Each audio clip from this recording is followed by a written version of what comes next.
Shalom. Shalom. Shalom, shalom. We are Stream of Wisdom, S.O.W. Want the Wi-Fi out? Oh, yeah.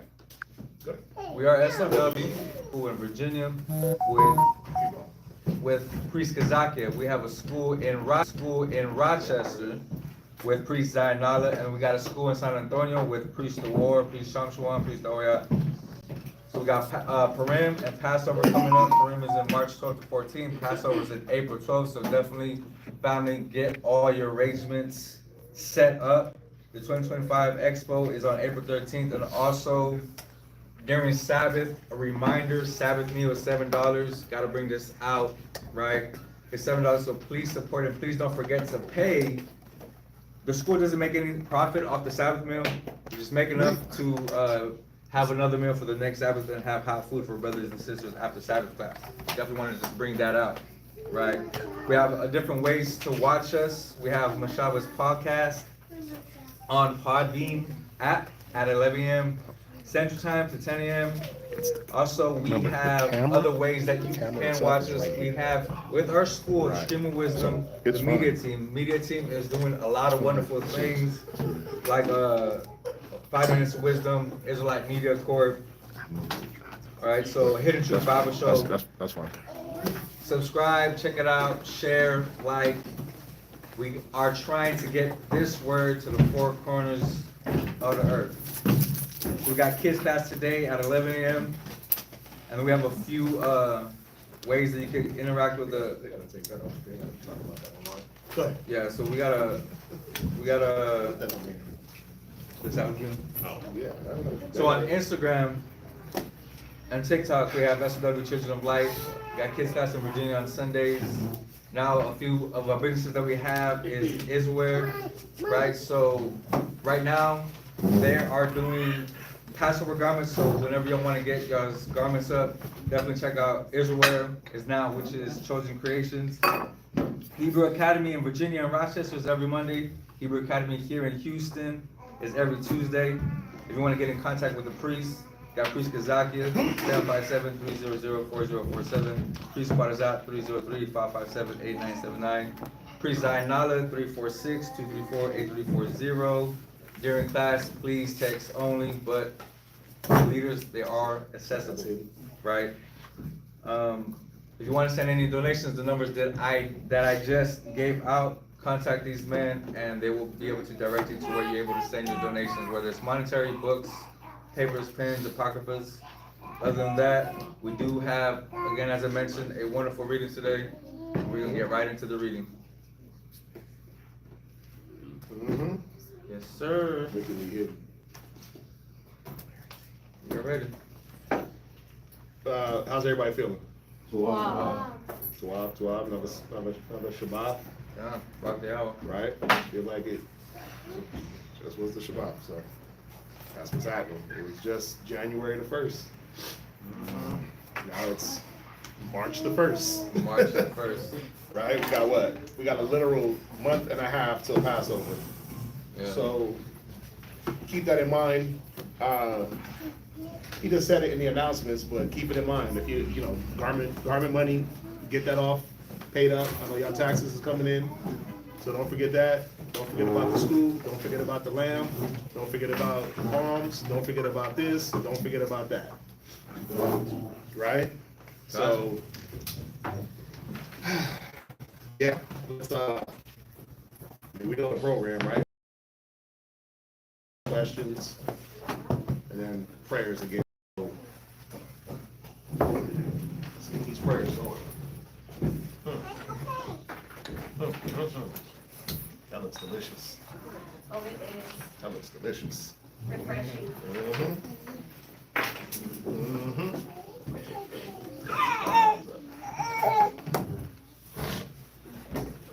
Ready? Yes, sir.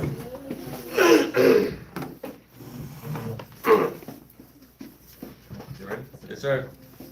Barakatah Yahweh. Barakatah Yahweh. Ba'ashem Yahushai. Ba'ashem Yahushai. Ahawa'ah. Ahawa'ah. The Dalanawa. A war.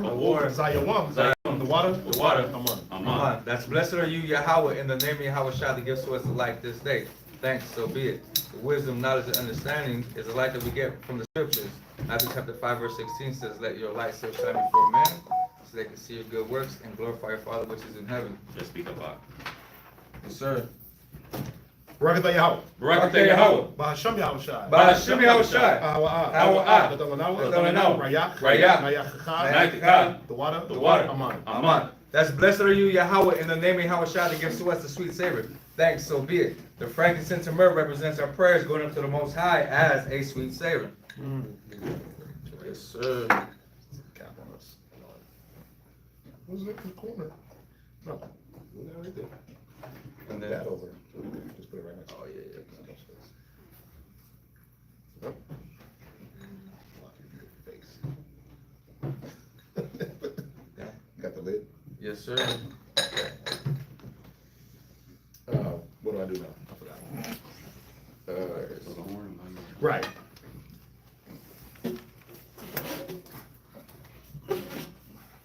Wow.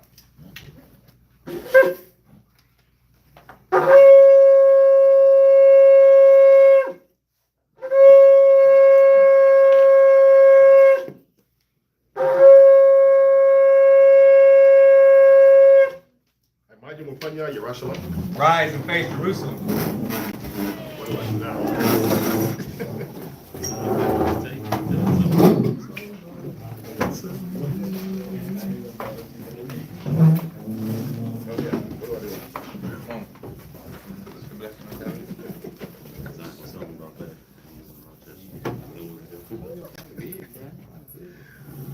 Barakatah Yahweh. Barakatah Yahweh. Bahasham Yahushai. Bahasham Yahushai. Hawa'ah.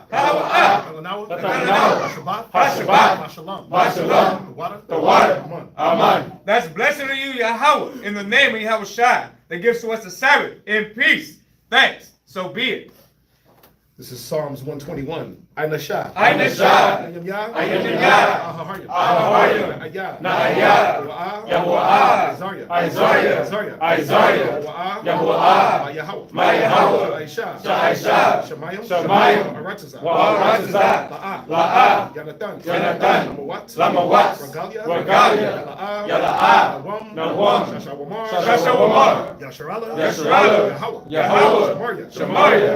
Yahweh. Tazalia. Al. Yah. Yad. Hashemash. Yala'ah. Hakayah. Bayawam. Wala'ah. Halabana. Balayala. Yahweh. Yashemaria. Makorai. Yashamar. Pasha. Yahweh.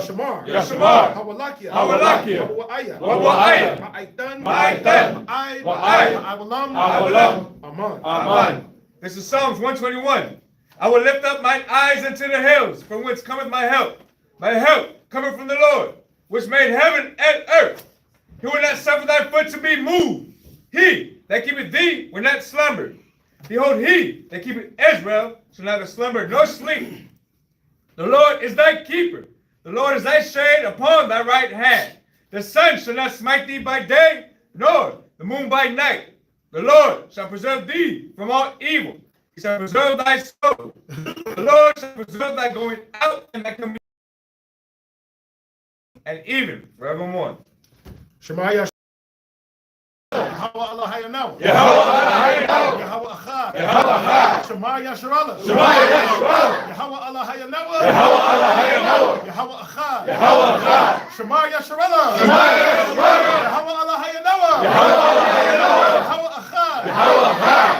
That's Him, Israel. Yahweh, our power. Yahweh is one. Abanawa. Shabbat Shemayim. Wadash. Hayah. Shemka. Yahweh. Malak with Ka. Taba'ah. Ratazaka. Ayah. Aisha. Aratazah. Kawa. Ayah. Shemayim. Lacham. Kol. Masalach now. Kalawat now. Kasalach now. Waf Wala'ah. Yanao. Messiah 1. Abo. Shine now. Mayan. Kaya. Laka. Malakwa. Ha'ala. Wa'ata. Aman. Matthew chapter 6, verse 9. Our Father, which art in heaven, hallowed be thy name. Thy kingdom come, thy will be done, in earth as it is in heaven. Give us this day our daily bread, and forgive us our debts as we forgive our debtors. Lead us not into temptation, but deliver us from evil. For thine is the kingdom, and the power, and the glory forever. Amen. Ha'aishara. Ha'aishara. Matazawa. Matazawa. The Ten Commandments. La'a. La'a. Yahaya. Yahaya. Laka. Laka. Alahayim. Alahayim. Acharyim. Acharyim. Alpanya. Alpanya. Thou shalt have no other powers before me. La'a. La'a. Da'isha. Da'isha. Laka. Laka. Pasol. Pasol. Wala'a. Wala'a. Da'ibadam. Da'ibadam. Thou shalt not make unto thee any graven image. La'a. La'a. Lakwak'a. Lakwak'a. Sham. Sham. Yahweh. Yahweh. Washawa. Washawa. Thou shalt not take the name of Yahweh thy power in vain. Zakar. Zakar. Hayawam. Hayawam. Hashabat. Hashabat. Lakpadashwa. Lakadashwa. Remember the Sabbath day to keep it holy. Kabad. Kabad. Abaka. Abaka. Amaka. Wa'amaka. Honor thy father and thy mother. La'a. La'a. Ratazak. Thou shalt not murder. La'a. La'a. La'a. Thou shalt not commit adultery. Thou shalt not steal. La'a. La'a. Aina. Shakor. Thou shalt not bear false witness against thy neighbor. La'a. La'a. Hamad. Hamad. Kol. Asherah. Asherah. Lara'ika. Lara'ika. Thou shalt not cover anything that is thy neighbor's. Ba'ashem Yahushua. Ba'ashem Yahushua. Water. The water. Yad. Yad. Amen. S.O.W, which means to be seated.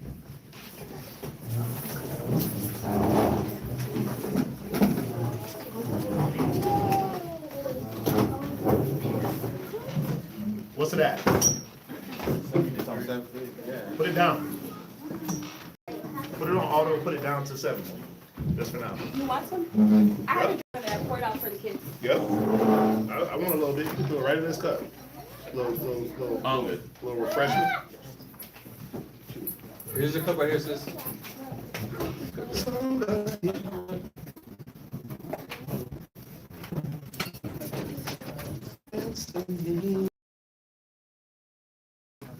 So those were the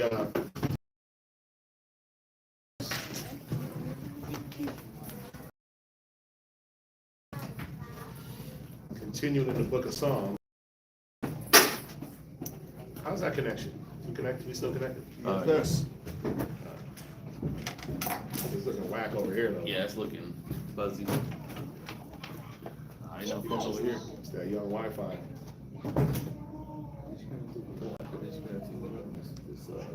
They could be hiding out the Wi-Fi.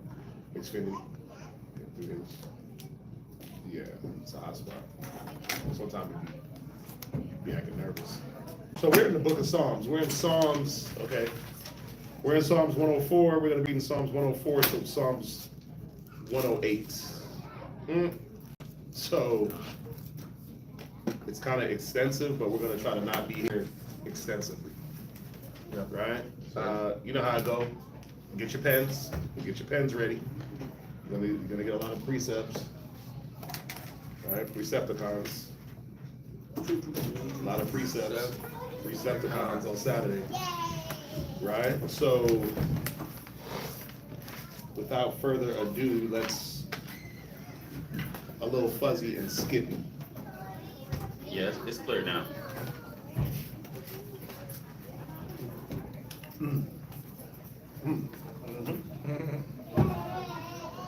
Right, so, okay, yeah, it'll clear up. It's the Wi-Fi. There ain't really much we can do about it. There ain't really much we can do about it, but apologize and rebuke Satan. That's really it. Elijah Barr gets it. He knows Satan be in the damn electronics. So let's get the first reader up. The first brother.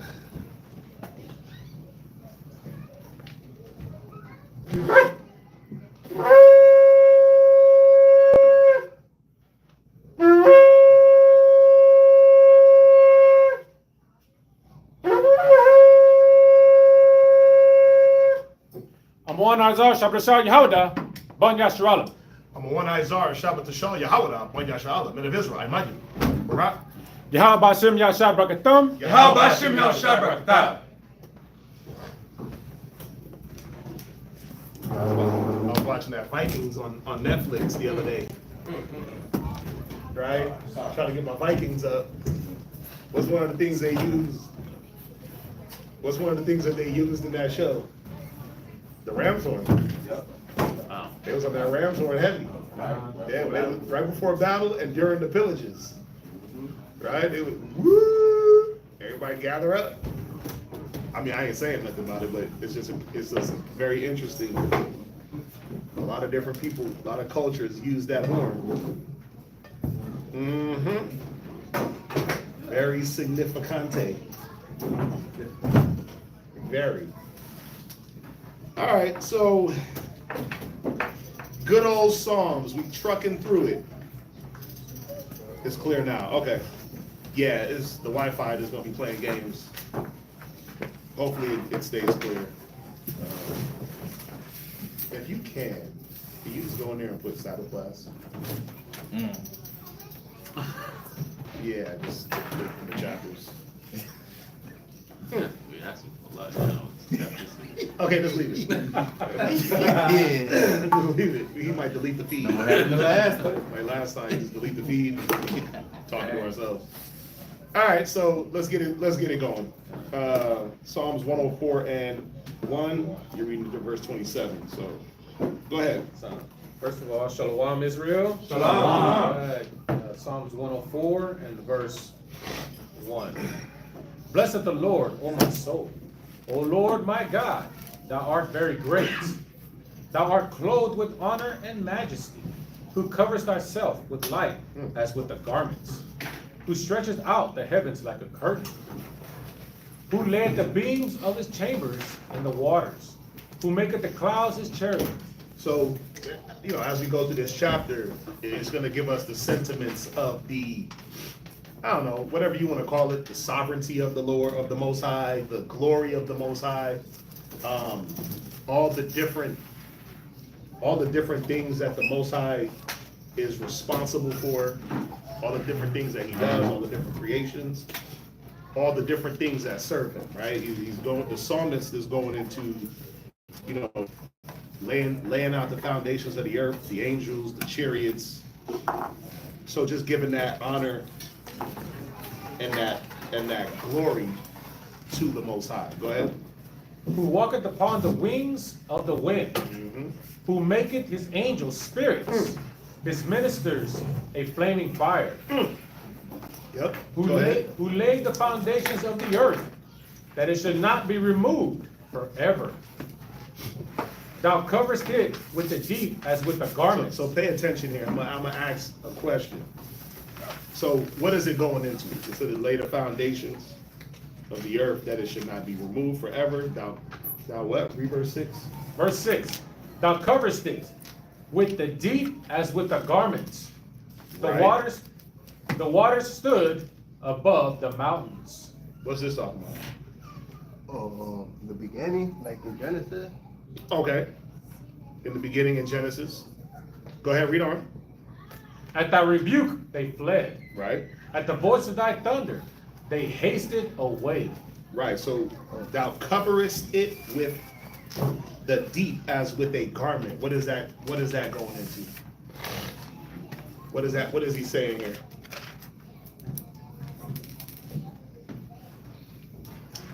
Okay, what is the deep?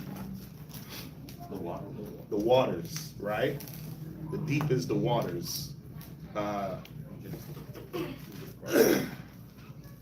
we wouldn't go to Genesis to show that the deep is the waters, because in Genesis it even just says the face of the deep. But watch, when you go to, and I should have wrote this down, but the deep is the waters, right?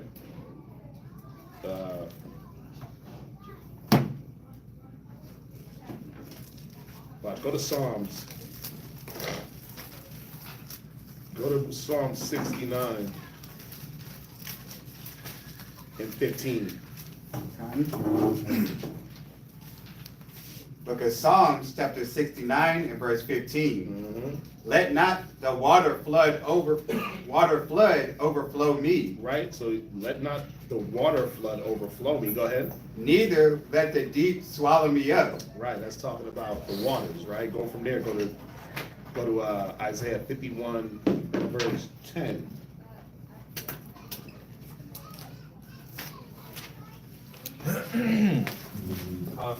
Read that. Isaiah chapter 51 and verse 10. Art thou not in which have dried the sea, Uh-huh. the waters of the great deep? The what? The waters of the great deep. Right, so the great deep or the deep would be referring to the waters. Right, so thou coverest it. What does he cover with the deep? What is it saying? What does he cover with the deep?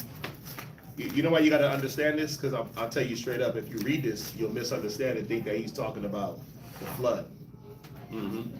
Right, this is not going into the flood. This is actually going into in the creation. He's showing us something that we already know. There's two precepts we're going to hit that we already know. Right? We'll go to Job 38:30 real quick. Come. This is actually what I wanted. Go ahead. Job chapter 38, verse 30. Uh-huh. The waters are hid as with a stone, Go ahead. and the face of the deep is frozen. The face of the deep is frozen. Go to Psalms 18 and 11.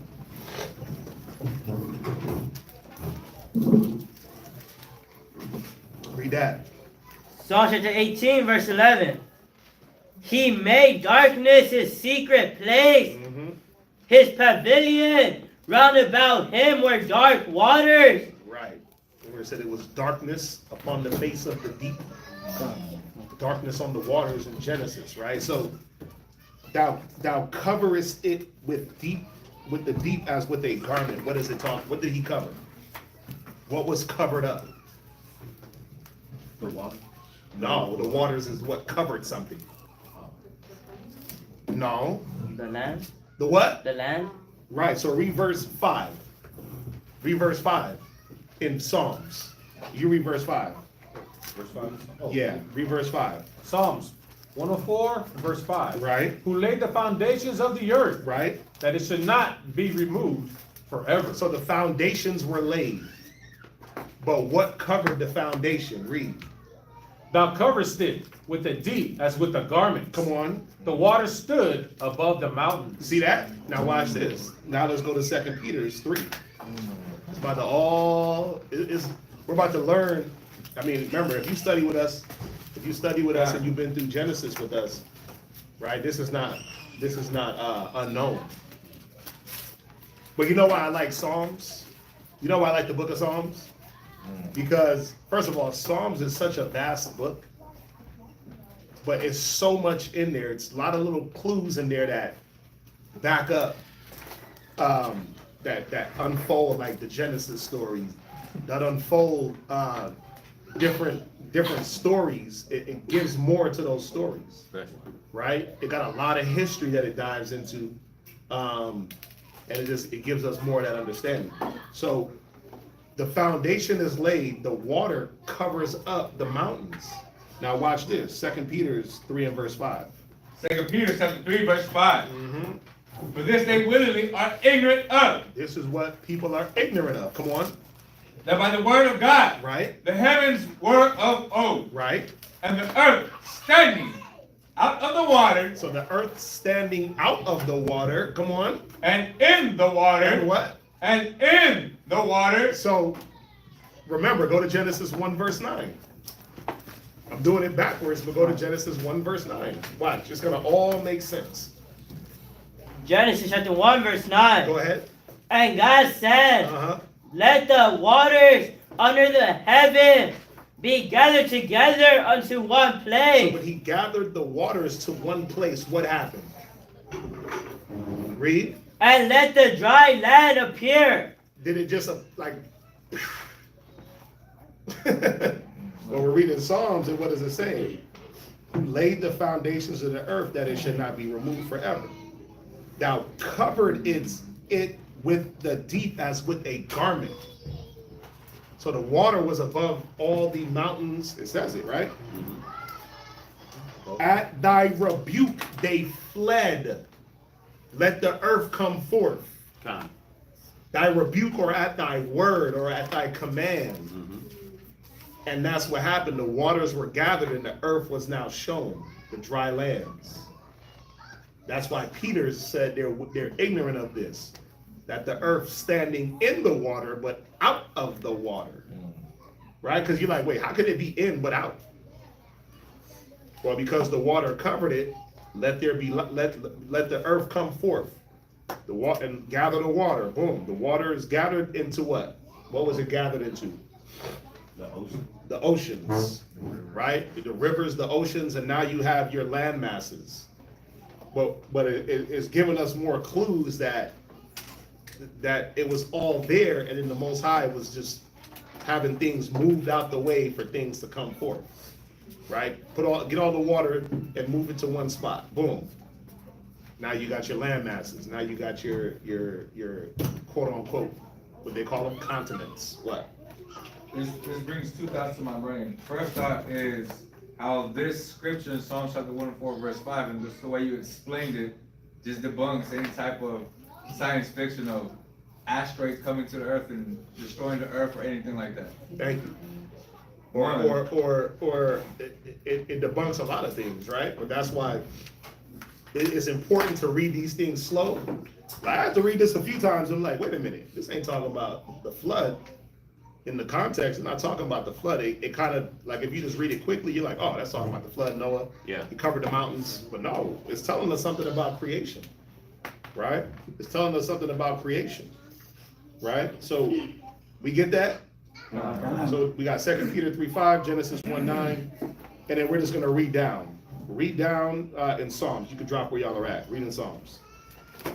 Psalms 104 and verse 8. They go up by the mountains. Right. They go down by the valleys. It's talking about what? The rivers, the waters and the streams. They go up through mountains and down through valleys. Go ahead. They go down by the valleys unto the place which thou hast founded for them. Right. What did he found for them? The oceans, the bodies of water. He set them in their bounds. That's what it's going to teach us. Go ahead. Thou hast set a bound that they may not pass over, Go ahead. that they turn not again to cover the earth. Proverbs 8:29 and Jeremiah 5 and verse 22. So we know that the waters have a boundary that they don't cross. Because if they did, we'd just be constantly getting floods and typhoons and right. Usually when the waters cross their boundaries, what is it? Flood. But how does that happen? Like, how does a whole beach community get flooded? It's usually what? Oh, the tsunamis are. Yeah, tidal wave, tsunami, hurricane. Hurricanes, tornadoes. It's some type of storm. It's some type of whirlwind. That pulls up the water and drops it somewhere Yeah, else. Most High is pushing that water inland, right? So we know usually that's something else going on. The Most High is trying to prove a point. Right? He said he has his way in the whirlwind and in the east wind. Right? But read that where you at? Who's where? Proverbs. Read it. Proverbs chapter 8, verse 29.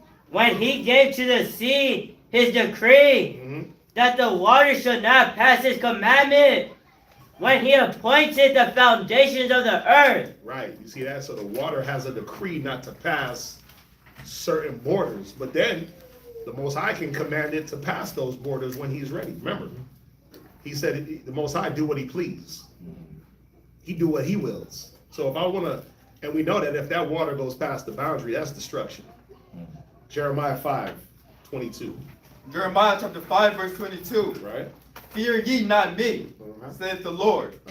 Will ye not tremble at my presence, Will you not tremble at my presence? Come on. which have placed the sand to the bound of the sea? See that? The sand is the boundaries of the sea. And you can see it. The water washes up on the sand and it just slides back down. Nice, easy waves. High tide, low tide. But hey, when the Most High is ready, there is no boundaries. He sets the boundaries and he can change those boundaries when needed. Go ahead. Oh, real quick, just on you saying that, how he can change those boundaries as needed. Like when that tsunami is coming and the water pulls into the seafloor, and it's like, because I seen this video on it, and that whole beach where people will be swimming at, will just be dry land. He'll pull, so it's like he extended the border of the earth, but then he pulls that water back in, and then floods goes beyond the border, the original border. Yep. All that energy. Yeah, it's crazy. Like You go ahead. when you really see this, Yeah. it's like it's definitely on a supernatural type level, because you could also imagine how we crossed the Red Sea on dry ground, because when that water pulls back for a tsunami, it pulls back a crazy amount of water, Yeah. It does. and then it just rushes it right back in like kinetic energy. Yep. You can see it even with there was a hurricane like this last year. There was like a lot of hurricanes, but my aunt, she was I think she was in Jamaica, and she sent me some photos or a video. I don't remember what it was, but she sent it from the beach, and you could see the water was being drawn out to sea. Yeah, The beach looked dry. The beach looked dry like a day. It was like a day before, and the hurricane was going to hit. Right, it was out there, but it was like the hurricane was just sucking up all the waters. And when she was on the beach, and you like the water was all the way out there, like it was just because that's what they do. That whole whirlwind, it charges up, and it sucks up all that water just to wherever the hurricane's moving. What is it doing? It's dumping all that water back down and pushing the waves further onto the coast. Typhoons, earthquakes. When there's earthquakes under the water, yeah. what happens? All that water gets drawn out to sea, and then they have these tidal waves, these walls. They call them what's the wall that they call it? It's like a tidal wave. They call it something else, but that's what usually causes the damage, the flooding. Right? It's like it's a weapon. Water is the most destructive thing, man. Bruce Lee said it. Water can flow and it can crash. Yeah. Right? Sometimes you gotta be like water. You gotta know when to just bring life and bring destruction. Yeah, but water can bring life and it can destroy. Right? So I mean we get that, right? Everybody get that? Okay. Read verse 9. Yep. Read verse 9. Psalm chapter 104 and verse 9. Thou hast set a bound that they may not pass over, that they turn not again to cover the earth. Verse 10. He sendeth the springs into the valleys, which run among the hills. They give drink to every beast of the field. The wild ass quench their thirst. And this is how we understand the context of what it's saying, that it's not talking about Noah's flood story, but it's talking about the actual creation. Going into the rivers, the springs, and what they do. Go ahead. By them shall the fowls of the heaven have their habitation, which sing among the branches. He watered the hills from his chambers. So, I like this chapter. It's dope because it's literally going into how powerful and how majestic and how valuable water is to life on earth. Right? How the Most High gave us this thing that if it's not controlled, it'll just destroy us. Again, if he takes away those boundaries, the water is just going to consume and cover up the earth. Right. All those depths of oceans and springs, we'd be right back in Noah's situation, just flooded to the tops of the highest mountain would be flooded if the Most High didn't border off those waters. Right? That's how powerful it is. That's how much control, and we know the Most High controls everything. Right. But it's just showing like, ye are gods, right? But think about it. You got niggas running around talking about their gods, their Jesus, their this, their that. Well, tell the ocean to do something. Tell the ocean to go past its borders if you're a god.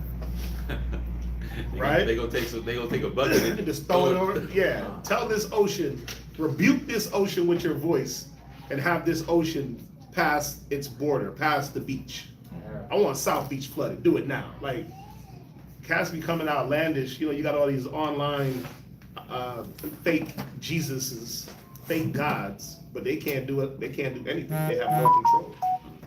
Right? And remember, these are the things we don't even think about until what? What do we usually think about water? You thirsty? When it ain't there. When it's not flowing. when your animals are dying of thirst, when you're dying of thirst, when your crops is dried up, that's when you think about how important water is when you need it. But when that thing is flowing from rivers and the ice caps are melting and flowing down mountains and everything is nice and lush, you ain't really thinking about how glorious the Most High is, right? And then when you go through your little drought, you're like, oh snap, damn, it's the most valuable thing on earth, one of, right? Hey, do a dry fast. Do a dry fast. You be thinking Bro, different, right? you do a dry fast, and then you take one little. That water tastes so sweet. Yeah. You feel like you're drinking some Kool-Aid. I promise you. You was like, man, waters. yeah, exactly. Sweet water. It's like, man, before it's like, oh, water's flavorless. I need to put some of those packets that flavor my water. Water is flavor. Right. But then try not having no water, period, God. for a week, and then taste some water. Heaven. It'll taste like heaven, right? Drinking heaven. Calm. But that's the point. You know, that's what they're trying to show us in this. Like, even like mostly everything we need, you can't get it without having water. Yep. All the food, all the resources, all the grapes, the wine, the this, the that, the wheat, you need water. The wine, you need water. The oil, you need some type of water. You need water for these things to come forth. That's how To grow fruit. that's the thing, to grow fruit, everything. You need water. For life, you need water. Right? Go ahead, read on. Verse 13. He watered the hills from his chambers. Mm. The earth is satisfied with the fruit of thy works. He causeth the grass to grow for the cattle, See that? So water causes the grass to grow for the cattle. Come on. and herb for the service of man. And herb for the service of man. Right? We don't get no herb without water. You get no cattle don't sustain without water. They need water to drink. What does a cow drink? Like 3 bathtubs of water or something A like that. day, something Yeah. like that. It's wild. It's wild how much a cow drinks. Go ahead. That he may bring forth food out of the earth, and wine that maketh glad the heart of man. See that? So our food, our wine, it all comes from the earth. But the earth has to be satisfied. That's how you know the Most High is angry at the earth. Because half of it is in a drought. I always say it, half is in a drought, and then when he does give water, he just floods the place. This place is in trouble. He floods it, and then everything is destroyed anyway. He doesn't give that balance where it's like, oh wait, everything is watered in a measure, and we can grow our crops. No, he'll dry it out, and then everyone knows that, like if you ever water plants, like some of y'all are bad with plants, right? Your plants die in the house, you put too much water, what happens? I'm great with plants now. What happens when you put too much water? Your plant look yellow. It's flooded. What happens when you don't give it enough water? The dirt inside is so dry and compacted that when you pour the water in there, it just runs off to the bottom. That's what happens with the earth when it's so dry. And then when it rains, the rain just sits on the top and runs off. And that's where you get mudslides and different things, and it doesn't really nourish and go down into the soil, right? So the Most High is checking this place in a multitude of ways. It's dry, it's burning, but man, we need water. Okay, well here goes, we'll dump it on you, bam. It's like taking a bucket of water and just throwing it at somebody's head. And that water hits them and it's like, damn, man, it just smacks them in the face, as opposed to what's more satisfying? A light, you know, when you go to the grocery store and you get that mist Oh, from the produce from area. the produce and it just mists on you. You know when you're hot and you get that mist, you have that fan that mists the water, and you're like, oh, this is so refreshing. As opposed to just getting water thrown at you, a bucket, bam, to the face, or a fire hydrant.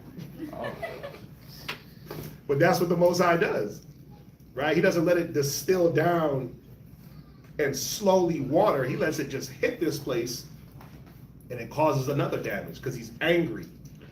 Remember, when he sends the plague of drought, he ain't happy. Yeah. That's a curse, right? And then when I send you water, and it's not in measure, and it destroys everything anyway, I'm showing you once again, I'm gonna have some mercy on you because it's gonna do you some good, but it's still not what's needed. I'm gonna flood your crops out. I'm gonna cause landslides and different things. What you got? This is Genesis chapter 2, verse 6.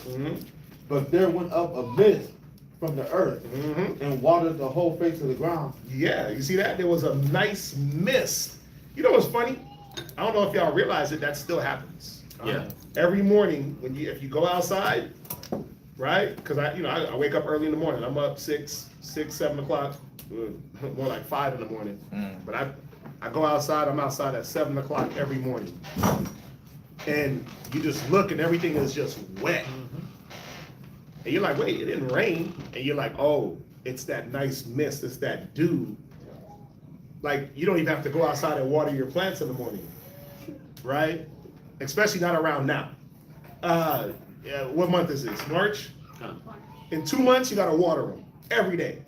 Because in 2 months, it's gonna be 1,000 degrees here, right? And the plants can't survive, but it's still, the Most High sends that morning mist that comes up and it sits on the plants, and when you look, the leaves are nice and wet, and it's an even coating, and you like, man, you look at the plants and they look happy. They're standing up nice and straight, and if you know anything, that's the time when you're supposed to go out and harvest. Like when you're gonna harvest your crop, you go out in the morning when things have been naturally watered by the Most High, and you'll get like your lettuces and your kale and your collard greens, and they looking real, they look real sturdy, right? Nice and green, right? But at other times, you got to bring that water yourself, especially when it gets hot. What's that? You were going to say something, and then Oh, he had go ahead. So just on what you're talking about it being the curse of the land be dried off, Leviticus chapter 26, verse Leviticus 26 also talks about that. And in verse 31 to 34, I'm gonna read real quick. It says, "And I will make your cities waste and bring your sanctuaries unto desolation. I will not smell the savor of your sweet odors, and I will bring the land into desolation. And your enemies which dwell therein shall be astonished at it. And I will scatter you among the heathen, and will draw out the sword after you, and your land shall be desolate, and your cities waste. Then shall the land enjoy her Sabbath, as long as it lieth desolate. And ye be in your enemy's land, even then shall the land rest and enjoy her Sabbath." Yeah, and an even better one goes in, what is it, Zechariah, where it says the nation that won't come up to keep the Feast of the Tabernacles. Yeah. He said he'll put a drought on their land, and that's a curse. Yeah. Right? I think 14. Zechariah 14. Yeah, so, well, we know that that's a curse. A drought is a curse. Most High is cursing the land. We see that in the time of, what is that, Elijah? Where he prayed and he shut the rain off? Oh, con. Right. Why? Why was that happening? Because Cass was wicked. Cass was moving out the spirit, right? Sacrificing to idols and all these different things. So here goes a drought. 7 years. No rain. You better figure it out. Right. Right? You better get some of them crops that dig real deep into the ground for that water, because, and that's what they had to get. They had to get them crops that was digging deep. Right? So we get that. You were gonna say something, Adonai, and then Gabar. Yeah, just going back to like when the mornings I say that it's wet. When Yeah. I was in the valley, we lived like in the back roads, and there's always a whole lot of like seeds being grown. So when I would go through the back roads to go to work, it's like a 10-minute drive for just nothing but plants, but you see it. And it was always early in the morning. I would see that mist, it was like that fog. And it's just like all of that, just the whole thing. Yeah, everything's nice and green and lush. Yeah. Yeah, it's a beautiful thing. You're like, man, it's a beautiful thing, right? Because even when that rain does come, when the Most High, like even out here when it rains, sometimes that rain come down so hard, it's like little mini bullets hitting you. Yeah, you can't even see. You got to duck and run, and then you go outside. Go ahead. No, I was just gonna say, like, I remember watching you know, the movie Forrest Gump, and when he was like, there was small rain, there was medium Medium rain, rain. there was fat rain, and I was like, how is there fat rain? I didn't know about fat rain until I got here. Yeah, something that rain be hitting. It's like, oh snap! You gotta literally Like some of that- stings you. Yeah. You know, so imagine what that's doing to like young Tender crops plants. and tender plants, right? Yeah. So even the rain can be a thing that destroys the things that you're putting in the earth. I mean, rain is destructive, especially if it comes with hail and those different things. You were gonna say something. That was my ass. Like, so we see from Genesis that in the beginning it didn't rain on the earth because it was water with the mist. Right. So was the rain more of like a punishment or like a gift and a curse at the same time? Was it like Yeah, I wouldn't say it was a punishment, because even there's scriptures where he said, let it rain on the just and the unjust. And we know that rainwater bringeth forth the life that we need, right? So I wouldn't say that it was a punishment. I would just say that when that rain comes in those heavy thunderstorms, it can be destructive, right? When it comes, when it comes very violently, that can destroy things, it can flood things, so it can be a punishment. But it can also, it's also a blessing also. That's how crops get watered now, right? The majority. That mist that comes up still happens, but that don't happen everywhere. Right? That don't happen everywhere. And we can see where it stopped happening in certain places. There were certain places, especially in the Middle East, that were lush and green. It's all desert now. They ain't getting no mist, they ain't getting no rain. I ain't getting no nothing. Right? You just getting sand. Just dry.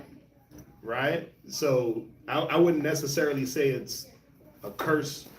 I would say that it was more of a blessing to get the rain. We just want it to be like measurable, a nice droppage. Right. Yeah, you don't want those thunderstorm, you know, like when it thunderstorms and that rain falls and it's just pelting everything. The other day it rained. Yeah. What day was that? Last It was like 2 weeks Tuesday? ago. Was it? I think it was last Tuesday. If down there flooded. Oh out here. yeah. Yeah, that was crazy. Yeah. I was nervous. Nervous for the plants. You go Oh, outside and yeah. look, and every plant is just toppled over and beat down. And you're like, dang, all my carrots. I put up to the mall and I had my kids, and then I walk out and I was like, damn. Yeah. I was like, here, wait here at the door, get somebody that I trust to watch you, go put a car up. Yeah, you know, that type of rain where you step outside and you're like soaked immediately. Mhm. Yeah. Dang. Some places need that, but then think about it. Like a place like Texas, when they get hit like that, and it floods in 10 minutes. 10 minutes of that heavy rain, this place is finished. Right? And imagine if you get like you haven't been through it yet. Yeah, you haven't been through like 3 days of rain out here. Oh, man. Oh, man. Trust me, you ain't going nowhere. At all. Not even in the Jeep. That Jeep almost got flooded one time. To rescue Samakaya in the Jeep one time. Oh yeah. Oh, the floods, Right the on, floods are real. right there on Bissonnet and 6. Wow. And Oh, how it yeah, dips yeah, down yeah, and it yeah, does- yeah. Oh man. Yeah. Bruh, I think that right by that Kroger. Yeah. Yeah. So you know, out here when it rains and the Most High decides I'm gonna just drop it on y'all, you better hunker down. You better be at the crib, because not a lot of vehicles are gonna be able to get through that. What's that? Or even like in Dubai when that happened. When Yeah. it rained crazy over there and everybody was losing their mind. In Yeah. Dubai. Well, the rain was damn up to the flooding out Lamborghinis and Porsches, and Yeah. God. Bentleys was getting flooded out. Listen, it happened over there in Death Valley, in California. It rained and it created like a damn tsunami mudslide. People were stuck in their cars in the middle of the desert. You talking about Mojave Desert? No, the Death Valley. I thought that was the same thing. Right. Is it? I thought it was. It might be. I just know Death Valley, where it gets like 130 degrees. Yeah, that's where all the people died when they were trying to cross over into California. That's Mojave Desert. Okay. But there was like a festival out there, and people were there, and then all of a sudden it just rained. They got like the equivalent of maybe a few days worth of rain in a 30-minute period. Yeah. That's a curse. Yeah, they was having a wicked festival. They was having some festival and they some people got stuck in their Burning Man cars. festival or something like that. Yeah, something crazy. That was just a couple of months ago. Right? That was just a couple of months ago. New Mexico, they got hit with a flood. There was a flood over there in Germany. So when the water comes without measure, the Most High knows what he's doing, right? Mm-hmm. If he wants it to be a blessing, he's gonna drop it nice and easy. It's gonna come down nice and slow. But then even that can be, like, anybody ever been to Seattle? To Tampa, Tacoma, Washington? Oh yeah. Oh, It just rains all day, all the time. it just feels like you're in the grocery store vegetable aisle. And it's just, you're being misted the whole time. And it's gray. It's terrible out there. I was there for 3 days and I just wanted to do what most people there do. Commit suicide. Yeah, Jump off a building. I would say that, Oh, that's one of the highest places. it is the highest place. Besides, Portland is the highest because of that weather, that gray. It's always Gloomy. gloomy. And it's a wet feeling. Like, it's not just humidity, it's literal rain coming down all the time. But it's not enough to get you soaking wet, but you're not really dry either. That's aggravating. Yeah, that's the point. I was there for 3 days aggravated, like, yo, this ain't dope. Yeah, I mean, Because even after a while, the accumulation of water is too much. Yeah. A lot of mold, a lot of different things like that. So you got to keep your AC blowing, just things like that, right? So it can be a blessing and a curse, the water. Just depends on how the Most High is bringing it, right? So that's the point. We read in this chapter and we're like, man, the water is glorious. It's this, it's that. The Most High had to give it boundaries. He had to set boundaries for the water, or else what? It would just be, remember Waterworld? God. Movie Waterworld, we'd be growing fins. We'd have gills on our side. Kevin Costner. Kevin Costner. It's actually a good movie. It is a good movie. Good movie. It's actually on Netflix right now. I'm going to revisit. Yeah, you end up growing gills, evolve into a human fish, fish man. You had fins on your feet, flippers. Nah, obviously that's not what the Most High wanted, right? Right. Or else he would have just kept the situation with Noah. He would have kept the world like that. Imagine just living on water with no land. That is wild. I'll be throwing up all the time. No, but you get You get used to it, yeah. but that would just be life. You throw me on a ship right now, I'm vomiting. Oh, you got motion I sickness. do, very bad. Mhm. Sea legs. Okay, where we at? Visit this real quick. Oh, It says, Bar had a question. Oh, Got one more question. So, do you think that, like, in the kingdom, we know it'll rain, like, on the other places, they said they would not send the rain, it'll be a drought. Right. Do you think, like, in New Jerusalem, that it would rain, or would it just be the mist? I don't know. The scriptures don't say. The scriptures don't say what it's gonna be. If I had to speculate, I would say, well, if we're trying to get back into what Adam had, it probably would reset to what Adam first had, which was that mist that caused things to grow abundantly. And that's what it would be, but it doesn't say that. Right? I would just be speculating. basically everything be corrected. Yeah, I mean, that's what we're trying to get back to, what Adam had, right? Right. So we're trying to get back to that level. I would guess that we wouldn't have to really wait on rain so much, Right. right? To be able to get food and different things like that, where the Most High would make sure that, or if it rained, it would just rain in measure. It doesn't say which one would happen in the kingdom though. I haven't read anything on that. If anybody's seen the scripture, I don't know everything. If anybody's seen the scripture on that, feel free. Oh, it's okay. Right. Where we at? Psalms chapter 104, verse 15. Right. And wine that maketh glad the heart of man, Mm-hmm. and oil to make his face to shine, and bread which strengthen man's heart. Right. Where does the oil come from? The olive. Where does the olive come from? The water. The olive trees need water. Go ahead. Right. The trees of the Lord are full of sap. How do they get their sap? How do you get trees full of sap? Frankincense, myrrh, maple syrup. You got certain saps that are for healing inside of trees. banana trees, if you know anything about a banana tree, it's like a soft tree, right? It's not a hard tree, like where it's like a bark and some hard situation that you gotta cut down with a saw. You can go to a banana tree and just hack that down with a machete. And I'm talking about big banana trees.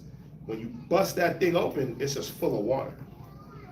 The whole inside is just wet and moist and soft. It's a softer tree, right? Because why? It's sucking up that whole, all those waters and minerals from the earth, and that's how you produce your bananas. When a banana tree drops all its bananas, it's literally done. It does bananas one time, you cut it down, it falls, it re-nourishes the earth, all that water and minerals for your next banana trees to come up. That's how that works. So they're easily cut down because they're useless when they fruit. After they fruit the next time, they're just decoration. That's it. They're not gonna give you no more bananas. So most farmers, they'll cut them down in place, leave them, compost in place, all those nutrients go back. The next banana trees come up, and it's just a cycle. Right, go ahead. The trees of the Lord are full of sap.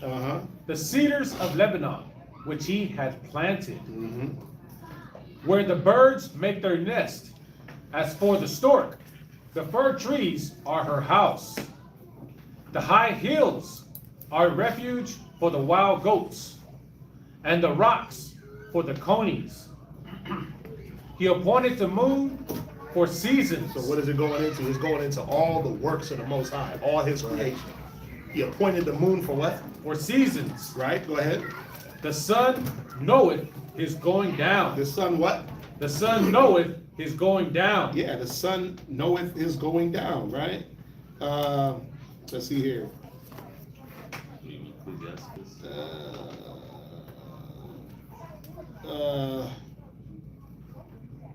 No, go ahead. I mean, we already know what Ecclesiasticus 43? Yeah, 43. Yeah, well, Ecclesiasticus 43 goes into the sun, the moon, the stars. So you can just write that down. We don't got to go through all that, right?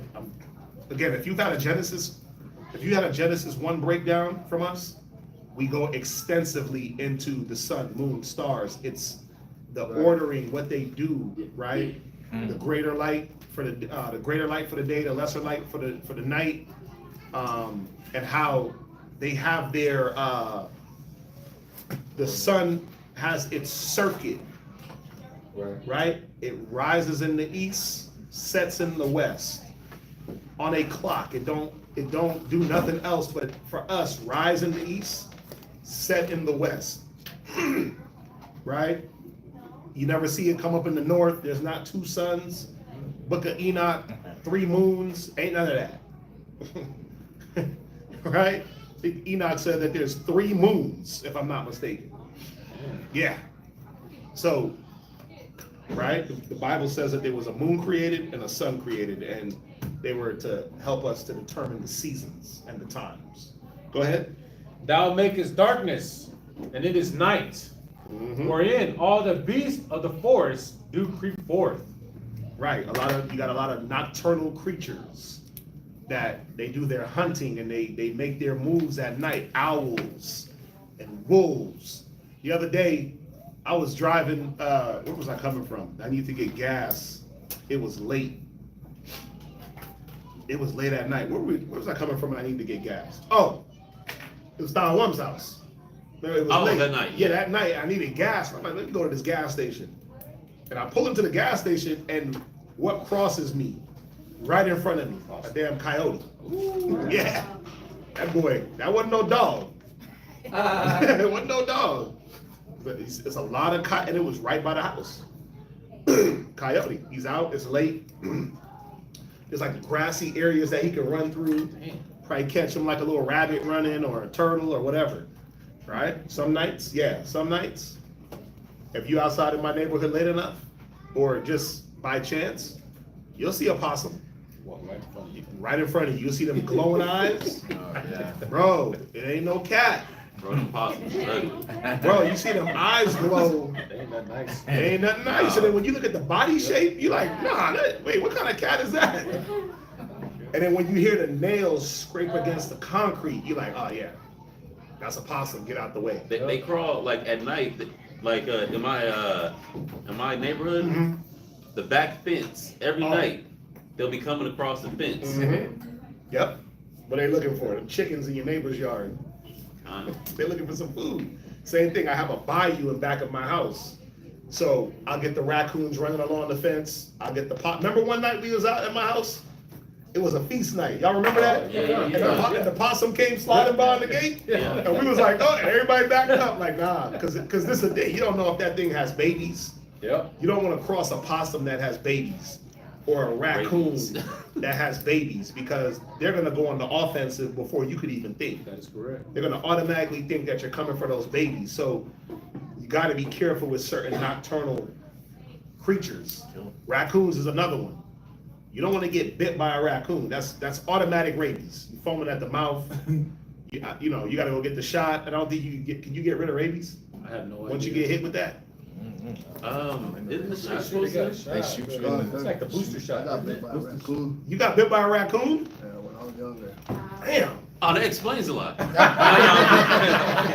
Are you serious? Yeah, but I have to take like, it's like different sections of shots, but it's like 11 shots, but it goes in your belly. 11 shots to the belly. Yeah. That sounds like You have to Tupac. go Yeah, like, Tupac. every other- Exactly what I'm talking about. Yeah, like every other time you have to go, like, not all at one time, but it's like. They got to give you like a regimen to kind of beat the disease, yeah. Yes, sir. But rabies make you go crazy. That affects the brain. That's why the animals are rabid. Like a dog with rabies don't got no control. First thing I saw Old Yeller. Old Yeller? Yeah, you remember that I one? don't remember that. Oh man. Cujo? Cujo was crazy. He had rabies. But the point is, there's nocturnal creatures that go out. They do their hunting, right? So there's what is he showing us in the Psalms, that the Most High creates certain things, and there's different timings. There's a time for these animals to come out and do what they do, then they go rest. And then the daytime creatures that roam, they do their thing. It's gonna tell us, right? Go ahead. Psalms 104, verse 21. Right. The young lions roar after their prey Mm-hmm. and seek their meat from God. Mm-hmm.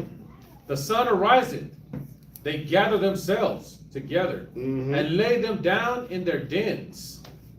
Man goeth forth. Because even lions, believe it or not, they're nocturnal.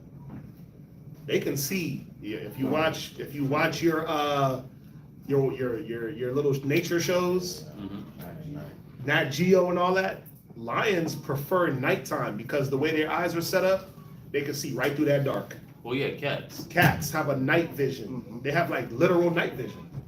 The same little night vision that they put on them goggles, that's how cats, that's what they say cats can see. The way their eyes are set up and the light and the way the light hits their eyes, they're better at night. Yeah, they're able. Their eyes are able to capture what little light is available, whether it's moon or whatever, and they're able to see like how we see. Yep. In the day. In the day. Because remember, lion, one more thing. So like I was looking this up one time, and we have brown eyes. Most of us brown eyes or black eyes, and the darker your eyes are, the better you are in the daytime.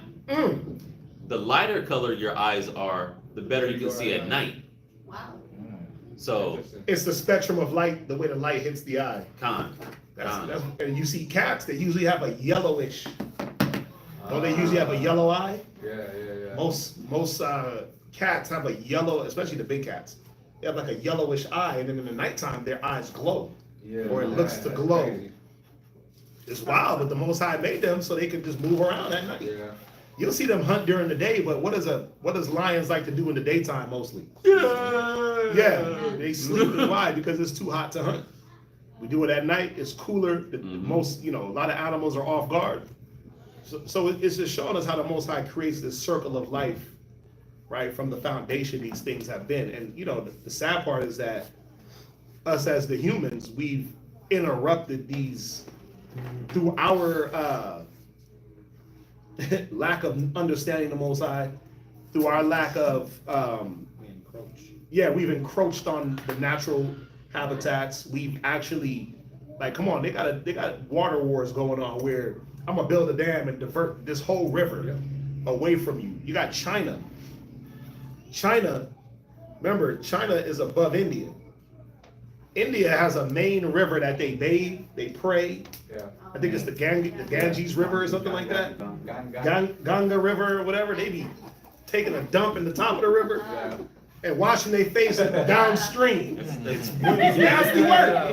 That's where their gods live. That's where their gods are. Shiva and all. It's nasty work.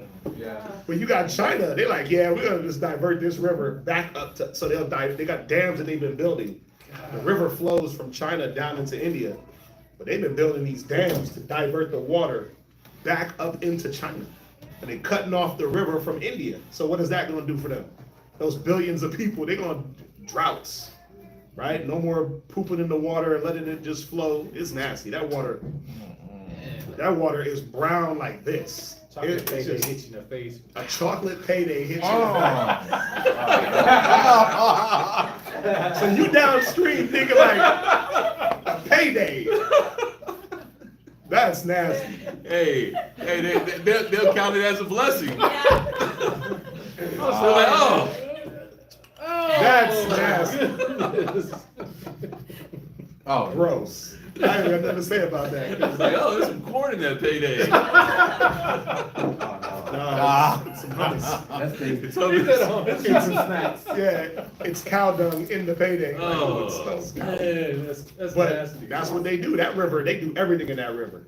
So upstream, they doing all types of weird stuff. Downstream, they washing their clothes and splashing their face and bathing. They just go up in there and just start praying, and the whole river is contaminated, right? So Yeah. it needs to be cut off. But there's, you can see like different countries that have the power. They're cutting the water off from smaller places. They're diverting the water. They're waging war with the water, misusing. I mean, listen, there's a documentary that I watched. I forgot if it was on Netflix or where, and they show you how like Coca-Cola, the company, Yeah. how they go into Mexico and they just take over the natural resources like the water, Yeah. right? They'll take all the clean water. And so the dude was going through these different places and testing the water. Every water had feces in it. That's why they tell you don't go to Mexico and drink the water. It got to be bottled, right? Don't eat the ice. Don't because why do people go there, drink water and get sick? Because all the water is contaminated. Coca-Cola is sucking up all the clean water to make Coca-Cola. They drink more Coca-Cola in Mexico than they drink actual water. Yeah. How was the city, Coca-Cola City, or that's the name of what it was on YouTube or something? Is that what? Yeah, it's wild, right? Where a company can go in and just take all the water and say that's our lake, Yep. and we just gonna give you the byproduct when we take the water, filter it, clean it, add sugar, high fructose. That's what you're gonna drink. Coca-Cola, they drink it by the gallons in Mexico. They drink it by the gallons. Yep. That's their water out there. Because for one, it's clean, it's filtered, but then two, that's what's giving them diabetes, teeth loss, and all these different ailments, right? So we can see this, and that's just two places. Oh yeah, so it's on YouTube. It was called Mexico's Deadly Coca-Cola Addiction. Mm-hmm. And it was showing it showed like different people from different walks of life, how the Coca-Cola was affecting them, but they all ended up with diabetes. All got diabetes. All of them. Old, young, grandma, mama, they all, like a whole family was just diabetic. It's like Showing them in the hospital having diabetic attacks. it's crazy because the Coke was like how we'll have some water. That was their Coke. That's their Coke. Like everybody got a bottle of water, I see, but that was their Coke. Everybody be having Coke if we was in Mexico. Mm-hmm. Like, not for real, but because we'd have water. Yeah, that's the point. And that's just two cities, man. That's just two situations.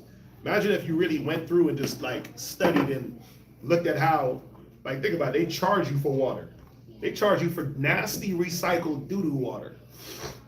That they'll tell you, that water when they test it is full of what? Feces.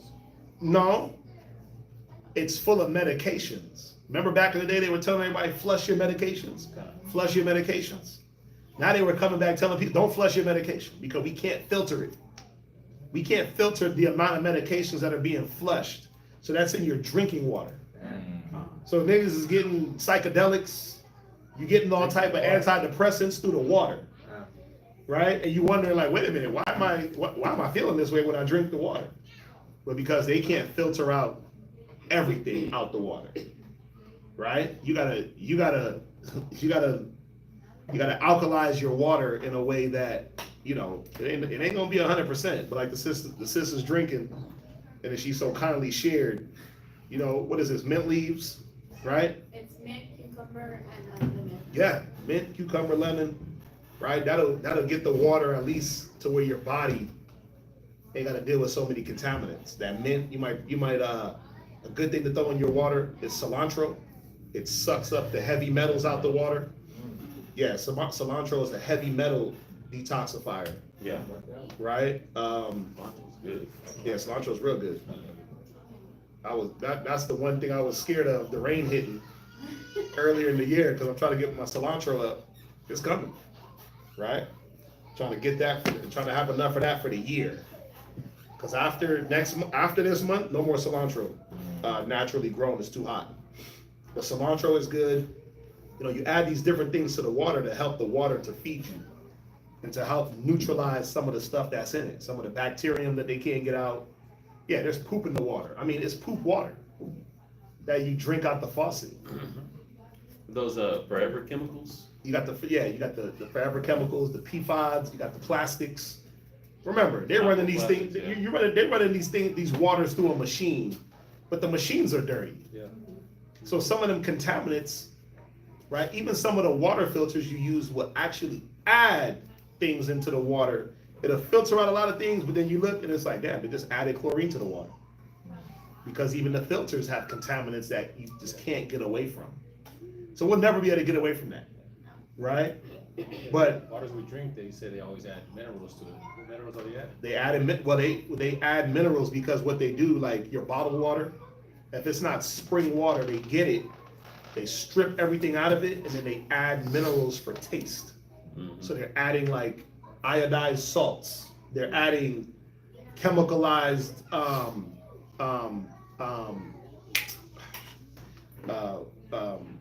what is it? It starts with an M. Damn, magnesium. There we go. They're adding like a chemicalized magnesium. They're adding a chemicalized zinc. That's what gives the water flavor. Magnesium, sodium. Sodium. That's what I was thinking about. Yeah, it's magnesium and sodium. They re-add that, right? Because water is supposed to have a natural little, like a slight sodium salt taste. The spring water, because there's sodium naturally in it. You need that for the water to even work in your body. For it to even hydrate you, you gotta have salt, sodium, right? Or else you're just drinking water and just getting bloated. Yeah, I still got some Celtic salt I use. You're right, Celtic salt, sea salt. Yeah, but we can see, you know, the Most High created things, man. Listen, they tell you don't drink rainwater. You can drink rainwater. You just gotta know how to collect the rainwater. If you collected it off your roof into a bag, don't drink that. Because you got birds, they'll take a dump on the roof. Then the rain hits the roof, then the bird poo is in the water. Like, that's what, it's how you catch it, and then you can filter that water also. But that's the best water. Yeah, they say it's illegal though. You can't drink these. Nah. What? It's not illegal. You can only do a certain amount. Right. You can't do it. You can't do like on a big scale. But you can have like water catchment. Because I delivered I delivered to these rain buckets to this woman one time, and they were big ones. Right. But she lived out there in the country. Right. And I looked into it. Different counties, you have different regulations. So some places say you could do like the 55-gallon drum. Okay. Some places say you can do the 2,000-gallon, the big boy. Big ones. Right. Big ones. 55,000 gallons, the big ones, you could put the silos in the ground. Some places you can do that, but it's different per county. And then it's different per state, right? So we were seeing in Trinidad. In Trinidad? Remember we seen some, like, it was like some big, Yeah. you're like, they catch rainwater with that. Yeah, it's things like that. They do it in Jamaica, they do it in Trinidad, they catch the rainwater. Because that's a smart idea. Sometimes the actual water, remember, they're plumbing and their situation is not like ours. So if that stuff gets backed up, the filtration, it ain't there, so the rainwater is the next thing. They catch it, they boil it, they filter it, they cook with it, they bathe with it. Some people ain't got running water, so they catching that water and bathing, yeah. That's nice. But you just gotta know where you're at. You gotta know the county. Some places is illegal, some places is a limit. Out in the countries, unregulated, you might be able to catch as much as you can catch. Okay. Yeah. Cause don't tell me I can't catch no rainwater. Yeah, I got 2 hands. Right? Hell no, I got some catchments right now. Then I got full of rainwater. Yeah. You know, Oh, I tried to catch some rainwater. You know, I got these buckets, right? and I put them buckets out, but they all got knocked over, so it didn't work out. Right off the roof. Just water. I got like the garbage cans. I just collect water in them, man. You got them covered up with no leaf going on too? What I did was I take the lid of the garbage can, flip it over, and poke small holes. Okay. And the water just goes in. And I don't care about leaves going into it because I'm only using it for the garden. I'm not trying to drink it on that type of level. It's more for the plants. They don't like. Think about it. You water your plants with a garden hose from the water from the city, and it actually kills your garden. I believe that. Chlorine, fluoride, it kills your plants. It wasn't me then. It No, was no, the no. city water. No, it was y'all. No, it's just he just said it. It was y'all. It was the city water. Y'all. Bruh. Yeah, see, that was the only element I was missing in my gardening. I was using city water. I should have been using rainwater. My plant's like AC, See? so I don't know what you It's always one little puzzle piece you're missing in life, you know? You got air conditioning plants? Yeah. I didn't kill the plants. The city killed them. Reading on. Blame it on the white man. Reading on. What is this man talking about? I just had a revelation. Right. Bro, that was a private interpretation. I'm in agreement with you. I'm in agreement with you. See, look. Now I have a green thumb. See? God. Growing stuff. Where we at? Psalms chapter 104, verse Now we don't want 23. to talk about water and growing stuff Yeah. no more. So we understand about this water, right? It can't be a blessing, but look how Esau done turned it into wickedness. Where the pipe water, the municipal water is killing you. You gotta figure something else out, right? Go ahead. Psalms 104, verse 23. Man goeth forth unto his work, and to his labor unto the evening. Mm-hmm. O Lord, how manifold are thy works!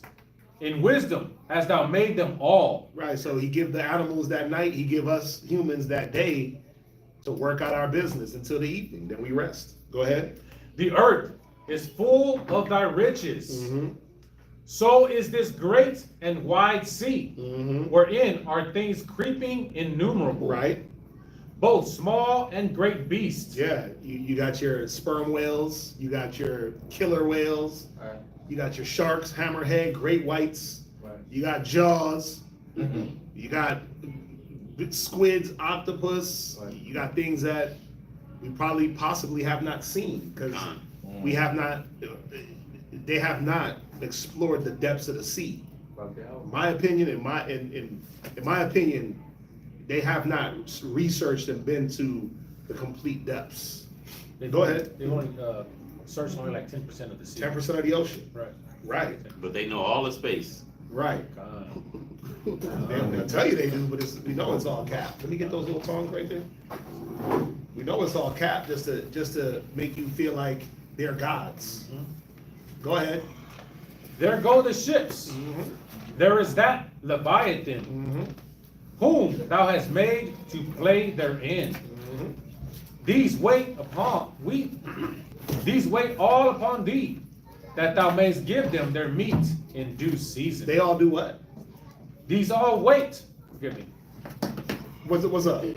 So going back to that verse 26, what y'all think? Is it an actual animal or is it just like Leviathan can mean a multitude of things, right? When you go into Leviathan, remember he called the Egyptians Leviathan, alluding to crocodiles, right?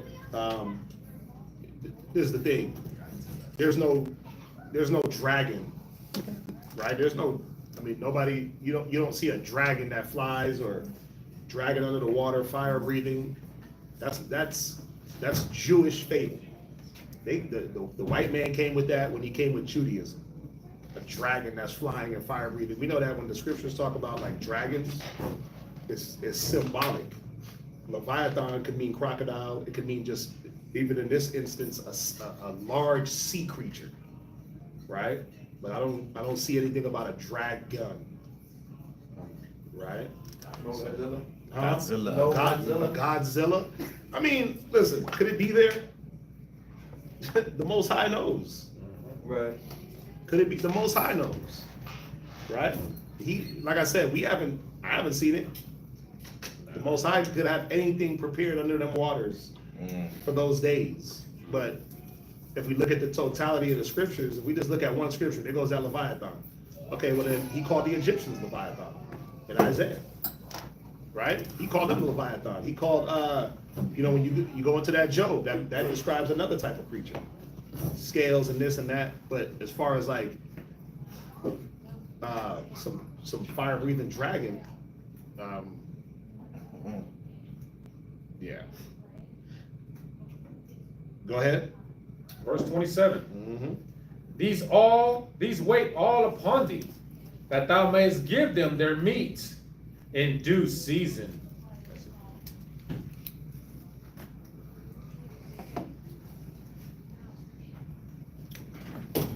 Any questions?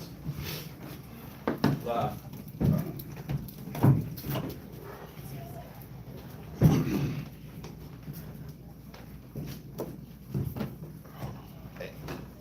Gabar, you good? No. Any questions? You good? Nope. You good? You want to talk more about the line, though?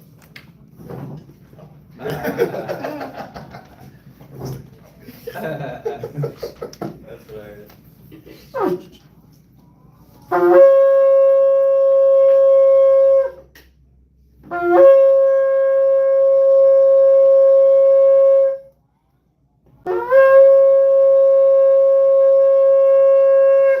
Hatazar, Shabbat Shah, Yashika, Bayan Sharala.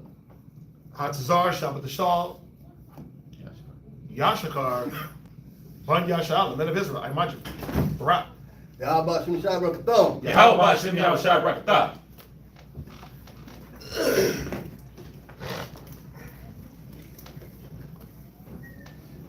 Yeah, I don't really have a problem with it. Like, either way, Yeah. it doesn't got nothing to do with me.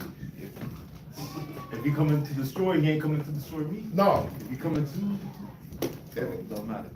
Exactly. Right.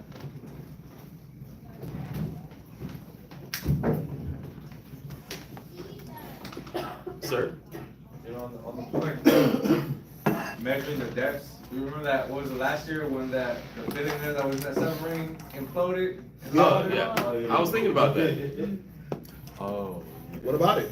Wait, you can't measure the depths. The dude imploded. Yeah, because when you go so far down, that's what happens, the pressure. Under pressure. You know, I was watching, you guys ever watch, and this is one of my, I don't know why, this is one of my favorite movies. It's weird. And I keep watching it every time it come on Netflix or anytime I see it, I'm like, I'm watching that. You ever watch the show Pacific Rim? Oh, That's a good show. Oh, yeah. When they have the robots that can go into the water, Very fight good show. they fight the guy Jew, That is correct. and these damn monsters was coming from like the core of the earth, The monsters are Jews. right? That's it. Guy Jew, right? That's my favorite movie. It is a good movie. It's one of my favorites. That's like, They got part 2 also. that movie's Part like two's good based too. off of anime. Is it? Yeah. I think you like anime, you just don't know it. I don't really like anime, but I like that movie. Now maybe it's because the actors, you know, my guy Jax, Sons of Anarchy, Idris Elba. Maybe it's that. Oh yeah. But I just like it. I like it because, you know, who knows? That could be what we're facing in some time. Not that we don't have robots to defeat them, but who knows what the Most High has in those depths Yeah. for his time. I mean, we know. Listen, it's angels that be coming up. He said the angels be in the waters, Oh, yeah. right? So who knows what they got in store? Who knows? Like, we're gonna know in that end time. Just But- holding back, waiting. But think about it. You think that people ain't gonna try to run into the waters and try to divert the destruction? Now, is it gonna be one beast that's in there just killing them? How's that one beast gonna travel? I believe that all the beasts of the ocean is gonna turn. Yeah. And the angel's gonna pop out and catch whoever's trying to, I'm gonna sit on my yacht. Or I'm gonna deep dive in a submarine and live in a submarine. Remember, submarines can submerge and sit underwater for a time. For a long And time. they have supplies and food. You think billionaires ain't got submarines? Well, we see the dude that died in one the other day. He was a billionaire. What were they trying to recover? The Titanic remains. That's what, yeah. That's what they were looking for, the Titanic remains, right? So you think Elon Musk ain't got a submarine? If he could try to dip into the space, you think he ain't trying to dip under them waters in a Tesla? He got the underwater Tesla. I believe he does. Gas Tesla, for that one. 2012 movie. Yeah, They I had the believe- big ships and You said what? like the 2012 movie when they had the big old ships. Is that the one with Cusack? Oh, yeah, yeah, yeah. Is that the That was one like the end Yes, of the world. yes, sir. Cusack? Yeah, I was thinking of the same thing. Wait, what? It had what? The 2012. It had ships that did what? Yeah, that they were able to basically, whatever is coming to them, they can actually handle whatever the world was given. I can't really explain it. You gotta look at it. Yeah. It's actually a good show. I get it. It's no different than the white man saying that I'm gonna destroy the Most High. When he comes, whatever he Yeah, says. they call it the Ark. They called it the Ark. Noah's Ark. Oh, yeah. underwater? No, it was on top of the Oh, water. the ship. Yeah, the ship. They And called it, it and the it Ark. had all type of weapons Oh, and yeah. yeah, but that's what they think. Yeah. You think they ain't got one built? If they building bunkers underground to hide from bombs, best believe they trying to build something that, and I'm pretty sure they already got it. They building something to go into the oceans to hide. What's that movie? And the Most High got something created for them, like how He had something created for Jonah to swallow him up. He got something created for them, and I don't think it's just one thing. It's a multitude of things. I believe that. It's a multitude of things. It's gonna be on the earth. It's gonna be in the waters. They can't hide. Or what we gonna just fly to the, no, I got animals that fly that's gonna get you. Flocks of birds, fowls of the air, whatever. Right? They're not gonna be able to escape is the point. And the Most High is gonna have every angle covered. Right? So What also came to my mind was the movie with the guy from 300. And they, Right. at the end of the days, they ran into the mountain. Green Day. No. oh no. Greenland. You know what I'm talking about? It's Greenland? It's called Greenland. Yeah, with Gerard Butler. Yeah, They ran there to you go. Greenland. Right. And Greenland is supposed to be where they have like the impenetrable nuclear hideout spot. Right. Right. Hey, it could be true. Listen, they got them in, you go to Colorado.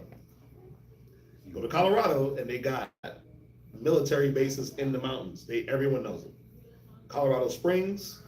And what's crazy is when you're driving up I-25, you know where they are, you know where they are. You know where the Air Force Base is on I-25. I used to drive it every day. And I would look at that thing and I'm like, damn. Right?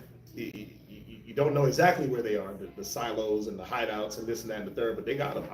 I was watching something. They were showing how they have literal underground. This trucker was talking about it. How they literally have underground highways that semis go from state to state. Military drop-offs.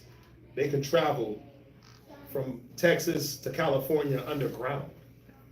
Something as big as a semi can drive under it. Why is it not far-fetched? Well, because they show it in every movie.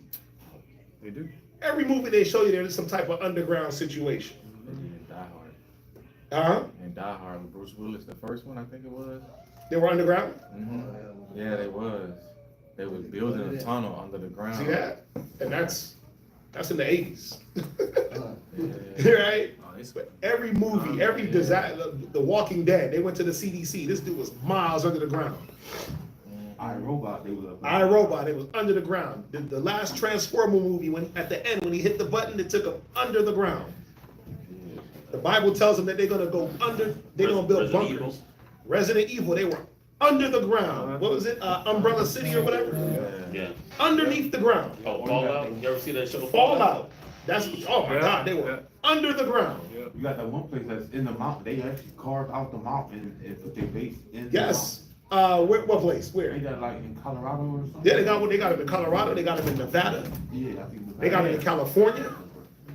Yes, Colorado definitely got them. You go to Colorado Springs, Pikes Peak, and them big mountains. It ain't just for skiing. It ain't just for skiing, especially when you're leaving Colorado Springs and when you're traveling north. Colorado Springs is this when you're going north. And when you look to your left, to west, it's these crazy big mountains. And just coincidentally, that's where the Air Force Base is. Wow. Cheyenne Springs, Cheyenne Mountain. Yes. They got stuff in Wyoming. They got stuff up north in Colorado, Fort Collins. All them mountains, bro. You think Utah, you think it's just, remember, Esau did this. Esau, what did it say? They lived in the clefts of the rocks. Right? They're still ancient cities. Right? If I'm not mistaken, it was either Obadiah or Micah.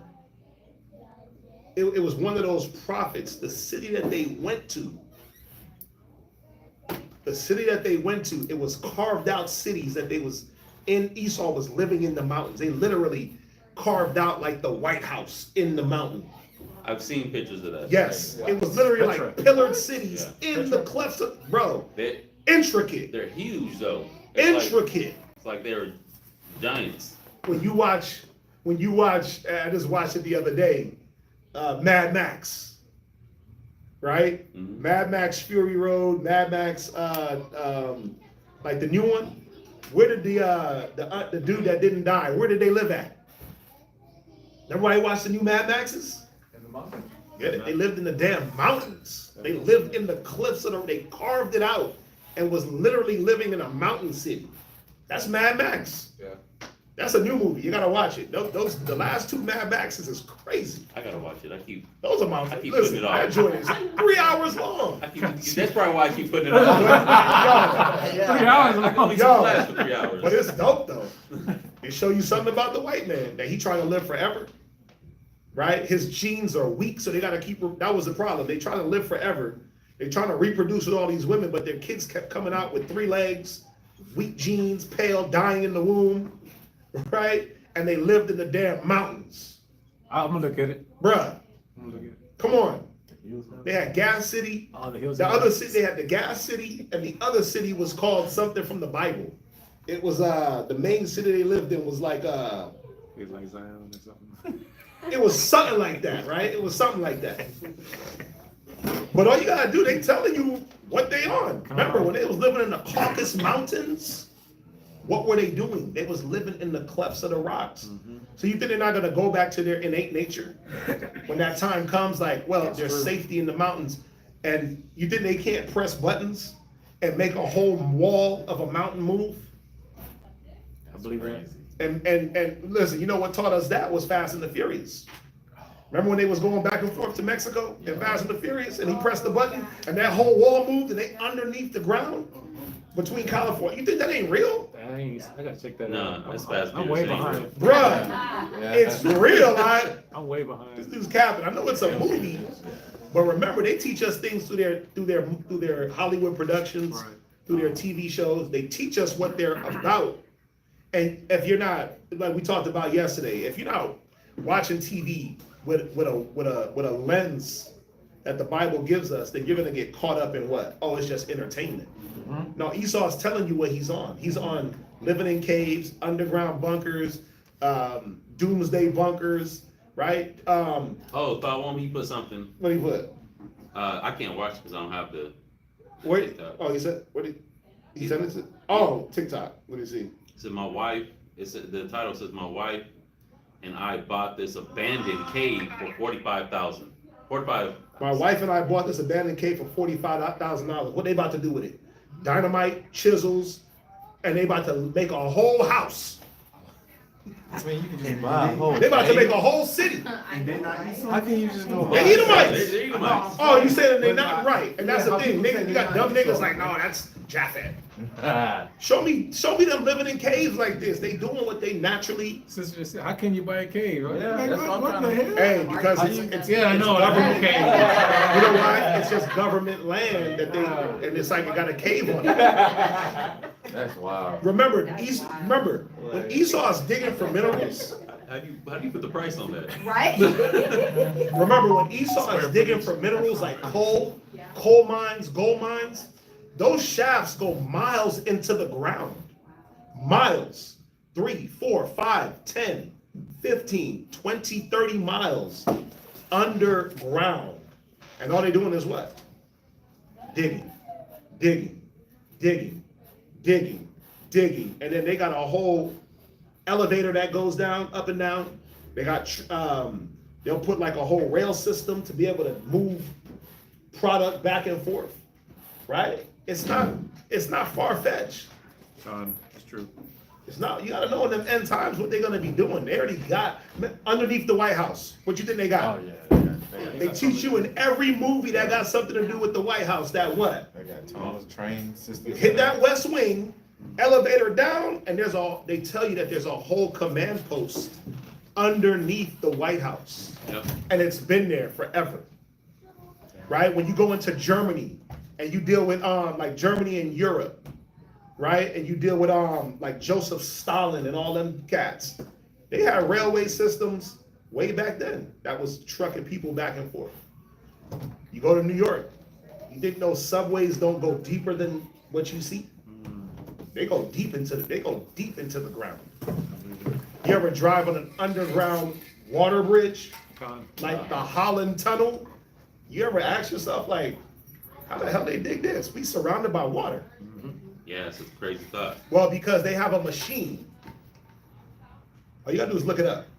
They got a machine that is like 10 semis wide, or however wide the bridge is, and high, and it's circular, right? It's a circle, and it's like it's imagine like something the shape of a cup, and it's just boring this hole, and while it's cutting through the rock, it's pushing all the dirt out, and it's so big that men can live on it for weeks and months.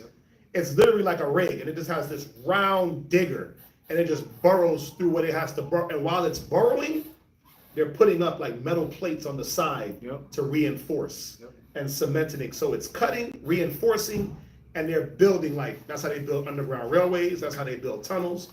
You ever wonder, it's so round? They got machines that they drop, and they just burrow like a groundhog. And it just burrows into the ground.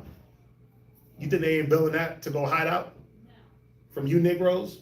When Armageddon hit, when the Most High come, you think they ain't trying to hide? They said what? They gonna tell the rocks fall on us, cover us, right? So there's no hiding, but we know they're gonna try to do it. We know that.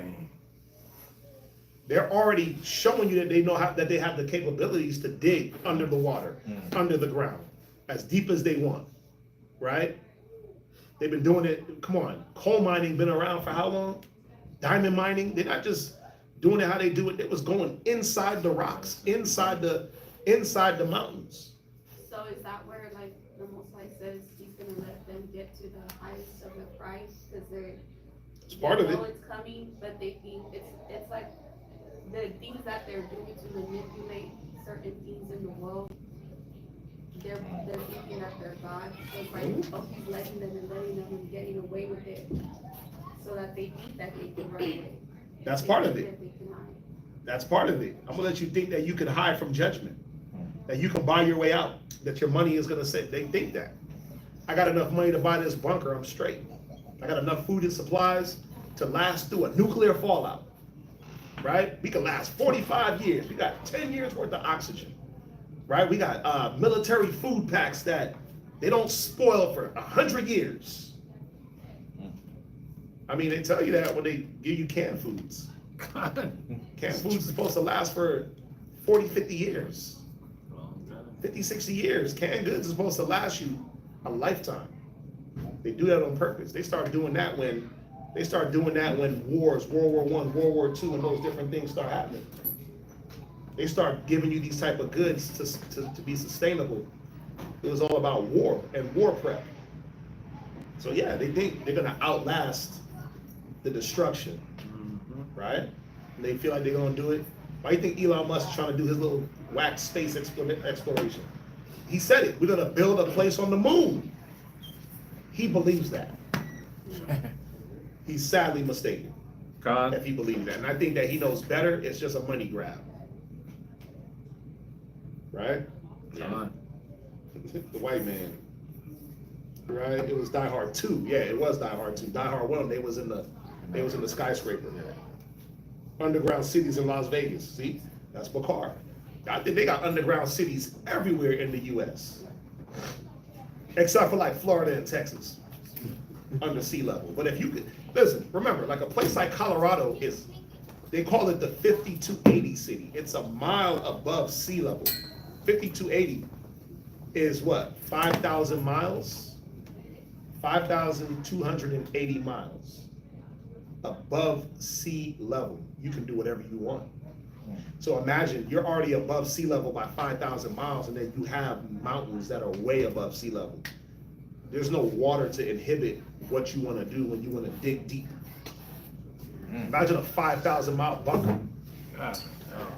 You ain't gonna be able to do nothing with that. They got whole cities. This place, it's not what you think it is. They got cities underground. They be showing you this stuff like in the movies like Transformers. And those little, oh, that's a cartoon. Nah, they showing you something. They're showing you something, right? They're showing you that they do have the capability. If they can think it, they can dream it. Oh, feet. 1 mile, my bad. I said miles. 5280, 1 mile, my bad. I wish it was 5,000. Right, but it's right, the mile high city. Right. It's a mile above sea level. That's still significant. That's true. Right? It's still significant. And then you have like the mountains that go Pikes Peak and those different places. Right? So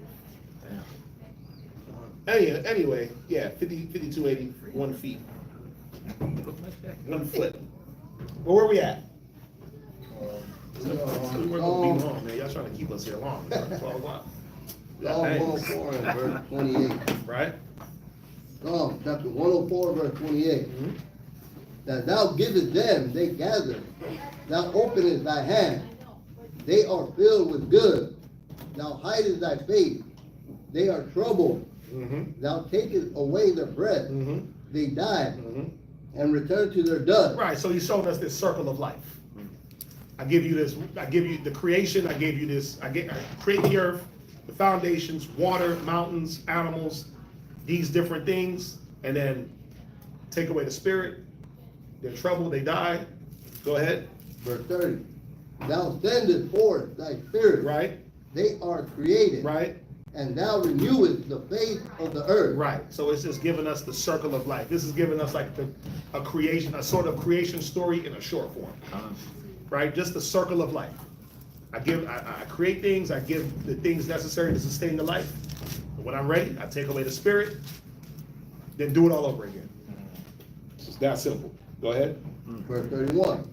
The glory of the Lord shall endure forever. The Lord shall rejoice in his word. He looketh on the earth, and it trembleth. He touches the hills, and they smoke.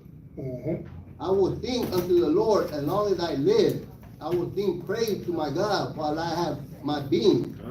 My meditation of him shall be sweet. I will be glad in the Lord. Let the sinner be consumed out of the earth, and let the wicked be no more. Bless thou the Lord, O my soul. Praise ye the Lord. Psalm chapter 105. Any questions on that? Okay, go ahead. Psalm chapter 105, verse 1. Oh, give thanks unto the Lord. Call upon his name.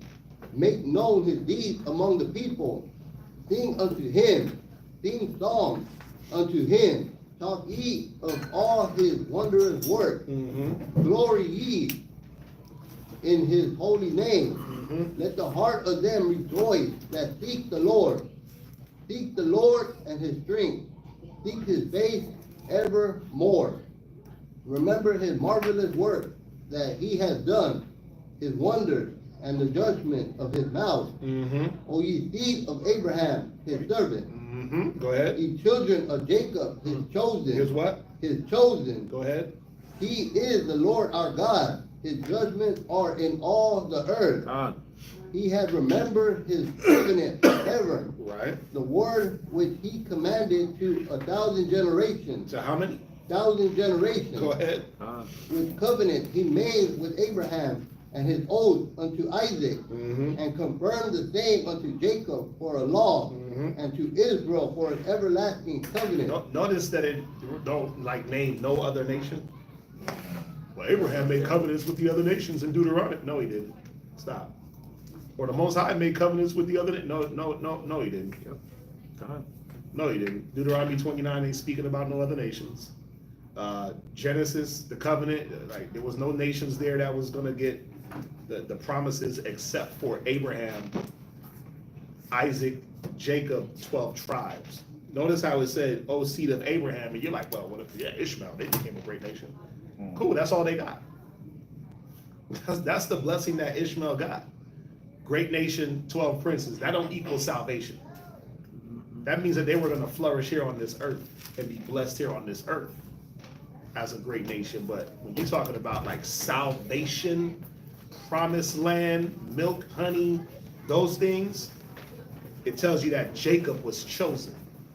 And then we know with Jacob, we get Israel through his seed, right? Not seeds, many, but the seed of Jacob, right? Go ahead. Verse 11.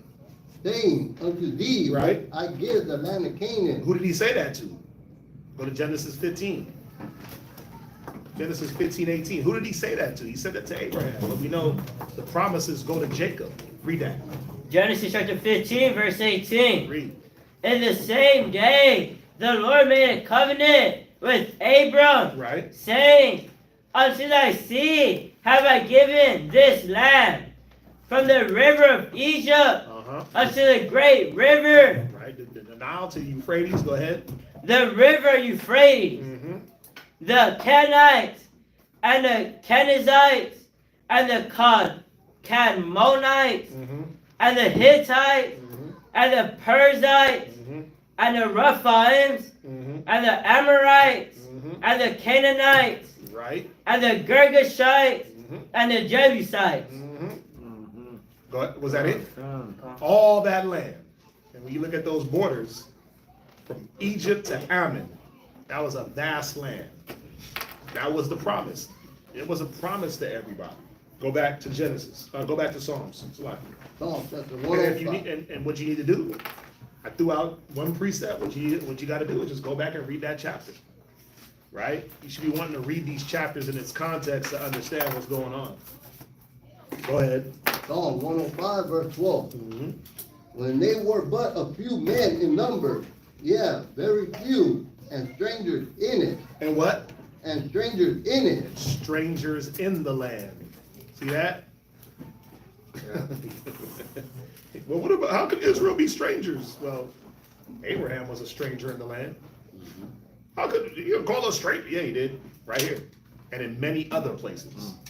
We were called strangers and pilgrims in the land. For the Hebrews, right? He called us pilgrims and strangers. Called Abraham a pilgrim and a sojourner in the land. How could Israelites be sojourners with Israelites? Because that's what it says. Getting caught up in a word and trying to give a word a context before you understand the context of what it's saying is very bad Bible. Let's read on in Psalms. Psalm 105, verse 13. When they went from one nation to another, right? From one kingdom to another people. Because we know that Abraham traveled. Ur Chaldees. Where did he go after Ur Chaldees? Who knows? Or who remembers? After Ur, where did he go? Ur of Chaldees, Israel. He went Ur of Chaldees and he went north. Haran. Then he came down into Canaan, but then he went down further. Remember, he went to Egypt? Yeah. And he ended up coming back up. So he had many travels, and encounter many different things on the way. Go ahead. Verse 14. So he encountered kings. Didn't he deal with the king of Egypt? Oh, he did. Right. Go ahead. Verse 14. Who was that? Abimelech? Yeah. Read. He suffered no man to do them wrong. Mm-hmm. Yeah, he reproved kings for their sake, Right. saying, touch not my anointed. Right. And So you're gonna write these down. These are the instances where Abraham and Isaac did the same. Say that you're my sister. They're gonna kill me if you say that you're my wife. Genesis 12 and 17. This is what it's alluding to right here in this Psalms. It's alluding to these instances where the Most High protected these men, Abraham, Isaac, and Jacob, from these kings that they had to travel through. Genesis 20 and 13. Slack it. Genesis 20 and 3. Those are the two instances with Abraham. And then we have the instances with Isaac and Rebekah, Genesis 26 and 6. Say that you're my sister. They're gonna kill me if you say that you're my wife. Mm-hmm. Right? So that's going into those forefathers. And this is a beautiful chapter because that's what it's doing. It's going into the forefathers. What's up? Can I get those again? What you call that? Genesis 12 and 17. Genesis 20 and 3. Genesis 26 and 6. The first two is dealing with Abraham. The last one is dealing with Isaac and Rebekah. Remember it said he sported with his wife. Surely she's thy wife. Why did you, right? We could have lightly laid with her. And the Most High did what? On their behalf. He cursed them people. Right? What's that? I have a question.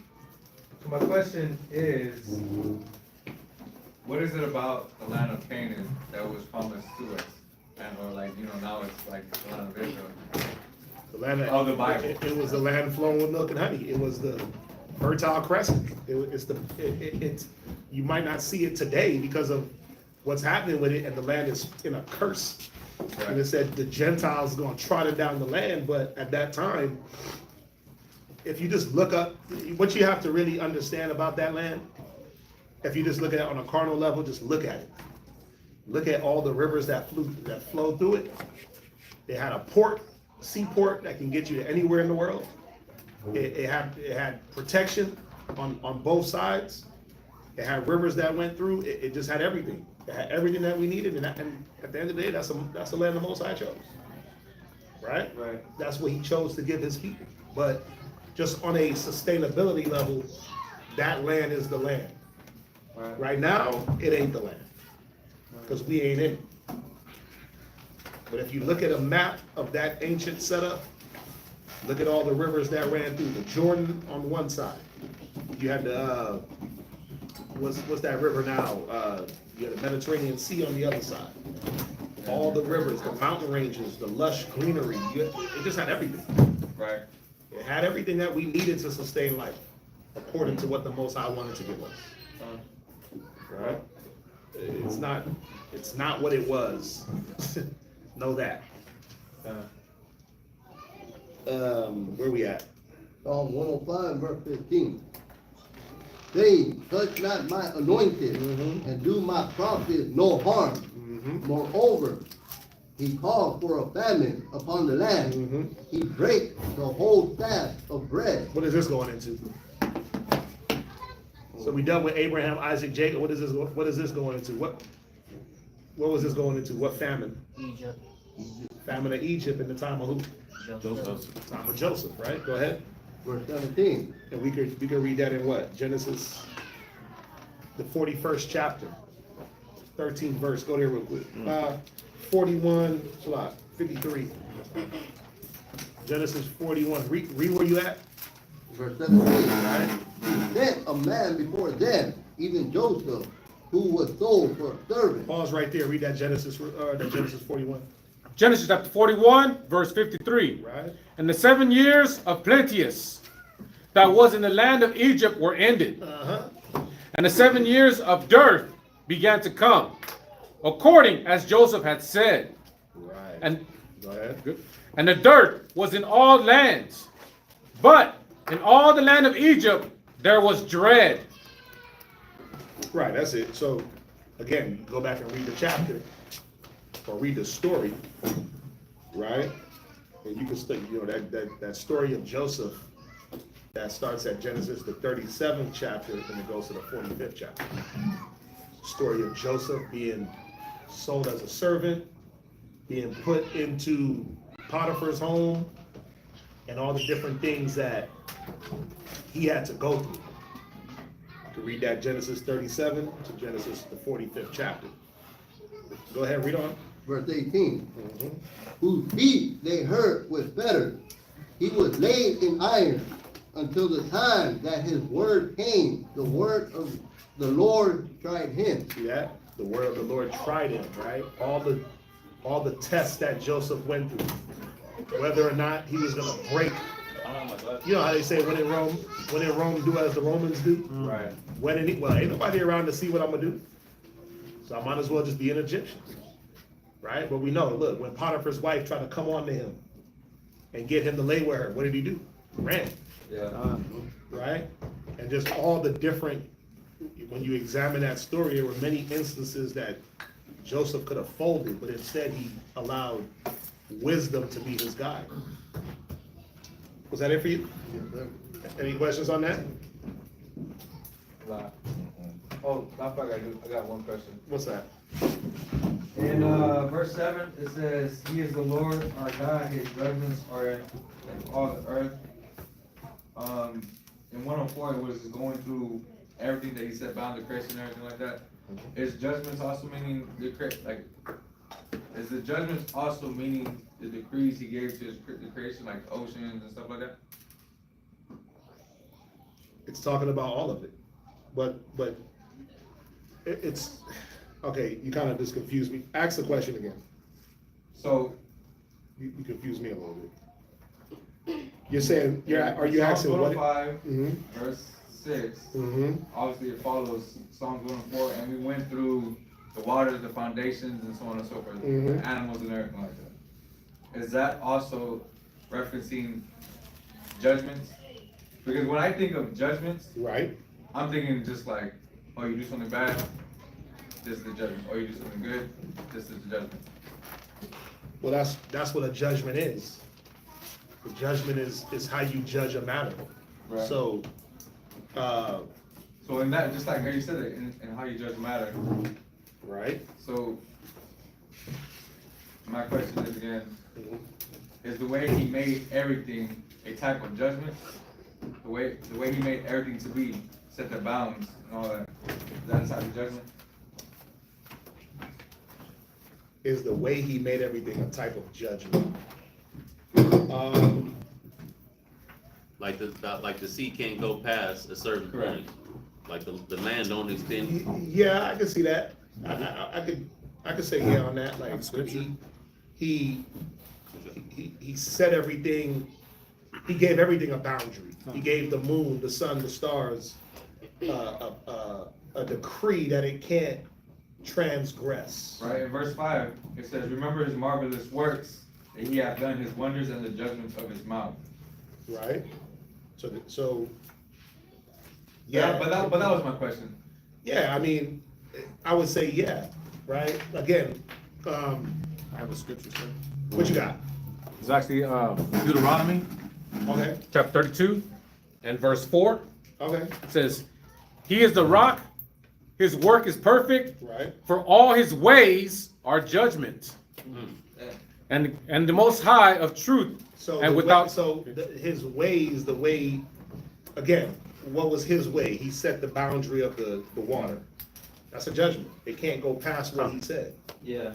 He set the sun, the moon, the stars to the moon at night. The moon don't shine in the daytime. That's his judgment. That's how He said it. The sun comes out in the daytime. You don't see the sun at night, right? The sun does the east to west thing. Rise in the east, sets in the west. It can't go past His judgment or His decree. So yeah. Yeah, do I? And remember, if we it said it's throughout all the earth. So all the different things that the Most High has created, He's pronounced a judgment or a decree that it shouldn't go past. or something that it should stick to be abundant. He even gave us laws, statutes, commandments, judgments to live by, right? He gave us the laws to govern, the statutes and commandments to govern, but then the judgments are when you don't live by the laws, the different ways to judge. What's that? So one of the reasons why this stood out to me as we were reading it, we spent quite some time in the first chapter that we were reading and expounding on it. But when we got into 105 and we came across the word judgments, I thought of that Psalm 147:20, where it says, "He has not dealt so with any nation as for his judgments; they have not known them." So, Right, in a law sense, right? He gave us the laws, statutes, and commandments, but then he gave us a way to judge within the law. Right. Right? So how do you judge a matter of adultery? What is the judgment? Well, he gave us a way to judge that. Right. This is what happens in this situation. Right? If there's a matter of adultery, you bring the parties together, you have a diligent inquiry, you have your witnesses, you bring the man, you bring the woman. If they're pronounced guilty, they're to be stoned. Right? That's the judgment of adultery. But also, well, she's an adulterer. Okay, well, where's the man? We don't know where he's at. Where's the witnesses? We ain't got them. So the judgment on that would be, well, she gotta go free. Can't stone her without the witnesses. Right. You understand that? Yeah, and you know how yeah, I understand that part. You explained that. Now, as far as still just kind of just banging on the word judgment, you know, I brought up the example of that submarine imploding in the ocean. Okay. That's a type of judgment too, right? Yeah, the Most High judged them people in that submarine. For whatever reason, he judged them. Who knows what they did? I don't know their life, right? But they could have been more than likely evil people, and he pronounced judgment on them. Yeah. Because we're not supposed to go past a certain. We can't go into the depths of the ocean. It's not made for us, right? That's not our place. So judgment was pronounced on them. They went past they went past the boundaries that were decreed. We're not supposed to go, we're not aquatics, right? And those depths of the seas are made for certain animals and not all. Not even every animal can go super deep into the water. They'll be crushed. So yes, we pronounce a judgment. Yeah, the water. That was my question on that chapter. Okay. Anybody else?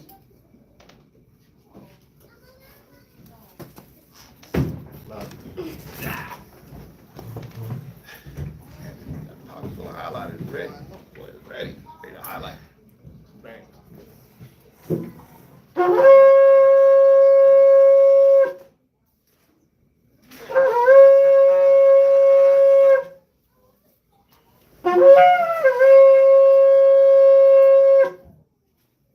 Elijah Shabbat Yashikar Banya Shala. Elijah Shabbat Shah, Yashakar, Banya Shalom, and Israel, Imagine, Barak. Yahabashim Yashar Rakstam. Yahweh Hashem Yahushua Barakatah.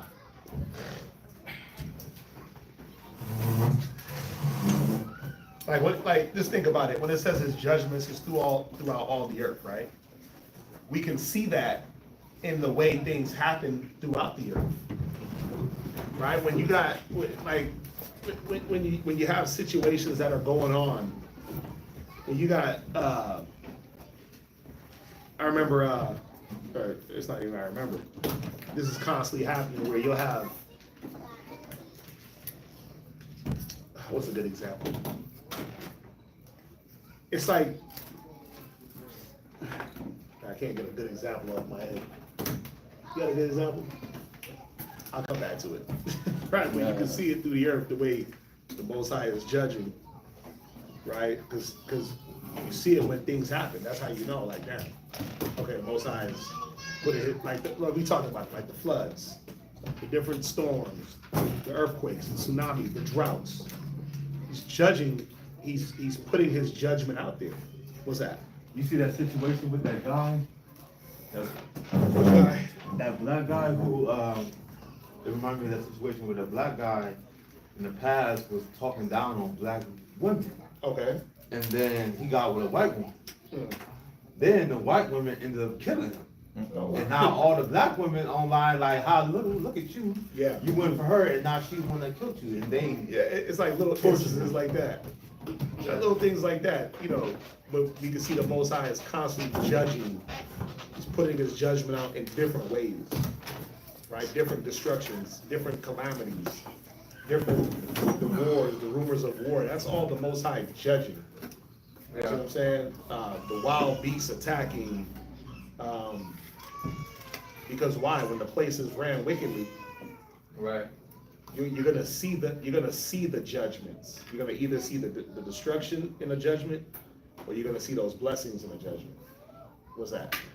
I was speaking with somebody in the mall the other day, and she let me know that she was agnostic. I'm like, well, what is that? Gnostic. All What is right. that? What is that? Well, she said that she believes in a God, but she's unsure of God. Gnosticism, right? It's a form of like Christianity, Catholicism, something like that. And the reason this thought, sparked, came into my mind is, as we're explaining everything that we can see of what's unfolding in the earth is this proof of God and everything like that. God. So, Right. Gnosticism. First century AD among early Christians. Right, Gnosticism, it's first century belief. It's about, emphasizes personal spiritual knowledge above the proto-Orthodox teachings, traditions, and authority of religious institutions. Right, so salvation comes from within, that humans can escape suffering by recognizing and nurturing their divine spark. So, yeah, they got a whole different, nothing in the Bible. First century, right? More philosophy. They're their own God. right. I'm my I'm my own God type of belief. So they move God out the way and they believe that they are God. Yeah. Christianity, man, first century.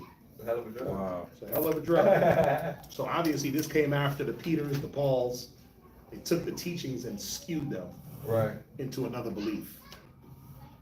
But you see those judgments. You see the Most High pronouncing judgments on everything, on every part of this earth. When I remember when you had like Polite, the Kemet cat, he was shooting up Bibles and Israelites he was going at Israelites hard. Most High judged them.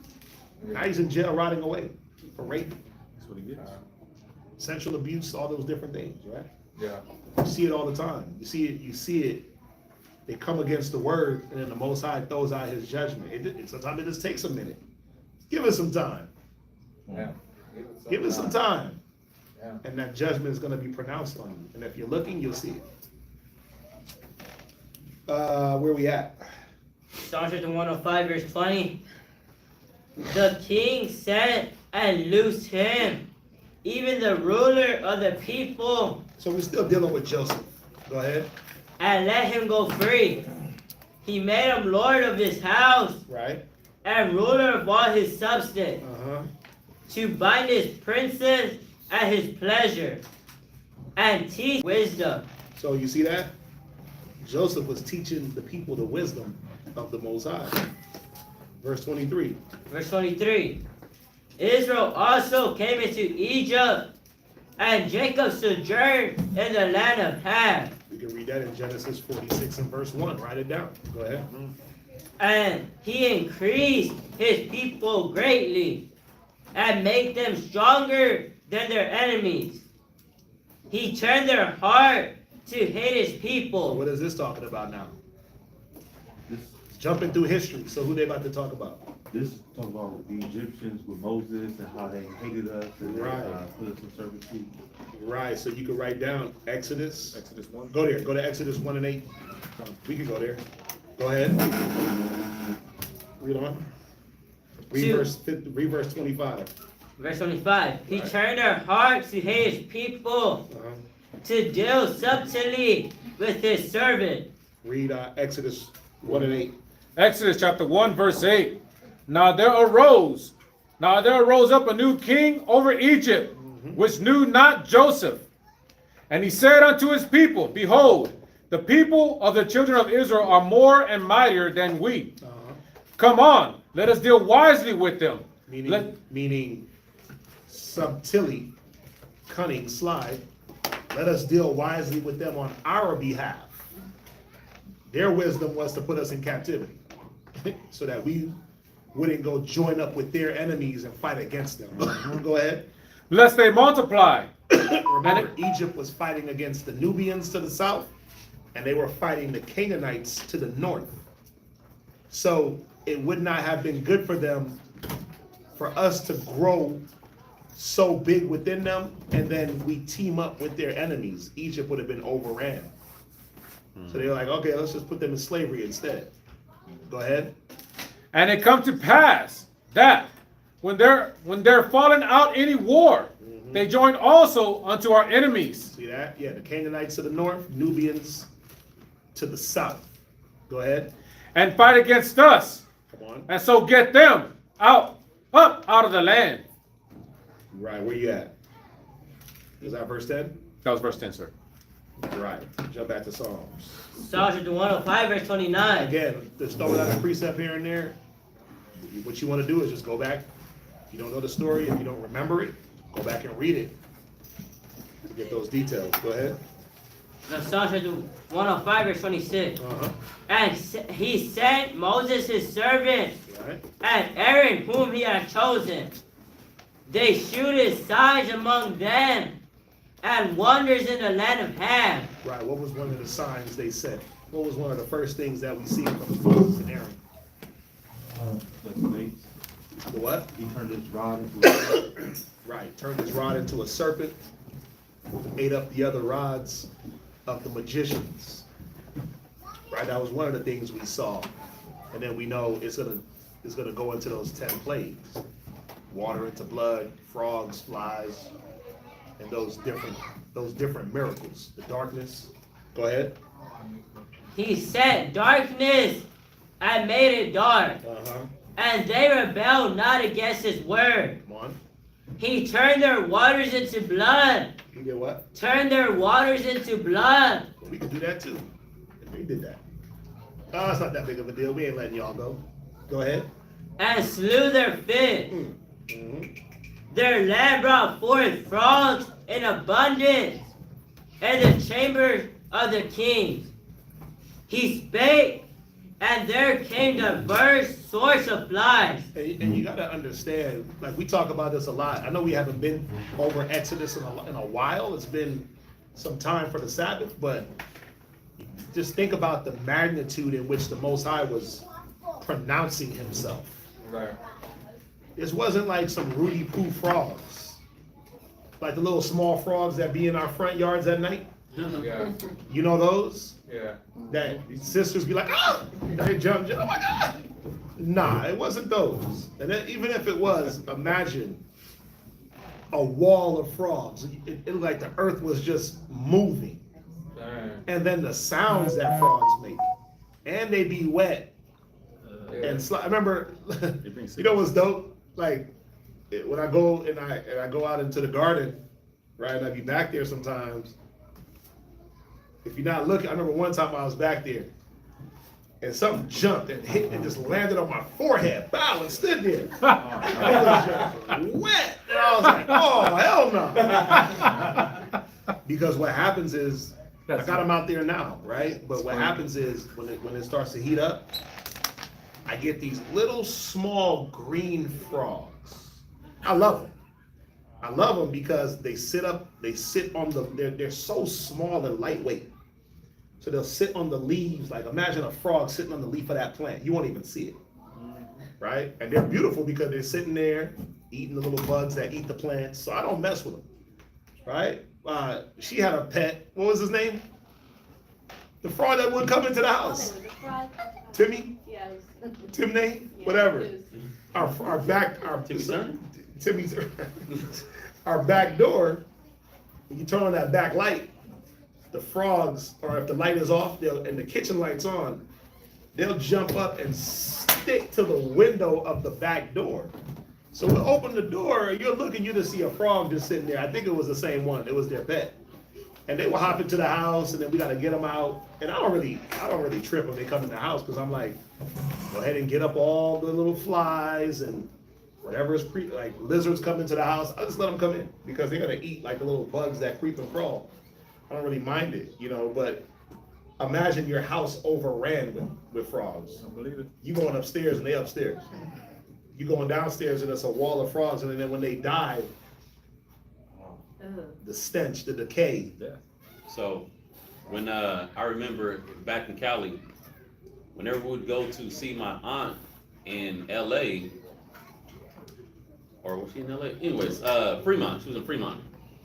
Anyways, when we would go see her, we would always pull up in the evenings. And I remember, like, every time we're like bringing our stuff into her house, like the sidewalk, there'd be so many frogs. And if you're not paying attention, Just run them over. you are stepping on these things, because it's a lot. It wasn't just like there's just kind of one here or there. It's just they're like kind of scattered. So you kind of got like, hey, get out the way. Like, I'm moving, I'm walking here. Because if you just start walking, you're gonna feel that smush under your feet. And it'll be little frogs. Some will be a little bigger. Yeah. And it's a disgusting feeling to, step on a frog. Imagine in Egypt, they had no choice. They couldn't hide. Like, everything that the Most High was putting out there, he made sure that it was pronounced. And they felt it, that every single person was annoyed and disgusted. Big old bullfrog. The frogs, the water with blood, everybody felt that. Man, it was like cats. What? Big old bullfrogs. And then, imagine the variation of frog. You might have had a few small ones, but you see like them toads. Yeah. Oh, God, a huge one. Like, you pick it up, it's like you holding You a hold dice it, bond. yeah, it's like Montanaya's baby. It's a fat, round thing. Like, wait a minute, who is this, Elijah? Right? Y'all ever pick up a toad? Live. I've seen people do it, but that wasn't my pace. Yeah, I'm good on that. I like the little small baby frogs. I let them hop on me, but when they get into that toad realm, where they're like this, and their feet, I'm straight. Good on that. It's like a whole baby. There's a dude, he had a pet frog on YouTube, and the thing is like, Bullfrogs? it's big. I thought it was fake. Yeah. What's the biggest, let's see here, what's the biggest frog species? The Goliath frog. God damn, bro. Come on. Yeah, something like that. World's largest frog growing up to 12.5 inches, 7 pounds. That's a whole baby. A 7-pound frog. Imagine a few of those in the pack. They're not eating regular things. They're not just eating fly, bro. The 7 pounds ain't a fly can't sustain his They eating diet. babies? They're trying to swallow down like infants. Yeah, come on, imagine that. They're eating other frogs, it's dead body, it's decay. Yeah, your pet birds. Come on. So the Most High, he was putting out them frogs in abundance and in variety. Remember, they say certain frogs, if they open up their skin and you touch it, they poison you. Oh yeah, They got venom in their skin. They got the bumps, the warts on their skin, and it just pusses out. It's like a herpes frog. It's like a herpes frog. Toads. They ooze out. Ooh. Even bigger one. It's called the devil frog. The devil 10 The pounds. devil frog. Yeah, it ain't welcome here. Yo, it looks like the devil frog. Yo. Come on. Buzzy Beelzebufo. That's Beelzebub. Beelzebufo, devil frog or armored devil toad. It was a carnivorous frog that lived in Madagascar during the late, what is that? Cretaceous period. They capping 65 million years ago. Stop it. They capping. So it was like a dinosaur frog. They have like the It may have been the skeleton. largest frog ever exists. Appearance and size, Beelzebufo could grow nearly 17 inches long and weigh 10 pounds. Yo, who knows? It just says he sent frogs, but we know the Most High wasn't playing. Like I said, he sent darkness, and then we go into that. It was a darkness that they could feel. Right? It was so dark they was hearing stuff. It was so dark you hallucinated. Yeah. So you know if the darkness was that real, the other plagues were just as real. Most High challenging the Egyptian gods to show themselves. Because that's what that was about. This frog that was sent was to mimic, or to, not mimic, but what's the word? When you make fun of, Mock. to mock the Egyptian god, right? Along with the flies, along with the river turning into blood.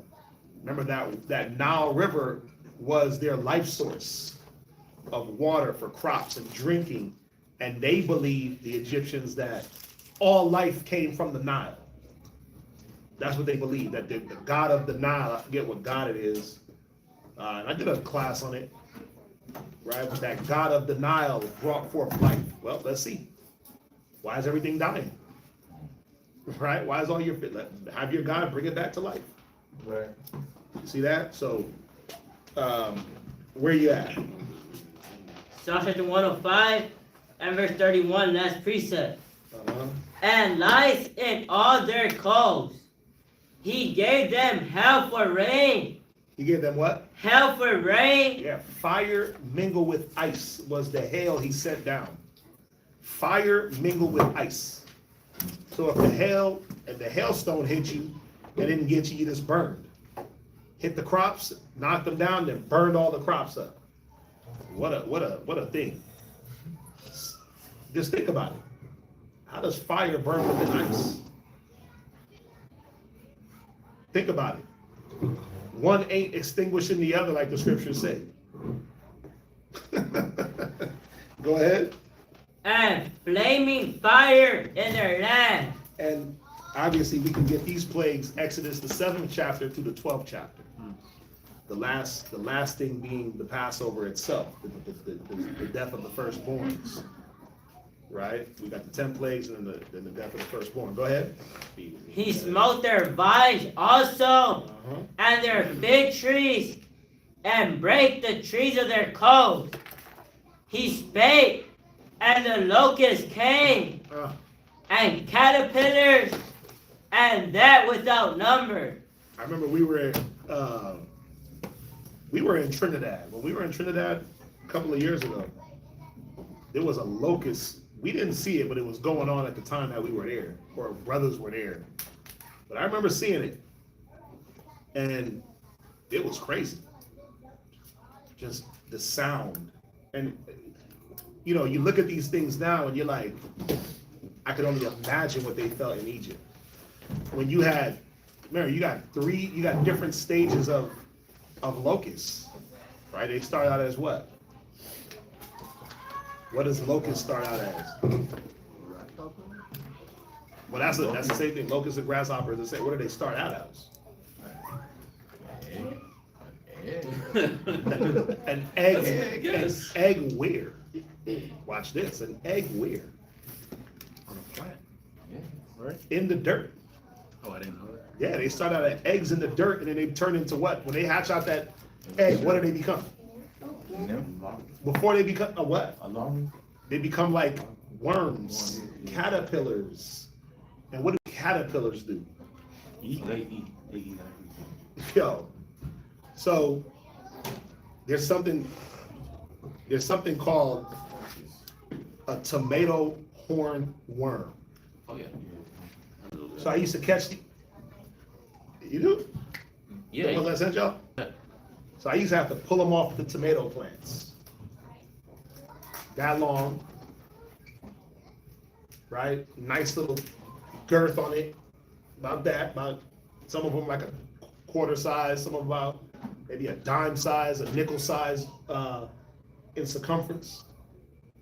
On both ends, it got a spike that comes out its head. Tomato horn worm. Spike that comes out. They're beautiful as hell. It looks like it got a bunch of eyes on it. You gotta take them off because if you leave it on the plant in maybe 2 days, one worm will take out a whole tomato bush. They go from so they go up, tip of the plant, and they just start eating back.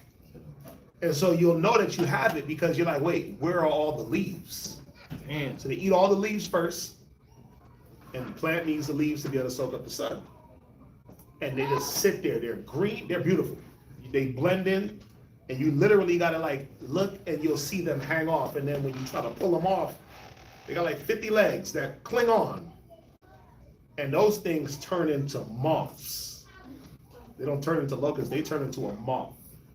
But you have other worms that go from worm to locust, right? And then we know they got the wing locust, but at the end of the day, what are they made to do? They decimate crop. They decimate whole fields in a day, depending on the whole swarm. Remember we looked it up, they had some locusts as big as a man's hand. Look it up, right? Look it up. They got locusts as big as a hand.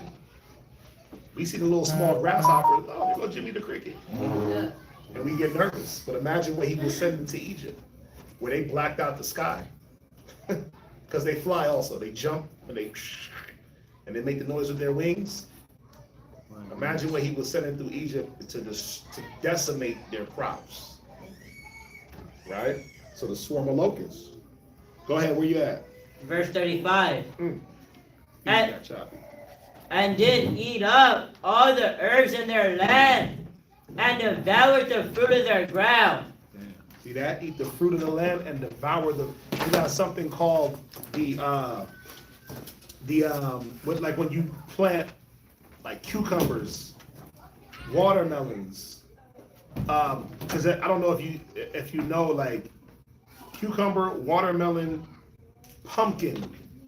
Those vines are hollow. They're like a straw. It's hollowed out, and literally it's just water that plant is sucking up water, and it goes through a straw-like vine, and that's what feeds the water. A watermelon is all water. A pumpkin, it's all water. Your cantaloupes, they're all cucumbers. It's all water. But when you cut that vine open, you could literally cut it open and get a section and look right through it because it's like a straw and it's just sucking up water from the ground. But you have a borer worm. It's called the something borer worm. The mother lays it in the dirt, and that thing bores through the vine of your cucumbers, of your melons, and literally just sits there and just bores through and eats and eats and eats and eats and eats. And you'll know you have it because you'll see the split in the vine, and it looks like the vine is oozing out some type of brown substance, like it was like there's glue or something coming out of it. And you can literally cut the plant and pull that worm out, right? So why am I saying this? Well, because the scriptures teach you that these things are there.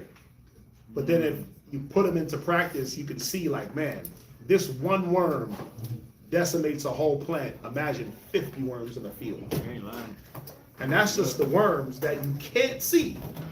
I can see the locust fly, I can see but I can't see the worm inside the base of the plant, sucking the life out of the plant. All I know is I don't got no cucumbers. Damn. All I know is my watermelon, it got to a size and then it stopped. Because that worm took over, and then it lays eggs in the plant, in the dirt, for the next season. That's the sad part. Those things just lay desolate in the dirt. We all got them at our yards. Corey too. You don't act like he don't. I don't have. You ever pick up and you ever like dig through the dirt and you see that little larva? Oh, yeah, it's white with the black head. It's a beetle. It's dead. That thing sits in the dirt and eats the roots of the grass. It eats the roots of anything. It just eats the roots. And you're like, man, what's going on? What's up with my plant? What's up with my crop? And the only way you'll know is if you go under the ground to dig it out. By that time, too late. That's why I kill them. He said, that's why I kill. Yeah, you can't get them all of them. I got all the. I got This granules man and spray. capping. This man capping. He ain't got all of them. They do that garden bed, and I guarantee it, especially right now, How can one put 1,000 to flight right? and two 10,000? But think about it. All I'm saying is if we deal with those things on a small little level of maybe gardening or having plants at the house, like even if you put your house plants outside for a moment, be careful. Because a beetle will come, drop an egg, that thing will creep down into the bottom. Because they like dark, cool soil. And you bring that thing inside the house, you're like, man, I'm watering it, but it keeps dying. It keeps drooping over. It happened with this plant right here. I had to take it out and look, and it had a bunch of those larvae. They were just sitting there eating the roots of the damn houseplant. This one? The mother of that one. Oh, okay. That's a baby plant that came, but the mother plant, I had to take it out, wash off everything, and I was just pulling out those larvae. Damn. I was like, whoa, I used to leave the plants outside. Beetles went, laid eggs. I got something. Granules don't go deep enough. I got something else for that. This man right here, bruh. Hey, They needed you in Egypt. I ain't got They needed you in Egypt at the time of the locusts, right? But just imagine what they were dealing. The Most High made sure He said something for every situation. So if you could stomp out the ones you see, what about the ones you can't see? And then for years to come, they were dealing with this problem because it's a perpetual problem. Once they're in your dirt, you literally got to boil that dirt with water to kill everything off, so they can't keep breeding for the next year. Right. Right? The vine board, that's what it's called, like a vine board. Right? That's what they're called. So I'm a bootleg chemist. Where we at? Verse 36. Uh-huh. He smote also all the firstborn in their land, the chief of all their strength.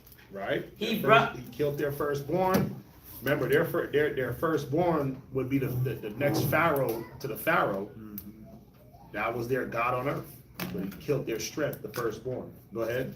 He brought them forth also with silver and gold, and there was not one feeble person among their tribe. What does this mean? There was not one feeble person. Was it that there was no elders amongst us? Blah. I would say that like when we came out, that nobody laughed. We all basically spoiled it. Yeah, go there real quick. Exodus 12 and 36. Think about it. For the Bible to say there was nobody feeble amongst us, but it's alluding to what we took from the Egyptians. Cats walked out of there with dough, money, riches, gold, silver. We plundered them on a high level. You walking out, man, just draped with jewelry. Enough that we were able to do what? Dedicate that towards the temple. Yeah, so build a whole temple with it. Build a whole temple, overlay the Ark of the Covenant with gold. Like, where do you think we got that gold from? And that silver. We got it from Egypt. Read that, Exodus 12 and 36. Exodus chapter 12, verse 36. Right? And the Lord gave the people favor in the sight of the Egyptians, so that they lent unto them such things as they required, and they spoiled the Egyptians. Yeah, we spoiled them. We spoiled them. They lent to us. Lent. We borrowed from them, right? Go back to Psalms, read verse 38. Psalm chapter 105, verse 38. Egypt was glad when they departed. Yeah, they couldn't wait to get us up out of there. Go ahead.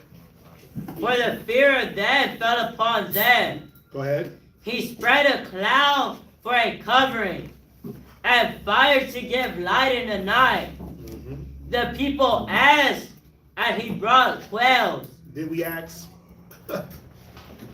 Did we ask? Nah, we didn't ask. We complained and murmured. That's right. Exodus 16 and 13, right? The people asked and he brought quails. Go ahead. And satisfied them with the bread of heaven. You know, some cats will say that he brought fish. That he threw a whirlwind of fish 3 miles in to the coast and we ate fish. But the Bible says quail. Wisdom of Solomon teaches us that it was quail. Exodus teaches us that it was quail, and that quail is a fowl. Go ahead. He opened the rock, Uh-huh. and the waters gushed out. How much water? Read. They ran into dry places Uh-huh. like a river. The waters of Meribah, right? Go ahead. And he remembered his holy promise. And that's, you get that in Exodus 17 and verse 6. We ain't gonna go there because last week, and the weeks before, we kind of just went there and read about these things. So we don't gotta repeat it, right? But just so you know what it's going into and where to find it. Go ahead. And Abraham his servant. So he remembered his holy promise and Abraham, go ahead. And he brought forth his people with joy, and his chosen with gladness. He's asking, can he use the bomb check? Right, brought them forth where? Land of Canaan. That was the promised land. Go ahead. And gave them the lands of the heathen. Right, the Canaanites, the Jebusites, the Girgasites. Go ahead. And they inherited the labor of the people, Right. that they might observe his statutes and keep his laws. Praise ye the Lord. Praise ye the Lord. Okay. Any questions? Pretty straightforward. I mean, really, you just got to go back and read. You are. For verse 44, what do we mean when it says, and they inherited the labor of the people? Servants, handmaids. Oh. Servants and handmaids. That was the whole point, was you wipe out, remember the 7 nations that were supposed to be just destroyed? Right? They were the 7 nations of the Canaanites, they were supposed to be destroyed and killed, but then we didn't do that. And so we read about Joshua, what did he do? He allowed them to be hewers of wood and drawers of water amongst some of the other nations. Right? We inherited them as servants. Some of them were supposed to die straight up. Some of them were supposed to be put in servitude straight up. But then we didn't follow through all the way on either agreement. Right? So they were serving us for a time, and then we ended up serving them. Anything else on that? Yeah.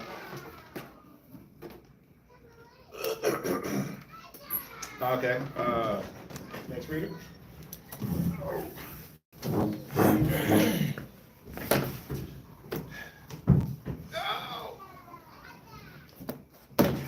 Mm-hmm.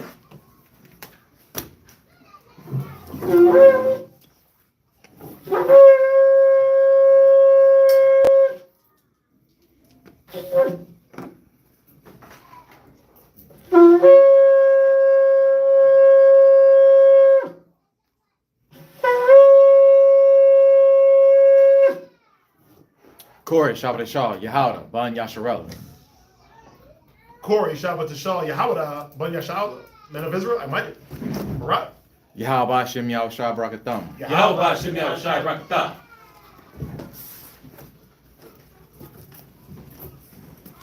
Hey.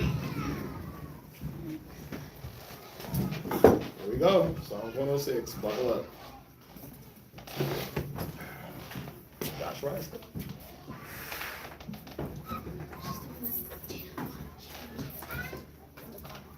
Oh.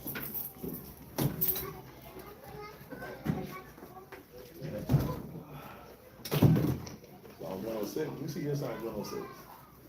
Oh yeah, I ain't got that. Hey, it's about to have something. Don't worry about it. There's a lot going on. Oh, it's about to. Go ahead. There's a lot going on in this looking dry. Yeah, it's about to have some stuff though. It's looking like the waters of strife.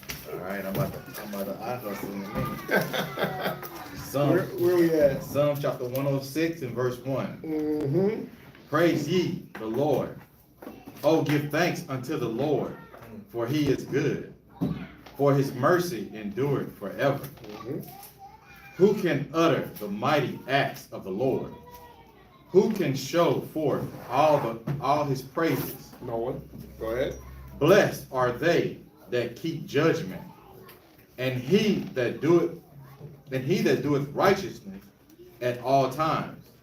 Remember me, O Lord, with the favor that thou bearest unto thy people. O visit me with thy salvation, that I may see the good of thy chosen. Of the world? Of thy chosen. Come on. That I may rejoice in the gladness of thy nation, that I may glory with thine inheritance. We have sinned with our fathers. We have committed iniquities. We have done wickedly. Our fathers understood not thy wonders in Egypt. They remembered not the multitude of thy mercies, but provoked him at the sea, even at the Red Sea. Exodus 14:11. No, Exodus 14:11, real quick. Exodus What does it 14, mean? verse 11. What does it mean we provoked them at the Red Sea? Read it. And they said unto Moses, because there were no graves in Egypt, hast thou taken us away to die in the wilderness? So remember, our backs against the wall. Our backs are against the Red Sea, and we got the Egyptians bearing down on us. Right? Go ahead. Wherefore hast thou dealt thus with us, to carry us forth out of Egypt? What verse? Verse 12. Read it. Finish verse 12. I'm going to verse 12 now. Go ahead. Go ahead. Is not this the word that we did tell thee in Egypt, saying, let us alone, that we may serve the Egyptians? Go ahead. It had been better for us to serve the Egyptians than that we should die in the wilderness. Right. So, cats got faithless as soon as it was time. Right? Let's go back and serve the Egyptians, provoking the Most High. Go ahead. Go back to Psalms. Psalms 106:8. Right? Nevertheless, he saved him for his name's sake, that he might make his mighty power to be known. Stay in Exodus. Yes, sir. Read on. He rebuked the Red Sea also, and it was dried up. So he led them through the depths as through the wilderness. Right, like, so I know we look at the word wilderness and we're like, oh, wilderness, that's like a bunch of trees and greenery. No, wilderness biblically is talking about dry desert areas. That's what it's alluding to. When it talks about the wilderness, it's going into places that have no life. So what is it saying? That he dried up that Red Sea to the point where it was literally dry land. It wasn't a wilderness. It wasn't trees everywhere all of a sudden. Exodus 14:21. Exodus chapter 14, verse 21. Isaiah 16:13. Go ahead. And Moses stretched out his hand over the sea. And the Lord caused the sea to go back by a strong east wind all that night. Come on. Oh, wait, how long? All that night. Come on. And made the sea dry land. Whew. I mean, there it is. It was a wilderness. It was dry. It wasn't like what we think wilderness is, green and lush. Isaiah 63:13. Oh, I don't have that one at 16. Isaiah 63:13. Gone. Isaiah chapter 63, verse 13. That led them through the deep as an horse in the wilderness, that they should not stumble. As a beast goeth down into the valley, the Spirit of the Lord caused him to rest. So didst thou lead thy people to make thyself a glorious name. Look down from heaven. Right, that's it. So we were led through that wilderness like a beast into a valley, right? Go back to Psalms. Would you drop that Exodus? You can drop the Exodus. Get Exodus 15:1. But go ahead, Psalms. Psalm chapter 106:10. And he saved them from the hand of him that hated them, and redeemed them from the hand of the enemy, and the waters covered their enemies. Actually, get Exodus 14 and 27. Go ahead. There was not one of them left. Exodus 14, 27, 28. Exodus chapter 14, 27. And Moses stretched forth his hand over the sea, and the sea returned his strength when the morning appeared. And the Egyptians fled against it. And the Lord overthrew the Egyptians in the midst of the sea. Remember, it said that when we walked through the Red Sea, it was like a wall on each side. The waters gathered up, and it was literally, we walked, and there was a wall of water on each side. Imagine that. You got a wall of water here, wall of water here. You just walking through dry land. And so the Egyptians see it, they're like, oh, got him. So what do? They run. And what happens? Keep going. What verse you at? Verse 28. Come on. And the waters returned and covered the chariots and the horsemen and all the host of Pharaoh that came into the sea after them. There remained not so much as one of them. Not even one. Go ahead, read Psalms. Chapter 12. Chapter 106 and 12. 106 and 12. Then believe they. Then what? Then believe they. Go ahead. We needed a sign. We provoked them, but then we believe. Go ahead. His words, they sang his praise. They soon forgot his works. Go to Exodus 15 and verse 1. Exodus 15 verse 1. Then sang Moses. Then what? Then sang Moses. Praise ye the Lord. Not that Moses was faithless, but the people. Come on. And the children of Israel, this song unto the Lord, and spake, saying, I will sing unto the Lord, for he hath triumphed gloriously. What verse you at? Verse 1. The horse and his rider hath he thrown into the sea. There it is. Right? Go back to Psalms. Psalms chapter verse 13, 106 and 13. Right? They soon forgot his works. Double-minded as hell. So as soon as you get past the river, the next day you're crying. Well, what about water? What about food? Go ahead. They waited not for his counsel, but lusted exceedingly in the wilderness, and tempted God in the desert. Go ahead. And he gave them their request. See that? So they lusted. Go to Numbers 11. Numbers 11 and 1. Read that real quick. Numbers chapter 11 verse 1. And when the people complained, it displeased the Lord. Right. And the Lord heard it. And his anger was kindled. And the fire of the Lord burnt among them. And consumed them that were in the uttermost parts of the camp. Jump down to verse 4. Verse 4. And the mixed multitude that was among them fell a lusting. And the children of Israel also wept again, and said, who shall give us flesh to eat?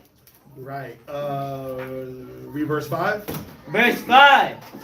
We remember the fish which we did eat in Egypt freely.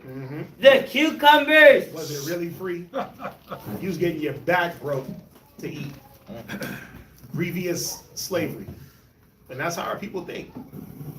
We think that is free, but what are you really giving up to get it? Go ahead. And the melon, and the leeks, and the onions, and the garlic. Garlic, onions, and melons. Like that's what we was losing our damn minds over. Right? Jump to verse 16. Verse 16. Just jumping through the chapter. Y'all can read it. You read verse 16.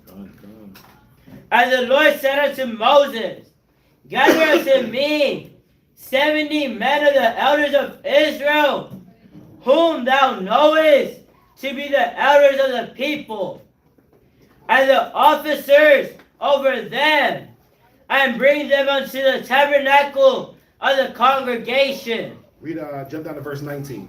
Verse 19.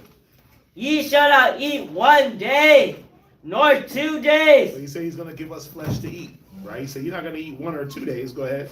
nor 5 days, Come on, neither 10 days, come on, nor 20 days, come on.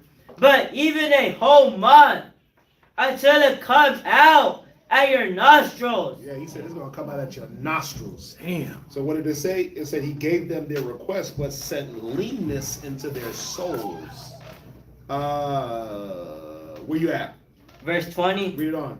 Because that ye have despised the Lord, Uh-huh. which is among No, you. listen, and it be loathsome unto you, because you have despised the Lord. Go ahead. I have went before him, Uh-huh. saying, why came we forth out of Egypt? Jump to verse 31. Verse 31.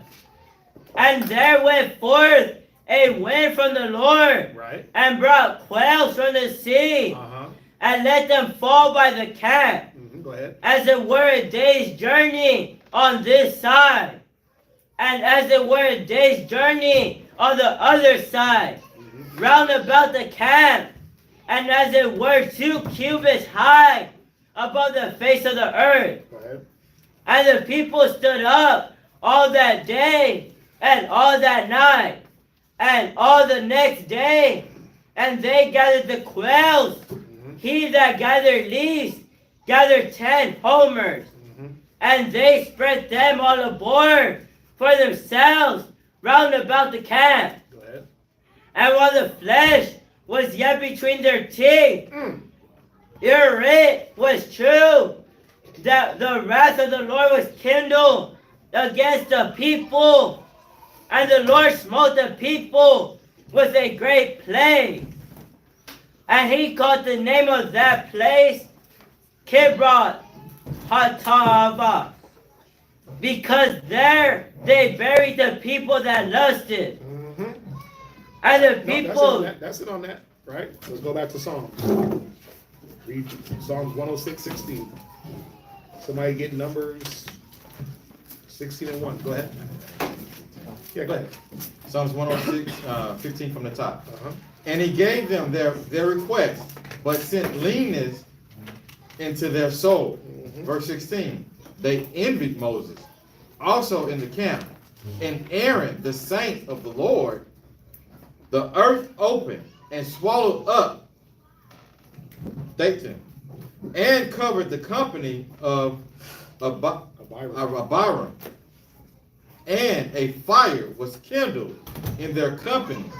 The flame burned up the wicked. Right, you can read, we ain't gotta go there, but you can read that in Numbers 16 and 1. That's where that story starts. Right, go ahead, read on. Verse 19. They made a calf in Horeb and worshipped the molten image. Thus they changed their glory into similitude of an ox. They did what?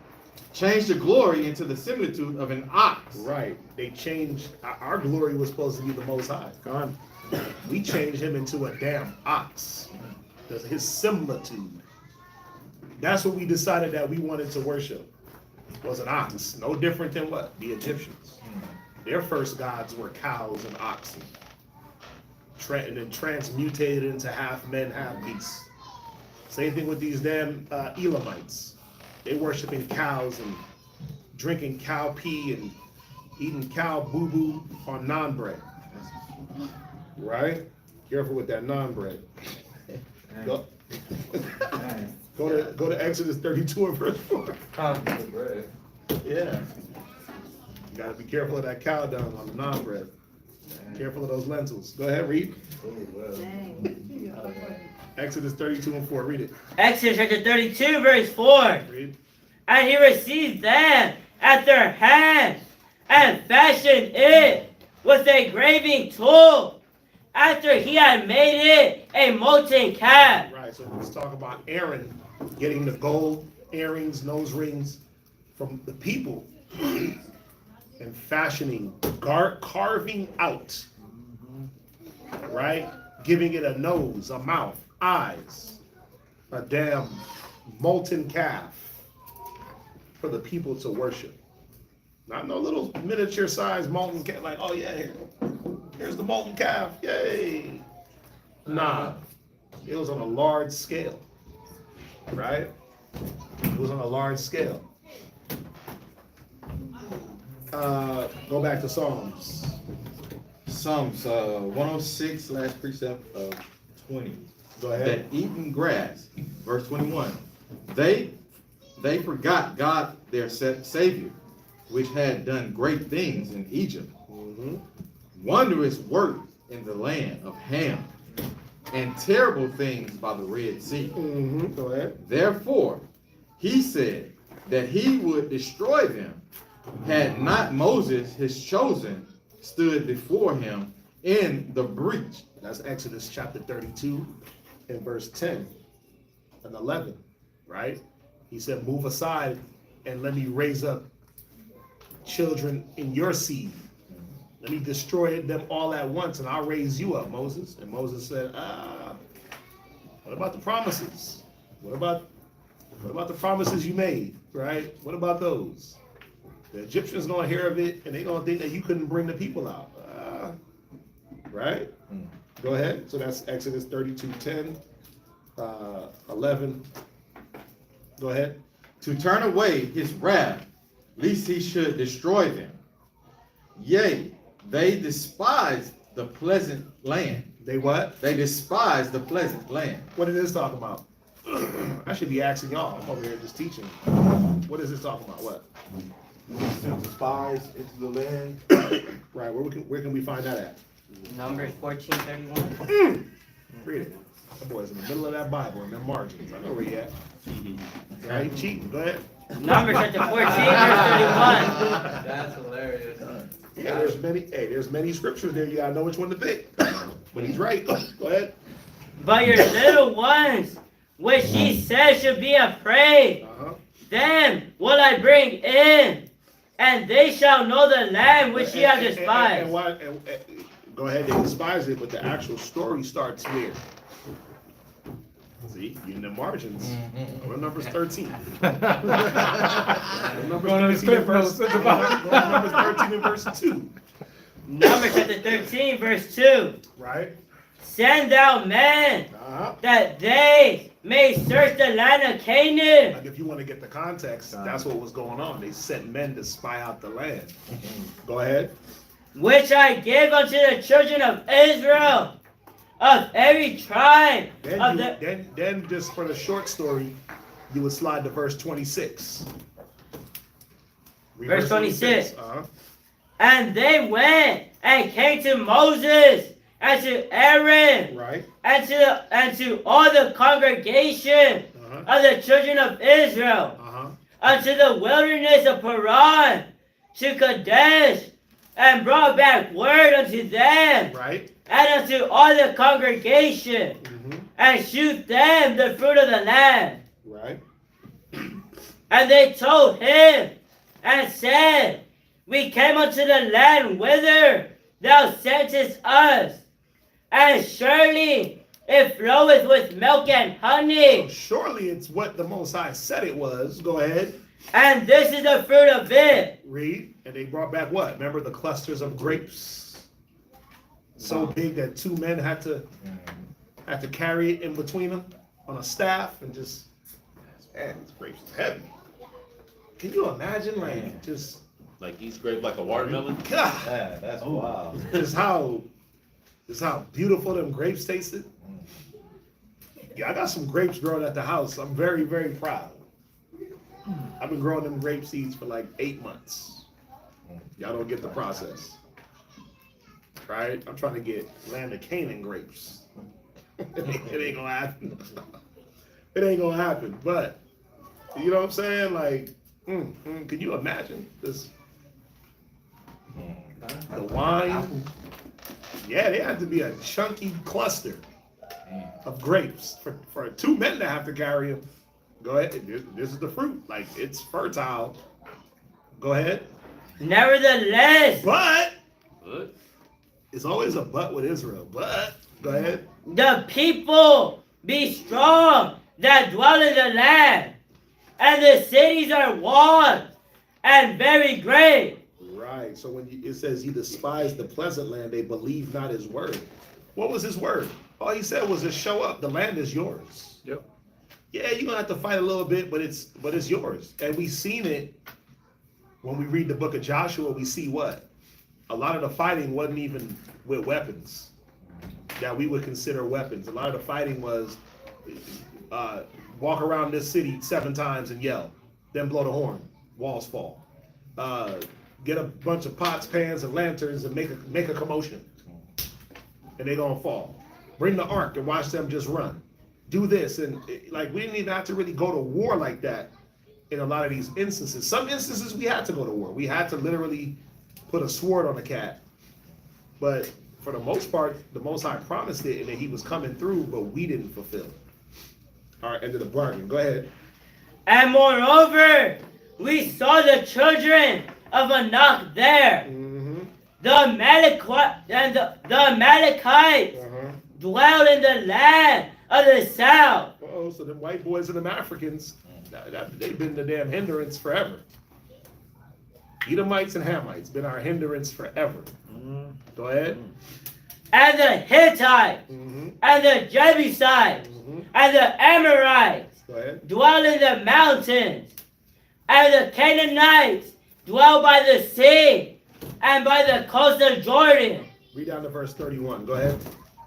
And Caleb stilled the people before Moses, All right, everybody relax. We got this. Go ahead. and said, let us go up at once and possess it, for we are well able to overcome it. Read. But the men that went up with him said, we be not able to go up against the people, for they are stronger than we. And that was the issue. And that's where we end up 40 years in the wilderness. It took the spies 40 days to spy out the land. So he said for each day would be a year for you walking through that wilderness. And that's how that 40 years, you can read it in the next 2 verses, next 3 verses. Right? That's how we end up walking 40 years in the wilderness. Go back to Psalms.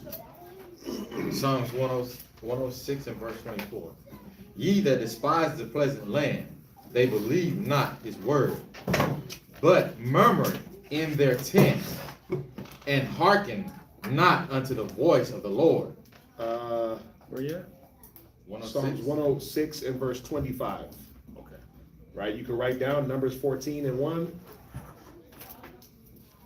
27 through 34. Go ahead. Verse 25 from the top. But murmur in their tents, Right. and hearken not unto the voice of the Lord. So what is it? What are we seeing? This constant repeat of history. Murmuring, saving, food, water, release from the Egyptians, murmur. Kill the Egyptians. Get to the other side. Thirsty, murmur. Give you water. We want flesh, murmur. Give you quail. Right? And then it's this constant, give you Moses, murmur against him. Get the murmurers out the way. Right? It was just constant murmur, check, move forward, murmur, check, move forward. Like, we just couldn't figure out a way to not repeat the same folly. Oh, we're about to see it again. When we read down, we're about to see something very crazy. I was looking at this, I was like, damn. You know, when you're reading the book of Judges, man, the amount of times that we did evil and the Most High had to send a Savior was crazy. Right? So read on in Psalms. Verse 26. Therefore he lifted up his hand against them to overthrow them in the wilderness. Right. Verse 26, right? Yeah. Any questions? No.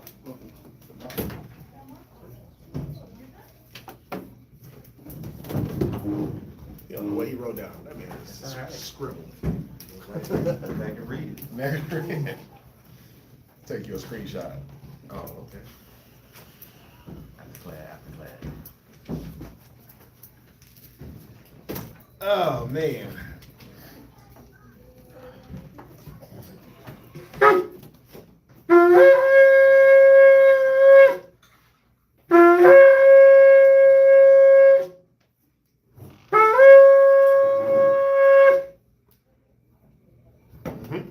Yashakar, Shabbat Shah, Yashakar, Baya Sharala. Yashakar, Shabbat Shalom, Yashakar, Banya Shalom, and Israel.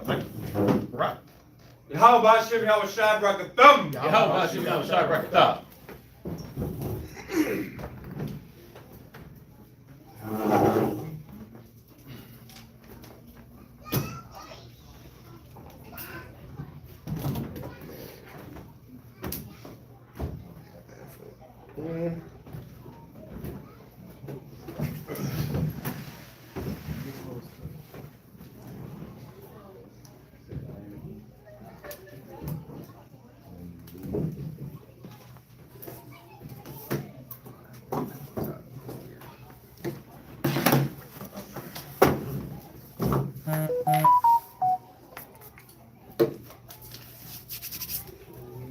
Or Psalm chapter 106 and verse 27.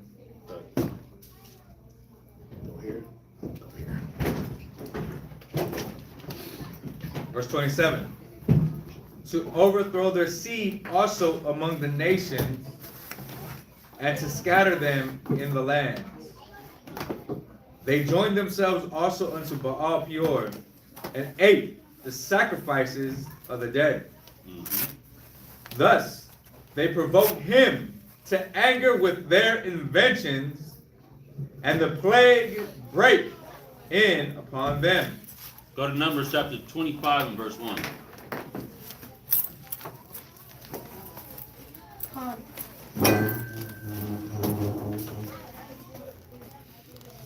Numbers chapter 25, verse 1.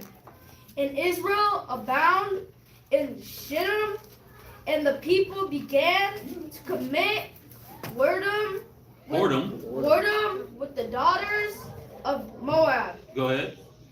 And they called the people unto the sacrifices of their gods, and the people did eat and bow down to their gods. Read. And Israel joined himself unto Baal Peor. Yeah, so we committed adultery against the Most High. We started to go after these gods of these other nations instead of, sticking with Papa. Con. Right. Go ahead. And the anger of the Lord was kindled against Israel. And the Lord said unto Moses, take all the heads of the people and hang them up before the Lord against the sun, that the French anger of the Lord, fierce anger of the Lord, may be turned away from Israel. Con. And that's what it's bringing out back in Psalms chapter 28, actually 28 through 29. Okay. Where it says the Lord broke out against us. Yeah. Con. You can jump back. Verse 29. Verse 30. Then stood up Phinehas and executed judgment. And so the plague was stayed. Yeah, so y'all know the story. So when Phineas thrust through the man and the woman in the tent, that appeased the Most High. He was like, the Reubenite and the Midianite. Con. Simeonite? Yeah, Zimri and Cusby. Oh, that's correct. Simeon. Benjamin. It was El Alpha. It was what? El Alpha, the rapper. He's still. Wow, you got it. That's a native northern people. Did y'all go to Numbers? Yes, sir. Right. Where y'all at? We are in Psalms 106 and verse 30. I just read 30 right now. Go ahead. Verse 31. And that was counted unto him for righteousness unto all generations forevermore. What did Phineas get when he did this? Who knows? What? His generation after him will be everlasting priesthood. He got a similar promise that David got, right? But just on the priesthood side. Go to Go to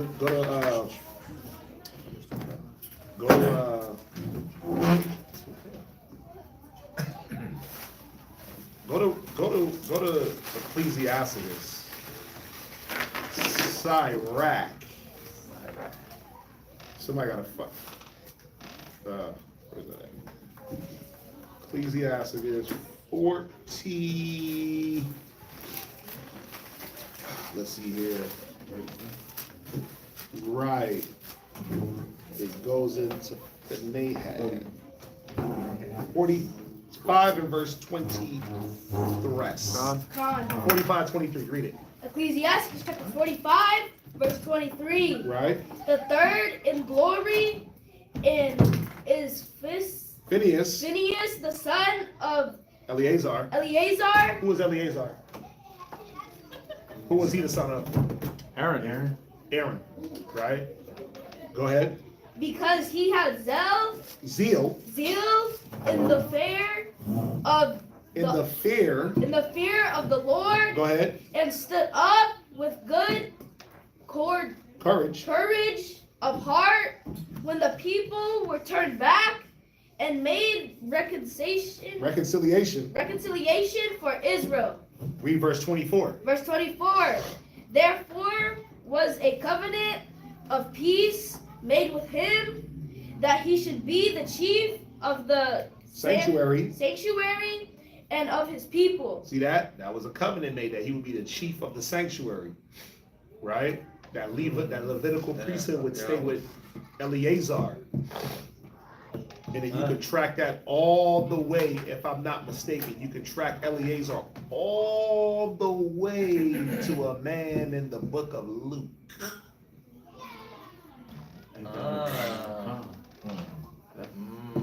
If I'm not mistaken. Huh? John's father. Zechariah. If I'm not mistaken, I'm pretty sure I'm not mistaken. Right? You know, it's called when you look at Eli and his sons, they weren't from Eleazar's side. No, they weren't. Nope. They kind of took that upon themselves because of what was going on at that time. You had Eleazar, so you had two of Aaron's sons that died and two that lived. You had, what's the two that died? We can get it, but the two that burned strange fire, they died on the spot. Then we're left with Eleazar, and what's the other son? Ithamar and Eleazar. The names of the sons are Nadab and Abihu. Right. They get put to death. And then we left with Ithamar and Eleazar. Because of what Phineas did, they were the top chief priests through Eleazar now. If you go, you can look at it. I believe if you go into Eli and his sons, they weren't from Eleazar line. They were from Ithamar's line. So they didn't even belong in that level of the priesthood. But then when they're knocked out the way and put to death, then someone from Eleazar's line assumes the priesthood. Wow. Yeah. A little history. I mean, you can look at it, look into it. I looked at this a while ago, so if I'm incorrect, just correct me if I'm incorrect. But it was a minute ago when I was looking at this, and I believe that if I'm not mistaken, John the Baptist is from Eleazar's line of priests. Right? You see what one man can do?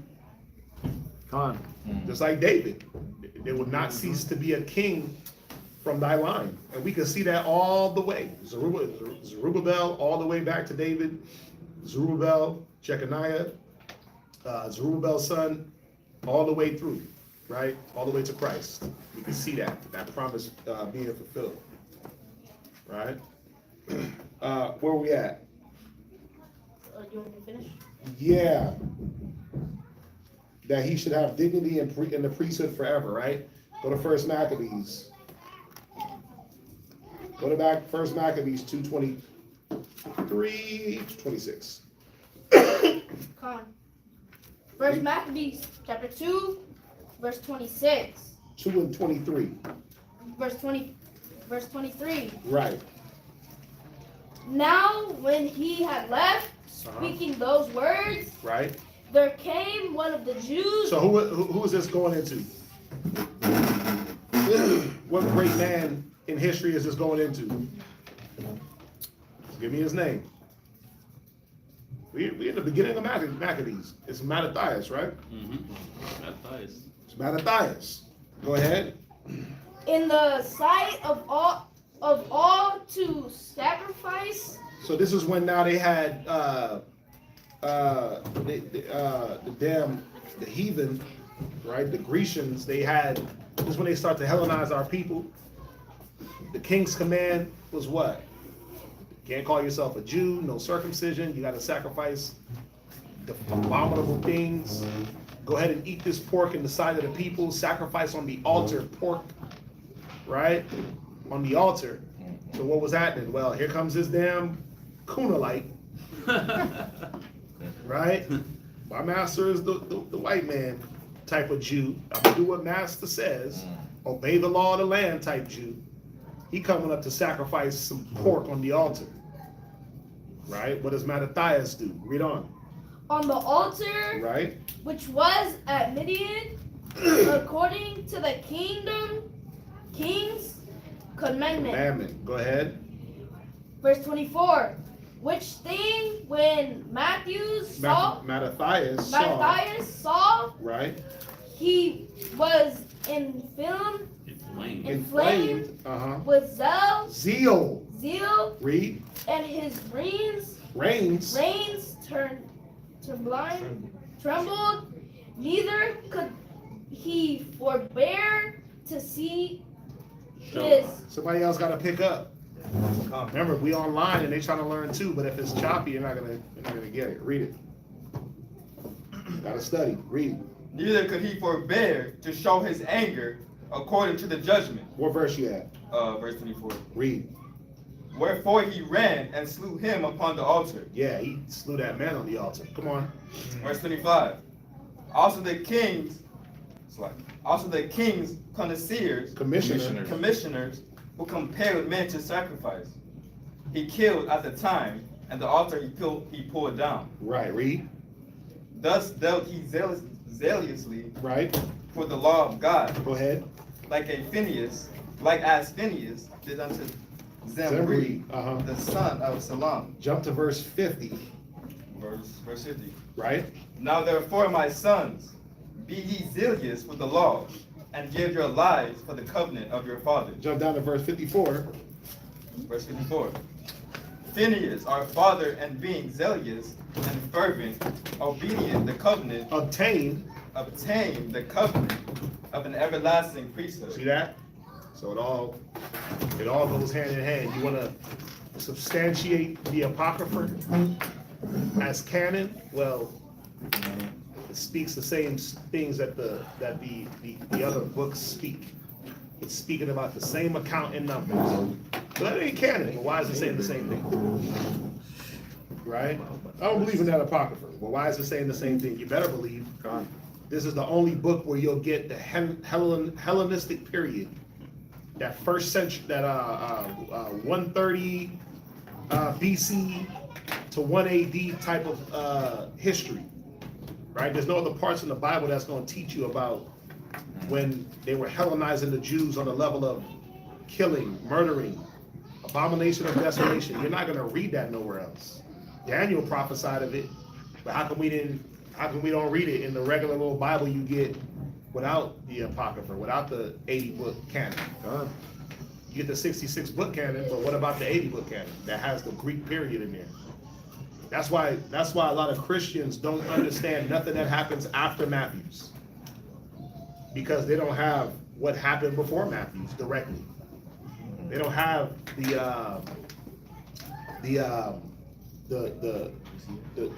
revolt, the Maccabean revolt. They don't have those stories, right? So they're missing a whole section of history. So they don't understand why the Galatians are called Galatians. That those Galatians are Israelites. That those Colossians are. They don't get it. To the 12 tribes scattered abroad, James, Peter, right? that it was written to Israelites with different names in different lands. Okay. Remember, I believe it's in the book of Isaiah. He said he was going to call us by different names. Right? So if you're missing a bulk of history, it's going to be hard to understand what the rest is saying. And that's a lot of their problem. A lot of things have been omitted in their paradigm, in a Christian paradigm. Jump back. Psalms 106 and verse 32. Right. Where we at? Psalms 106, 32. Go ahead. They angered him. They angered him also at the waters of strife. Right, the waters of Meribah, the waters of strife. What was that about? Quickly, somebody. What happened at the waters of Meribah? What happened the first time, and then what happened the second time that shouldn't have happened? What? Moses hit the rock instead of talking to it. What happened the first time? He hit the rock because they told him to. Okay, and then what happened the second time? He hit the rock again when they commanded him to talk to it. Right, he was commanded by the Most High to speak to the rock the second time, and in a moment of frustration, he hit the rock. How long shall I suffer you niggas? Bow! Wait a minute. Messed up here. Right. That wasn't what we're supposed to do. You're supposed to talk to that thing. See that? That's why it was called the waters of strife. Watch. But think about it. Who got the greater condemnation for it? He did. Moses did. Now for that, you can't see the promised land. Yep. You will not enter. You'll see it. Go on the cliff and look over at it. Damn, it's beautiful. Numbers. It's beautiful. But you ain't gonna walk up in it. Go up in the mountain of Moab and go die somewhere. It's like Killmonger. You got the Killmonger thing? Yeah, he got the Killmonger. He wanted to see the sunset. Ain't that what Killmonger wanted to see? He wanted to see a sunset. Yes. In peace. How beautiful Wakanda is. Yeah, he just wanted to see Wakanda. Remember, he grew up in America. So he didn't see his homeland. He died at the sunset. Same thing. Just go up in the mountain and die. Right? Yeah, Numbers 20. Verse 12 and 13.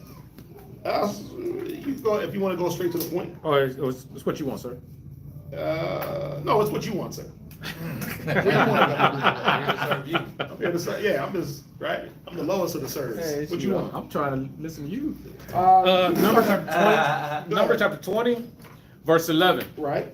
And Moses lifted up his hand, and with his rod he smote the rock twice, and the water came out abundantly. So just to get the actual context, you start at 9 so we can see what the Most High actually commanded him. Okay, Con. That's the reason why I got 9. You ain't gotta read it, but for everybody listening, you read 9 so you can see what the Most High, what the commandment was given, what command was given, and then we can see what was done. That's why we see the judgment.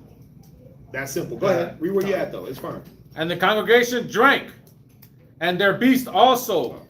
Verse 12.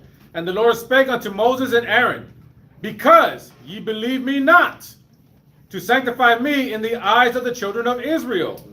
Therefore, ye shall not bring this congregation into the land which I have given them. And we know the whole congregation didn't make it. They all, I'm telling you, Numbers was Numbers was like the blood book. That was like the death book. Because remember, the whole peoples died off except for their children. Right? And Caleb, Joshua, Phineas, like those men are the only men that made it. Everyone else died off. Right? A lot of death. They died off in very numerous and perverse ways. Some men died off ground opening up, swallowing them. Some men died off by serpents. Some men died off by their own brethren. If you with me, stand here on this side. If you with the Lord, stand here. If you against the Lord, stand there. All right, now everybody that's with the Lord, pull out your swords and smite everyone his neighbor. 4,000 people dead. Imagine that. The Levites was just wiping cats out. God. Man, it was wild in that day. He was purging those rebels. Right? He was purging out those rebels. That way, when they got into the land, that wouldn't be named amongst them. That rebellion, the Korahs, the Dathans, the Abihus, and other different type of men The men that lusted to get over these Midianite women's, right? Yeah. They joined them. It said they joined to Baal Peor. That's wild. It wasn't like just, oh, let's get with the women. They literally joined to their gods. We got to get them out of here. We can't bring it. That's already in Canaan. You can't walk into Canaan with Baal Peor as your god and you trying to wipe out niggas that serve Baal Peor. Does that make sense? How can, there it is. How can Satan cast out Satan? That's a good one. That's a good one. Right? Where you at? Go ahead. Verse 13. Uh-huh. This is the water of Meribah. Right. Because the children of Israel strove with the Lord, and he was sanctified in them. Where we at? Go back to Psalms. Psalms 106 and verse 32, last precept. So that it went ill with Moses for their sake. So it went ill with Moses. He didn't get a chance to go into the promised land. Go ahead. Because they provoked his spirit so that he spake unadvisedly with his lips. They did not destroy the nations concerning whom the Lord commanded them. What nations? What chapter? What book, chapter, verse? Okay, we ain't got to go there. We can just write it down. What nations did he command us to destroy? Did he command us to destroy every nation? Wasn't there 7 nations explicitly? What book, chapter, and verse? Just say it. Deuteronomy 18. Ooh. And 9. You went too far. You've gone too far. Where? 7. Yeah, Deuteronomy 7 and 1.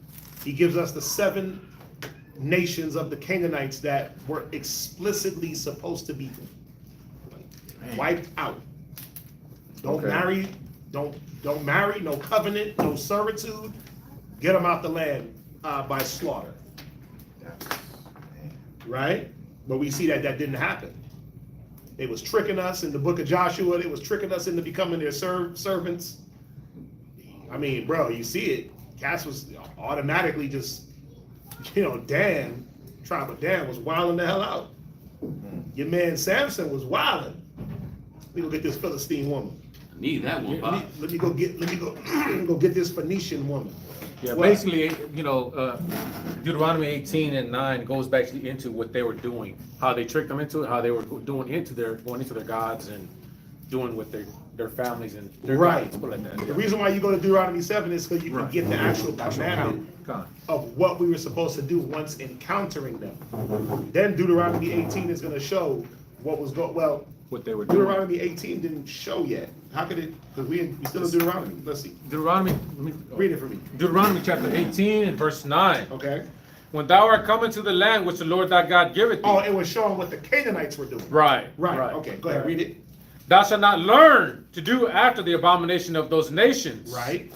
There shall not be found among you any one that maketh his son or his daughter to pass through the fire. Because they were in the valleys sacrificing their children on a high level. Go ahead.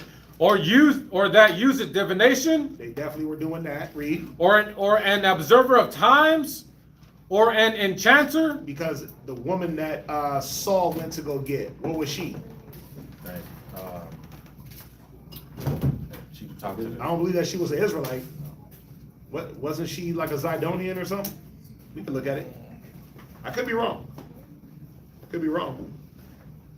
But go ahead, let's find it. Or a witch. Right. Or a charmer. Right.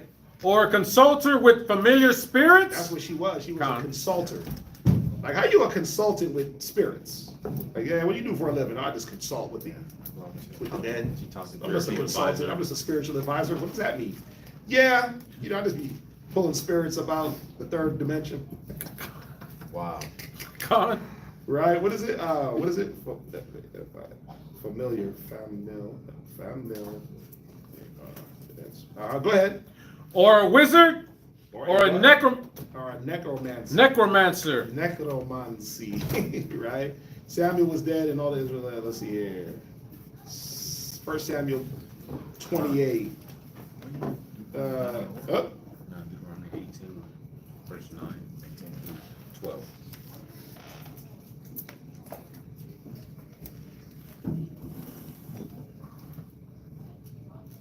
Seek me a woman of familiar spirits. She was at Endor, so okay, it doesn't give her nationality. It just gives the land that she was in. Right? But we know that they were on that type of level. We know just reading the rest of the histories, Kings, Jezebel, what she was on, murderous, right? Idolatrous. We know what they did when they were worshiping Baal Peor, Baal Zebub. What was the Baal that they were joined to in Numbers? Baal Peor? Was it Baal Peor? I thought it was another Baal. Baal Peor, number 25, what we just read with Phineas? Was it? Yeah. Okay. Baal Peor. They had some Baals out there, man. It was Baaling. Yeah, it was some Baals. Baal, Lord of this, Lord of that. It was never the Lord God Almighty. Lord of Lords, King of Kings. It was always like some damn Lord of the crap. Lord of the opening, Lord of the flies, Lord of this, Lord of that. They have many lords that they worship. Worship that frog. Frog worship. Bruh, they had a lot of different things they had going on.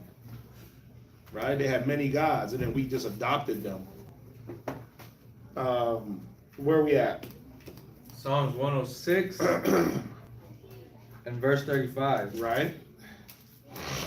34. Okay. They did not destroy the nations concerning whom the Lord commanded them, but were mingled among the heathen. And this is where we always go. We always go to Psalm 106, 35 and read down, right? But it's always good to get what? The chapter in its whole totality. So we were mingled amongst the heathen. Read on. And learn their works. Go ahead. And they served their idols, which were a snare unto them. Yea, they sacrificed their sons and their daughters unto devils. Somebody give me the book of Judges and go to chapter 3 and verse 1. Read. Just you read. And shed innocent blood, even the blood of their sons and of their daughters, whom they sacrificed unto the idols of Canaan, and the land was polluted with blood. Thus were they defiled with their own works, and went abhorring with their own inventions. Therefore was the wrath of the Lord kindled against his people. Go ahead. Insomuch that he abhorred his own inheritance. And he gave them into the hand of the heathen. And they that hated them ruled over them. Their enemies also oppressed them, and they were brought into subjection under their hand. Many times did he deliver them, but they provoked him with their counsel, and were brought low for their iniquity. Nevertheless, he regarded their affliction when he heard their cry. Judges 3 and 1. Read it. Judges chapter 3 and verse 1. We're just going to dance through time real fast. Judges 3 and 1. Read that. Now these are the nations which the Lord left to prove Israel by them, even as many of Israel as had not known all the wars of Canaan. Right. Why? Because this is the new generation. So they didn't know what these Canaanites was really about. Right? They got it easy. They passing through little different lands, and they don't have to really fight nobody. But now you got to go and be the generation of fighters to secure this land. But what do we want to do? Nah, I'm good. It said we became effeminate. Husbandry. I just want to, I got the land, I'm straight. Right? When you look at the tribe of Dan, they didn't fight at all.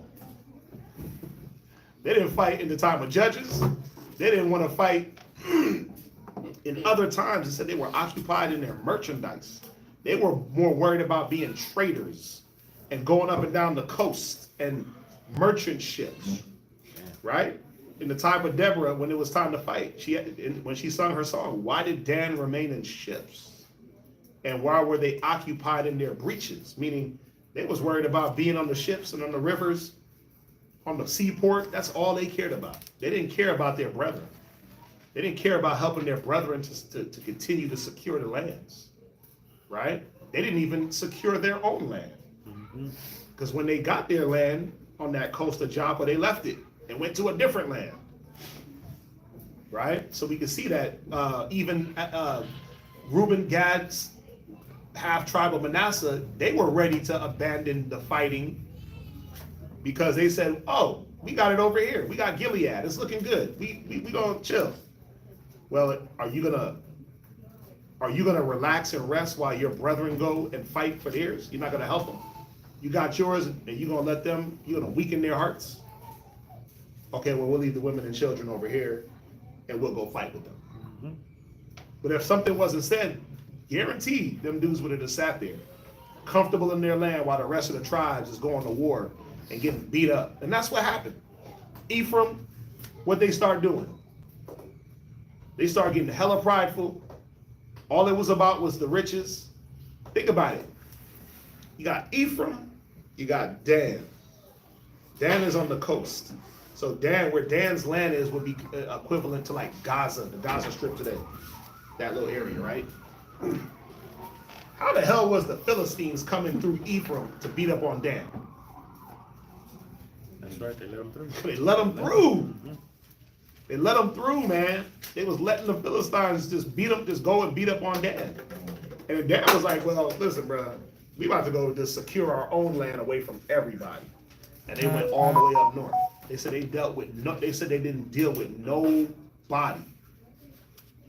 None of the tribes, but they lived after the manners of the Phoenicians, after the Zidonians, right? They lived after how they lived, but they didn't deal with the rest of the tribes. So it didn't matter what was going on. Dan ain't got no parts of it. Damn. Right? But think about it. That mind state followed through with the other tribes. So while you down here getting beat up, getting your land took, we ain't doing nothing. Judah just sitting back, letting it happen. Ephraim just sitting back. Well, why you didn't invite us? The only time Ephraim wanted to be invited to the fight was because they saw the spoils that was being taken. Yeah. They didn't care about the land and what the Most High promised. They cared about the riches, right? Well, we the biggest tribe. We supposed to.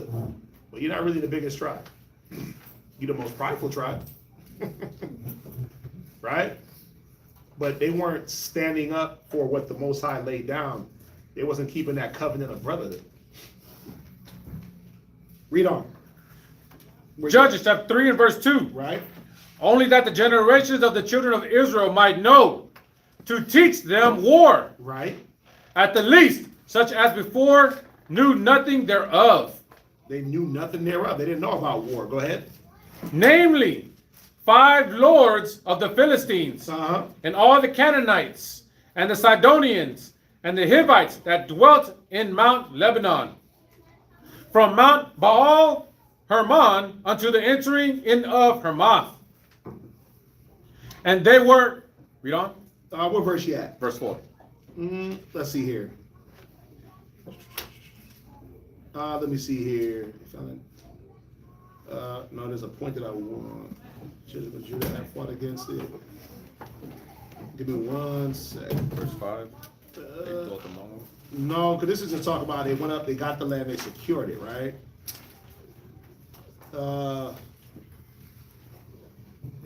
Give me this. How did I put Judges? 11. Right, so just showing here that they secured the land. So you could drop that. Go to.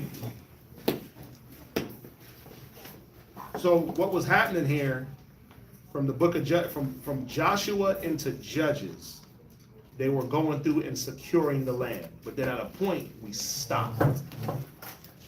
Right? And Psalms 103:34 down shows us that. Go to Judges 4 and verse 1. Judges chapter 4 and verse 1. And the children of Israel again did evil in the sight of the Lord when Ehud was dead. Oh, you know what? Okay, I was looking at the wrong thing. I was in Judges 1 and 1. So here's my point. Here's the point. Go to Judges. I'm Salakia. Go to Judges 3. Read verse 12. Verse 12? No. Read verse. Yeah, you're at 3, right? You were at 3 reading? Yes. Okay. Go from 3, Salakia. Read verse 5. Judges 3 and 5. Pardon me. I was looking at the wrong thing. I was in 1.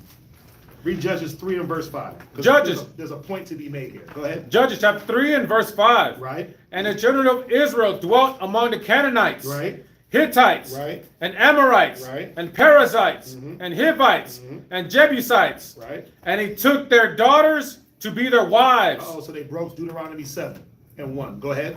and gave their daughters to their sons, Right. They broke Deuteronomy 18. Go ahead. and served their gods. Read.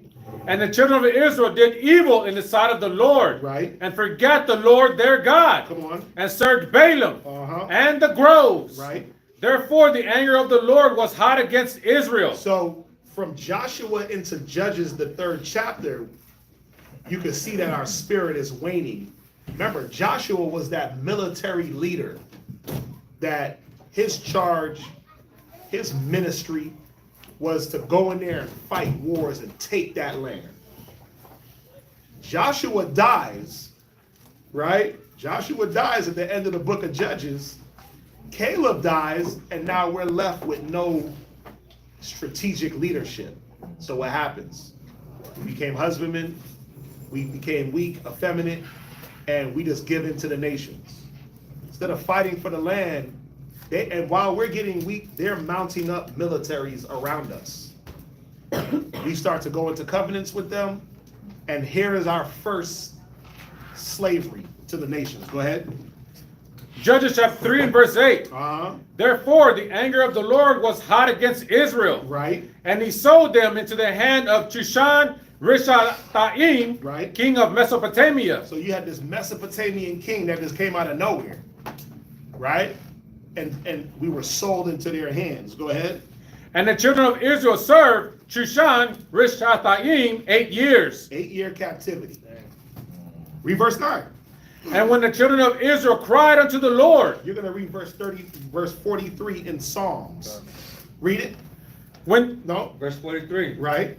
Many times did he deliver them, but they provoked him with their counsel. Read on. I'm on. and when the children of Israel cried unto the Lord, Right. the Lord raised up a deliverer to the Uh-huh. children of Israel, Uh-huh. who delivered them, Right. even Othniel, the son of Kenaz, Caleb's younger brother. Right. You see that? Jump down to verse 11. Verse 11, and the land had rest 40 So years. we have 40 years of rest. Chill. 8-year captivity, 40 years of rest from our enemy. Right? With Othniel. Then what? Read verse 12. And the children of Israel did evil again in the sight of the Lord. And Pause, the Lord, Pause. Read verse 43.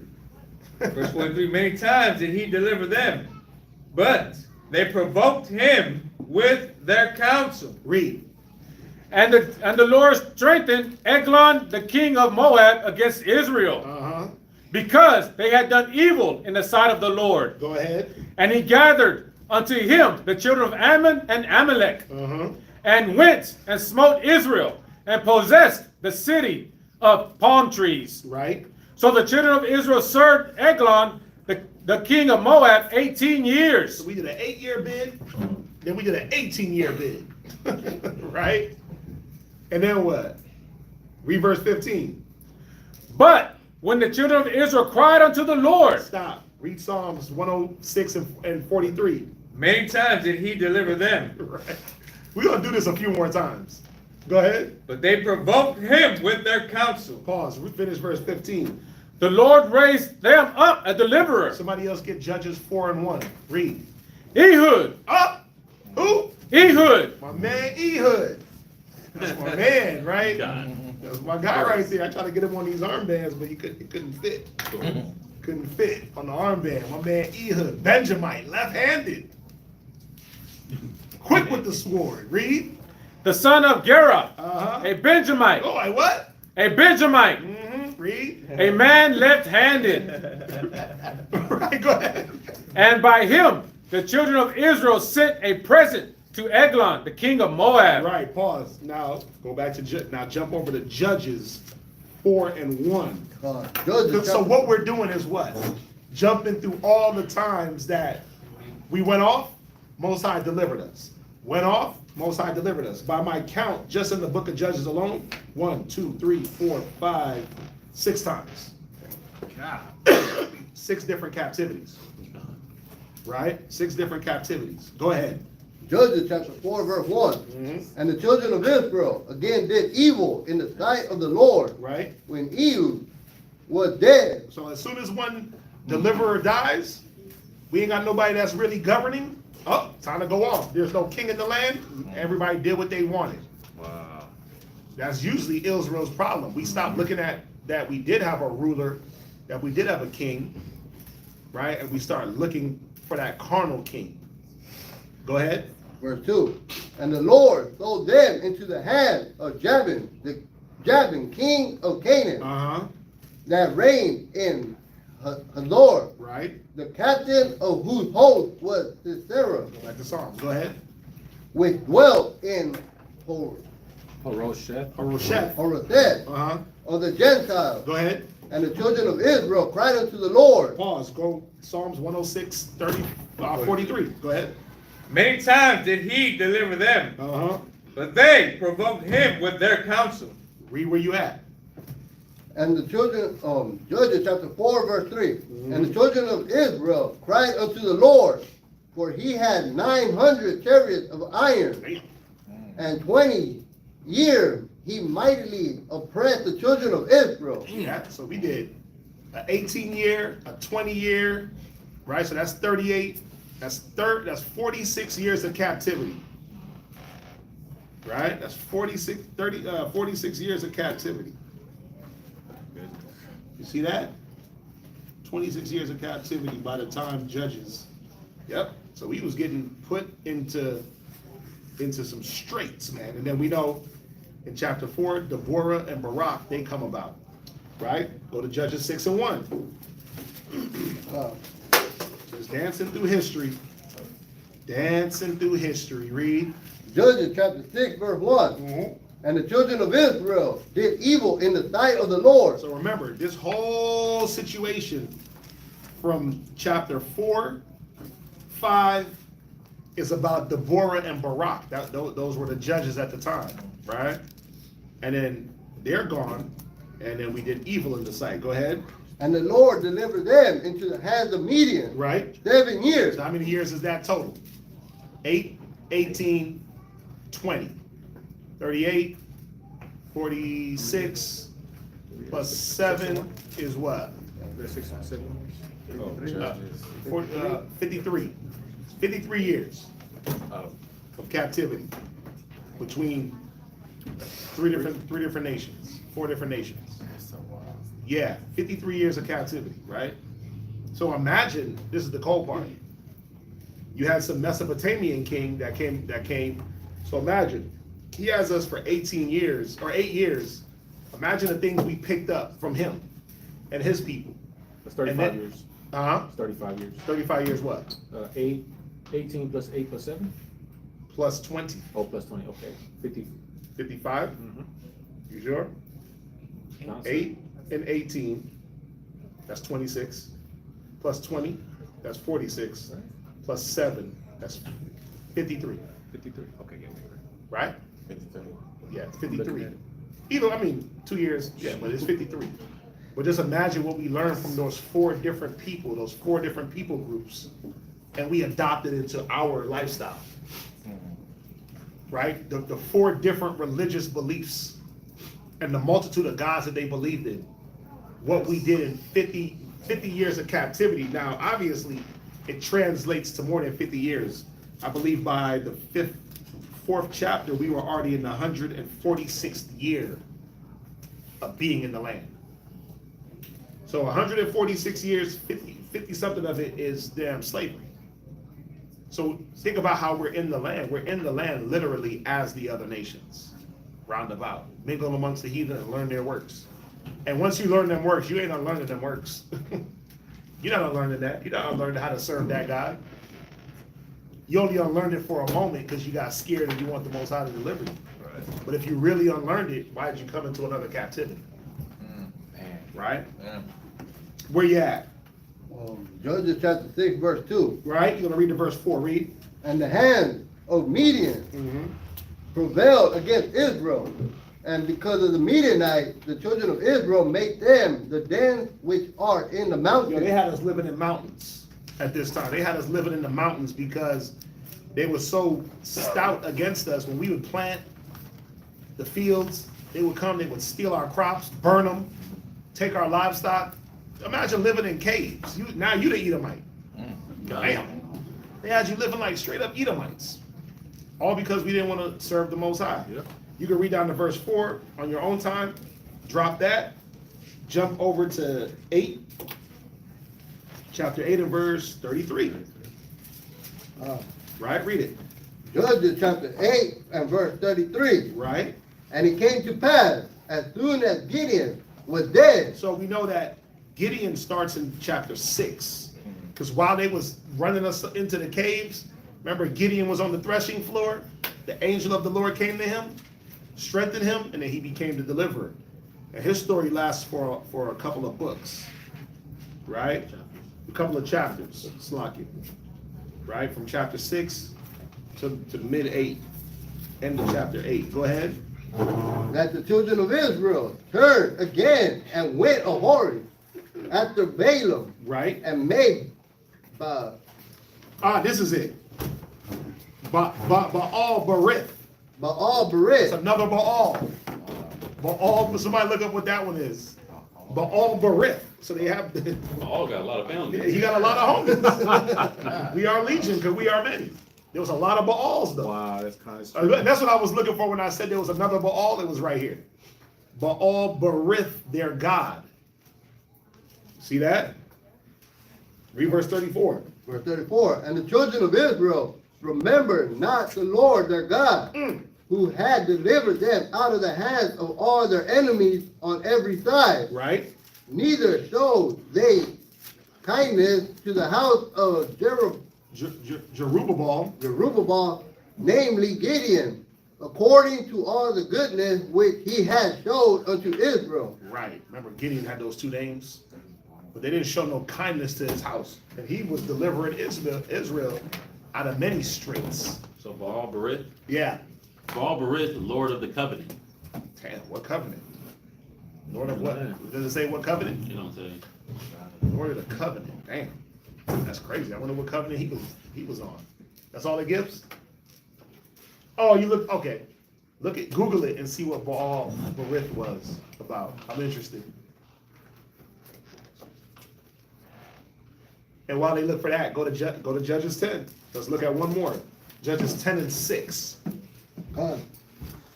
Judges chapter 10 verse 6. Uh-huh.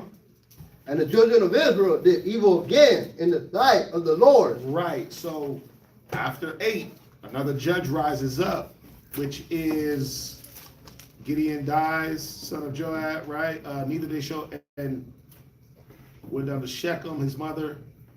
Who was it that came up? House of Baal Berith, with Abimelech, hired vain persons. The covenant that they made with Cain. God. I was looking at that. Okay, is that what it's saying? Okay. Don't make no covenant with them. They did it. Right, go ahead, read on. Verse 6. And the children of Israel did evil again in the sight of the Lord, and served Balaam and Ashtaroth, and the gods of Syria. They're just adding on gods as we go. It's like, it's wild. Think about it. You're just adding on more negative as you go through these aisles of time. That's what we did. Go ahead. And the gods of Zidon. So now we got the gods of Zidon. We got the gods of Syria, right? We got the gods of Mesopotamia, which is a whole other land. We got the gods, whatever Canaanite gods they wanted to serve. It was madness. Just like America, where you can just go serve any god. They just be creating new gods for you to serve every other day. Right? This is National Pizza Day. You got to serve the pizza god. I be hearing about these nationals. National Ice Cream Day. I think those all started to come about with the invent of Snapchat. You didn't start seeing that until Snapchat started promoting, like, this is National Pizza Day, and this is National Energy Drink Day, and this is National Ice Cream Day, and this is National Pancake Day. Like, Snapchat has this thing where they bring that out, Donut Day, and yeah, it was Snapchat. I'm not mistaken. I mean, if somebody else, but if I remember right, Snapchat was really pushing that out there. This is National Coffee Day. Go get you a brew. right? Oh yeah, and they had the filters for it. Excuse me, they would have the filters for it. Go ahead, read on. And the gods of Moab, and the gods of the children Where of Moab come Ammon. from? Well, Moab came when Eglon got strengthened. We didn't. This is because the king died. Didn't mean that the belief system died with him. Took on their belief systems. Go ahead. And the gods of the Philistines, and forsook the Lord and served not him. And Right. Right. So we get the picture, right? Gone? Gone. Gone. A lot of servitude to a lot of other gods. All negative. Don't do it. That ball for it. What? I sent it to you. Oh, you sent me something? Well, all Barith. Wikipedia. Oh yeah. That's gonna tell us a lot of things that we need to know. Baal Barith. Covenant, the El Barith, Hebrew, God of the covenant. Our titles of the gods are gods worshipped in Shechem and ancient Canaan, according to the Bible. The term for covenant, Hebrew, appears also in, right, so it goes into, okay, Christianity, according to, let's see. Okay, so this God of the covenant, and then Judges is the main sources. Yeah, the covenant that was made with us. Baal, Semitic title often used to reference, yeah, because Baal just means Lord. Lord of this, Lord of that. They had a pantheon of gods. Right? Go back to Psalms. Damn.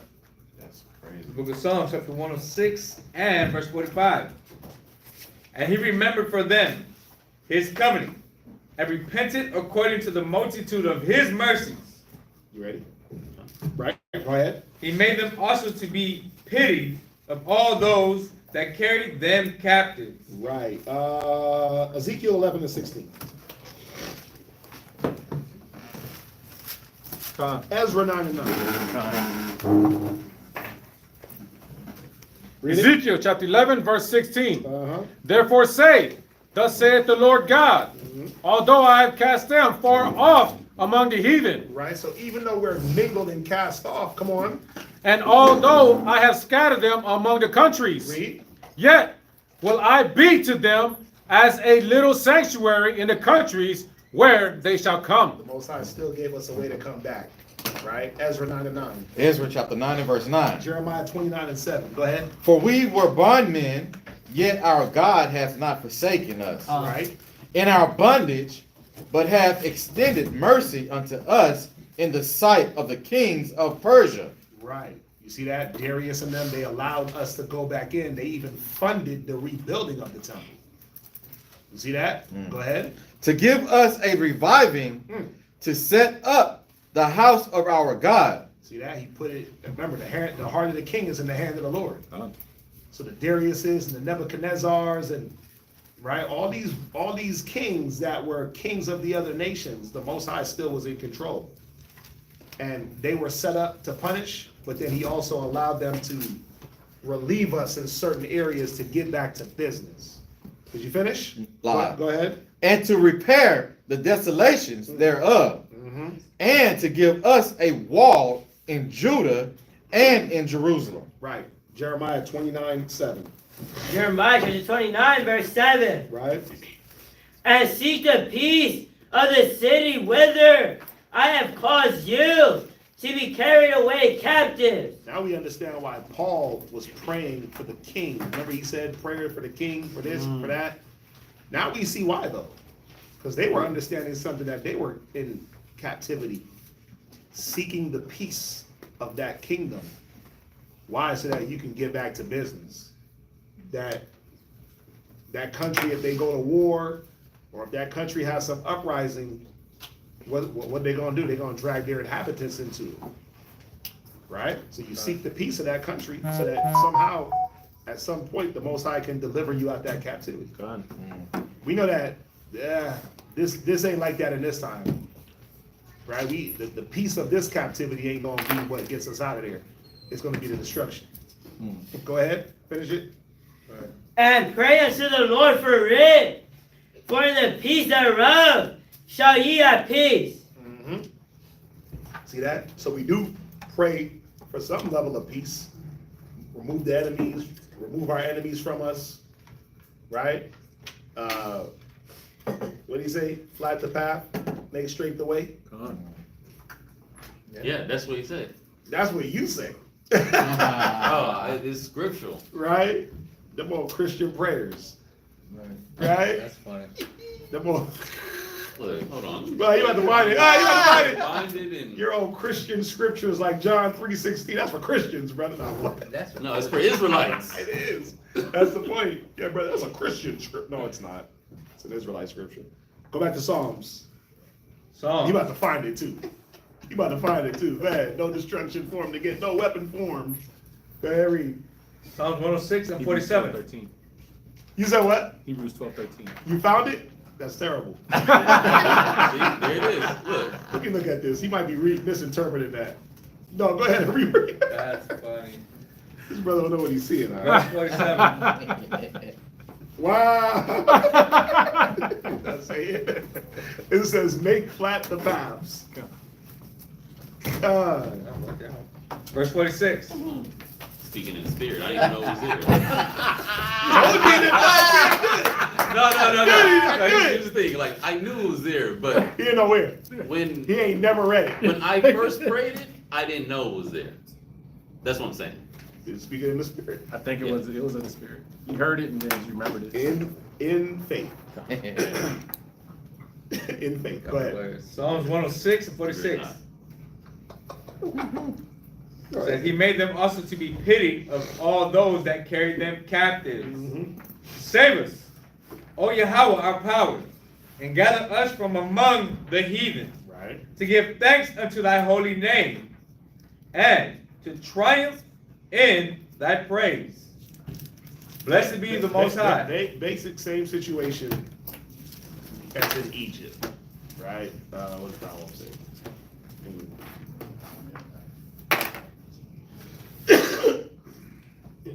Right, Supreme God of the camp, right. Baal. Yeah, Baal, God of rain, thunder, fertility, often depicted as a man with the head and horns of a bull. God of the Canaanites, sky god who defeated, Ashereth, Ma'at. So there's many, there was many Canaanite deities. Imagine, we took all these on. Baal, Ashereth, Anat, Molech, come on. Imagine you one people serving every god. The Canaanites had their gods, right? Molech had theirs. Ammon had theirs. Not Molech, excuse me. Ammon had theirs. Moab had their god, but then we had all their gods plus ours. You're talking about confusion. Paul Ross said But the that Canaanites today is stole. National Pokemon Day. Really? No, that was like, because my job, they send us emails every single day of what National. for the national days. 2 days ago, it was National Pokemon Day. Yesterday, it was like National Trofu, something about Chocolate Day. There'll be days where it's like National Peanut Day, National, like Word Day, and things just out of the blue that you wouldn't think it would be true, like National Pasta Day. Yeah. But Yeah. we get those emails every day, and I tell him, like, hey, today's National such and such. He's like, oh. Yeah, but then Snapchat will make a filter for every national. They start doing that and really pushing, like, now everything's a holiday, everything's a national, and you got to go run to that, and then they'll have like spots that'll give away like free pasta, free ice cream. Pull up with the filter and you scan your phone. It's What is National Grocery Day? yeah, You get like a discount on groceries. yeah, national grocery right, National Kroger Day, Yeah. damn, National Free Light Bill Day. Come on, I need that. I need Where's that. that at? I'll partake in that. Scan my phone. You can have it, right? Right. Where are we at? Psalms 106 and verse 47. Verse 48. Blessed be the Lord God of Israel from everlasting to everlasting. And let all the people say, Amen. Praise ye the Most High. Any questions on that chapter? Next chapter. No, he reads to verse 4. Psalms 107 verse 1. Oh, give thanks unto the Most High, for he is good, for his mercy endureth forever. Let the redeemed of the Lord say so, whom he hath redeemed from the hand of the enemy, and gathered them out of the lands, from the east, from the west, from the north, and from the south. They wandered in the wilderness in a solitary way. They found no city to dwell in.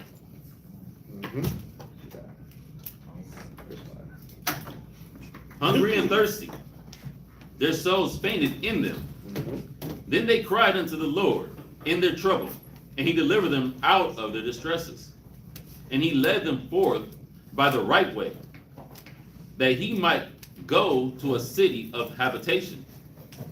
Oh, that men Right, would not necessarily speaking of like a reference to a old historical story like an Abraham or a Jacob, but just speaking in general what the Most High does for his chosen, his anointed.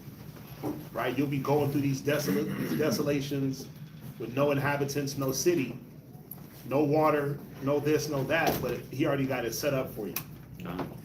Right, that's kind of what this chapter, it just shows us different instances, and then, oh, that men would praise the Lord and give him the credit. Go ahead. Oh, that men would praise the Lord for his goodness and for his wondrous works to the children of men.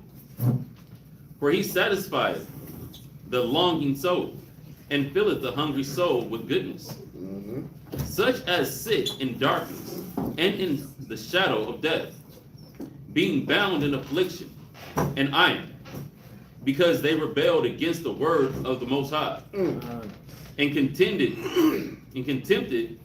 the counsel of the Most High. And we can see that through the aisles of time in Israel's history. We rebelled against the word, what happened? Chains. Valley of the shadow of death. Right, go ahead. Did you have something? I had got a scripture that'll kind of go with that. What you got? It says Deuteronomy chapter 5, verse 29. It says, you can go with all of it basically, but it says, oh, that there was such a heart in them, that they would fear me and keep all my commandments always, that it might be well with them and with their children forever. So that's basically it. Yeah, go ahead. Good one. Psalm chapter 107, verse 12. Therefore he brought down their heart with labor, and they fell down, and there was none to help. Then they cried unto the Lord in their trouble, and he saved them out of their distresses. He brought them out of darkness and the shadow of death. And we see that many times. We just read 6 different instances in one book. In a short 150 to 200-year history, we just read that. Right, go ahead. And break their bands asunder. Oh, that men would praise the Lord for his goodness and for his wondrous works to the children of men. For he had broken the gates of brass and cut the bars of iron in sunder. Fools because of their transgression. Because of their what? Their transgression. You said who because of what? Fools because of their transgression. Right, it says the way of the transgressor is hard. Go ahead. And because of their iniquities. It says your iniquities have separated from you and separated you from your God. Go ahead. Are afflicted. Their souls abhorred all manner of meat, and they draw near unto the gates of death.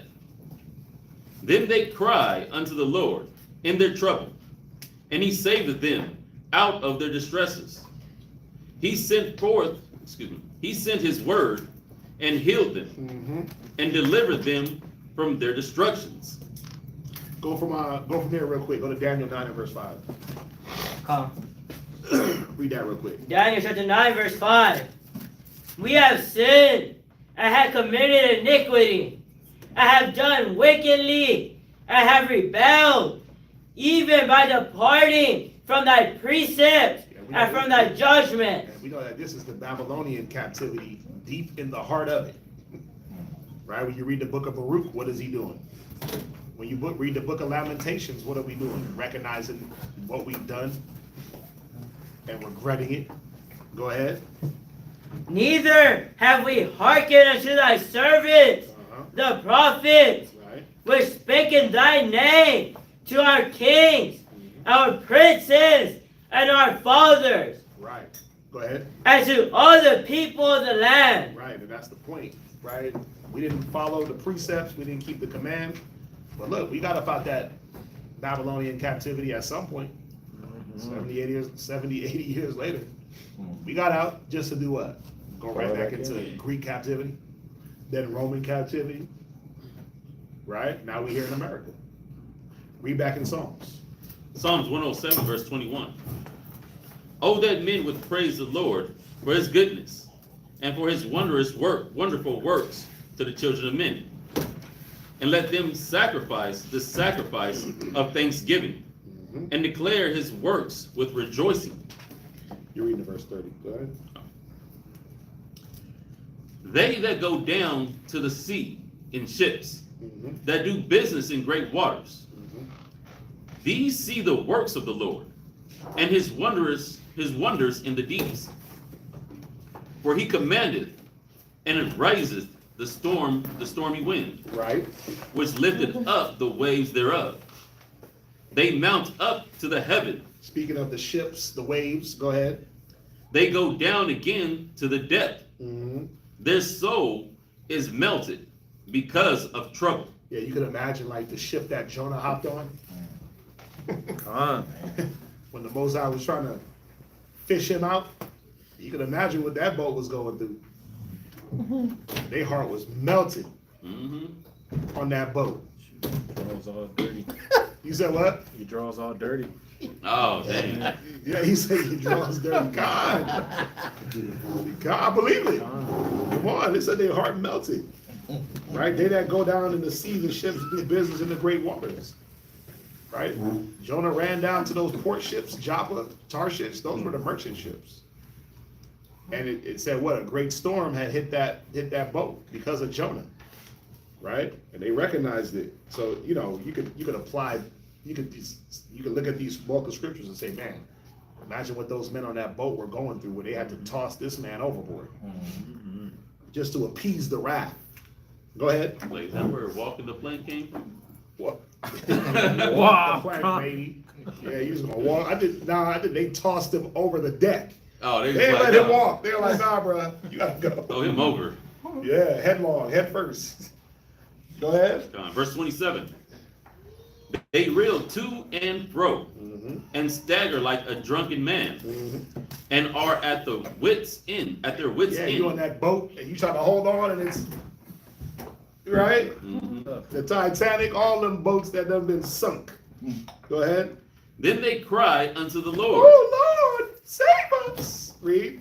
In their trouble, and he bringeth them out of their distresses. Yeah, the righteous, the chosen, they'll bring them out. Go ahead. He maketh the storm to calm, right, so that the waves thereof are still. And sometimes that storm feels like how your life is going.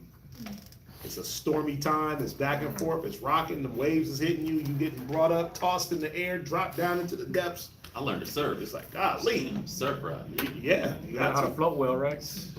You gotta be Kevin Costner. Waterworld.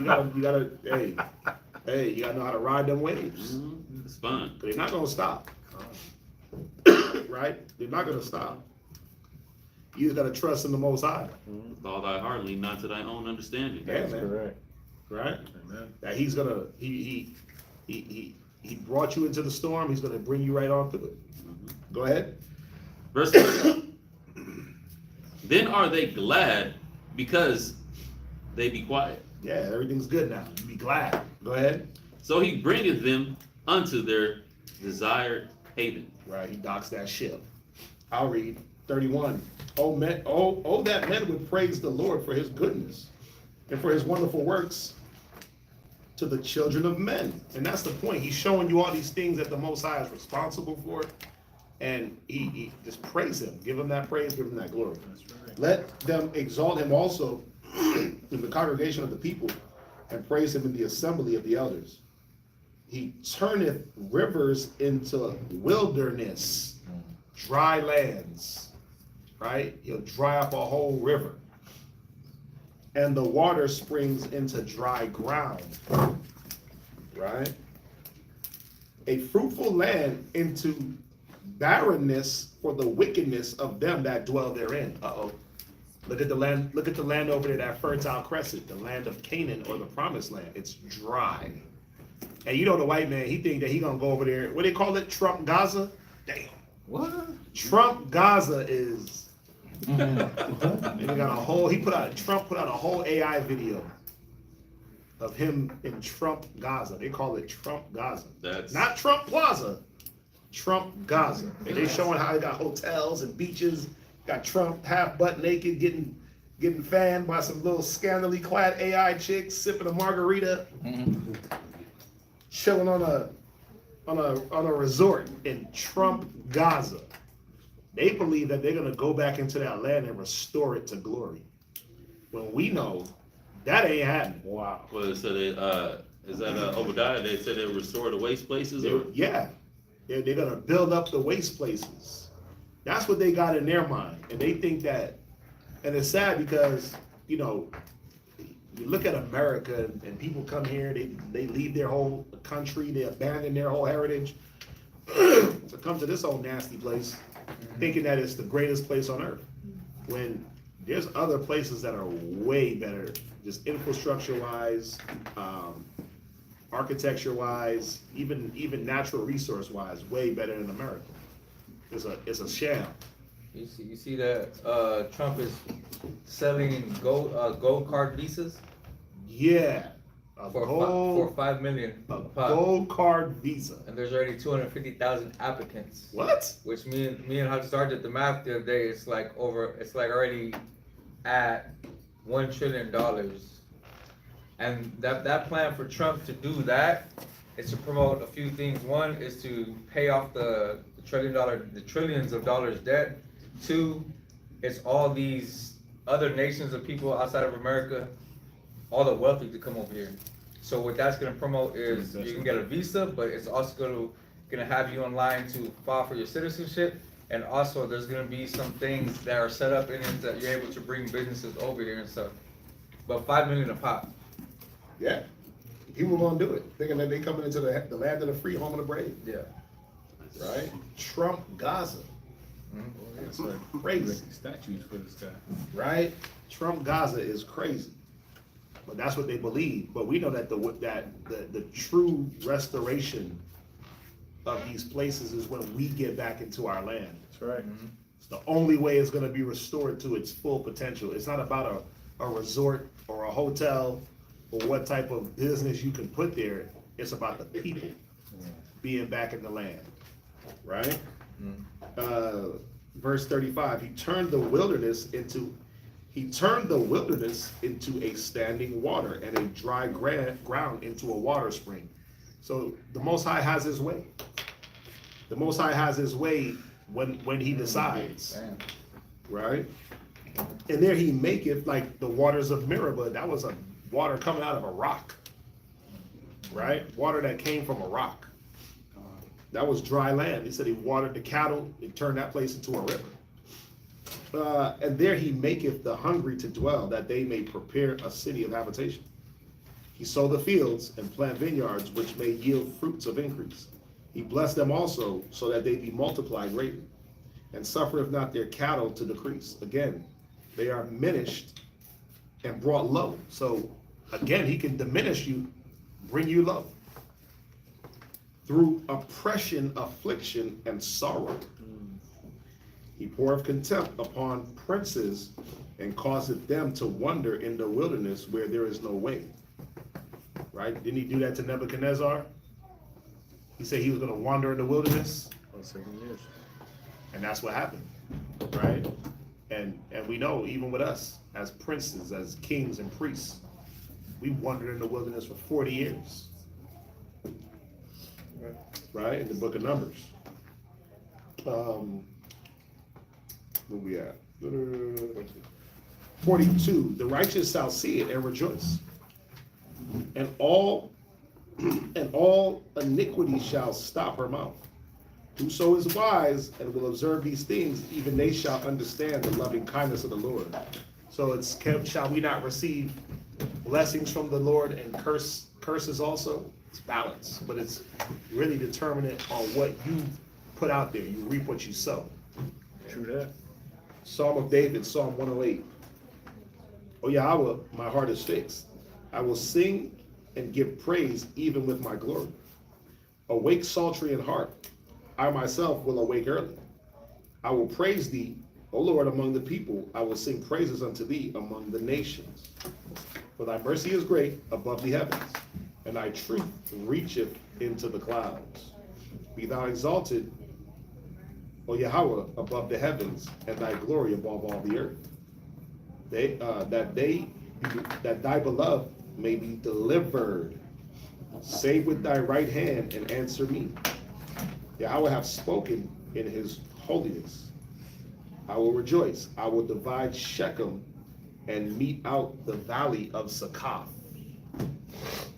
Gilead is mine, Manasseh is mine, Ephraim also is the strength of mine head. Judah is my lawgiver. Why is he naming them? Why did he say Gilead is mine, Manasseh, Ephraim, and Judah? Who was in Gilead? Gilead was Manasseh. East Manasseh. East Manasseh. Right. East Manasseh, Gad, and Reuben. Right? So what is he displaying here? Shechem and Succoth. If I'm not mistaken, that's north and south in the land. Gilead would be east. Ephraim would be west. So what is he saying? In totality, I control everything. Just naming these different lands, these different places, so you can understand that he controls it all. Right? Judah is my lawgiver. We read that in 49. Moab is my washpot. Shalom. Shalom. You know I'm taking questions from you. Okay. You know I'm taking whatever question you want, Damien. Just send it. Send it. Put it in the chat. Definitely taking questions from my guy Damien. Right, Moab is my washpot. Over Edom will I cast out my shoe. Does anybody know like kind of what that's going into?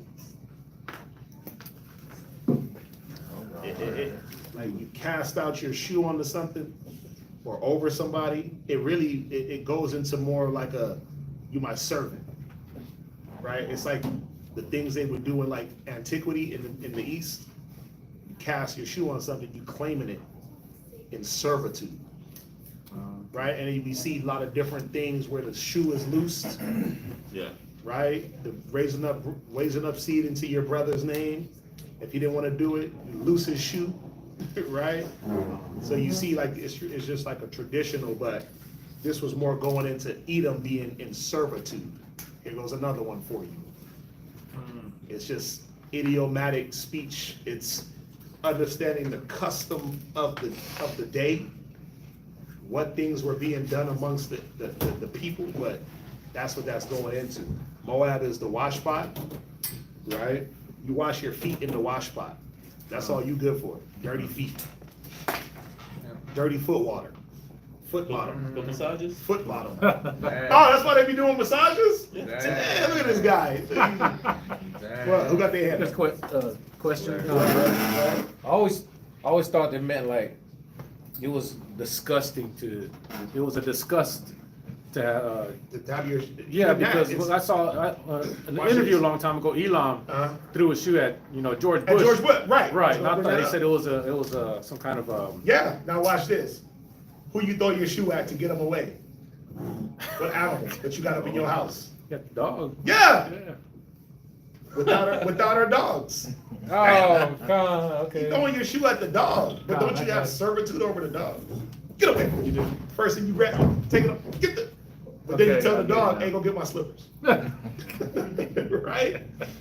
It was all symbolism, man. About no matter what, it goes back to Moab. You just the washpot. You ain't good for nothing but that. Put the dirty feet in. Get the foot gingivitis. That's what you do. Philistia, we're gonna triumph over you. Edom, you're gonna be slaves. They're all gonna be slaves. It's all a parable for servitude at any point, though. That's the point, right? When you cast that shoe, I got dominion over you, is what that's going into. Even in some ancient customs, they would put their shoe on something to denote that they owned it in like a trade situation, or they would cast their shoe. That's mine now. I'm claiming that. See that? You just got to kind of look into it. What was going on in the Near East? Those Near East traditions. What is the Most High alluding to? And why does he got to use that? Well, because all these nations would understand that. Oh, the shoe is being cast over you. You a slave now. All the Near Easterners, so it wouldn't be a foreign thing to Esau. Right. To eat them, they over there too. It wouldn't be a foreign thing to them that the shoe is being cast. It's like, well, I don't know what that means. No, you know what that means. Damn. You see that? Yeah. Let's see here. So Moab is my wash spot. Over Edom will I cast out my shoe. Over Philistia will I triumph. Right? Who will bring me into the strong city? Who will lead me into Edom? Wilt not thou, O Yahweh, who has cast us off? And wilt not thou, O Yahweh, go forth with our host? Give us help from trouble, for vain is the help of man. Throughout God we shall do valiantly. Through God we shall do valiantly. For he it is that shall tread down our enemies. You know I like you, sir. What's there not to like? No. But Damien, what's your question? Does anyone else got any questions while Damien dials up Isaiah 4 and wants to fight on multiple wives, or John 4 fighting on the Ephraimite woman? Oh no. The Samaritan woman? What we got? Any questions on this? That's good. Anything off the topic? You know we trying to slide out real quick. It's like 80 out. 80 outside. We gotta take advantage. We got long sleeves on. They coming out. I don't trust the 80 out here right now. It's a little bit risky. Is it like a real 80 out there? It's like one of them real 80s. Or is it breezy? 85.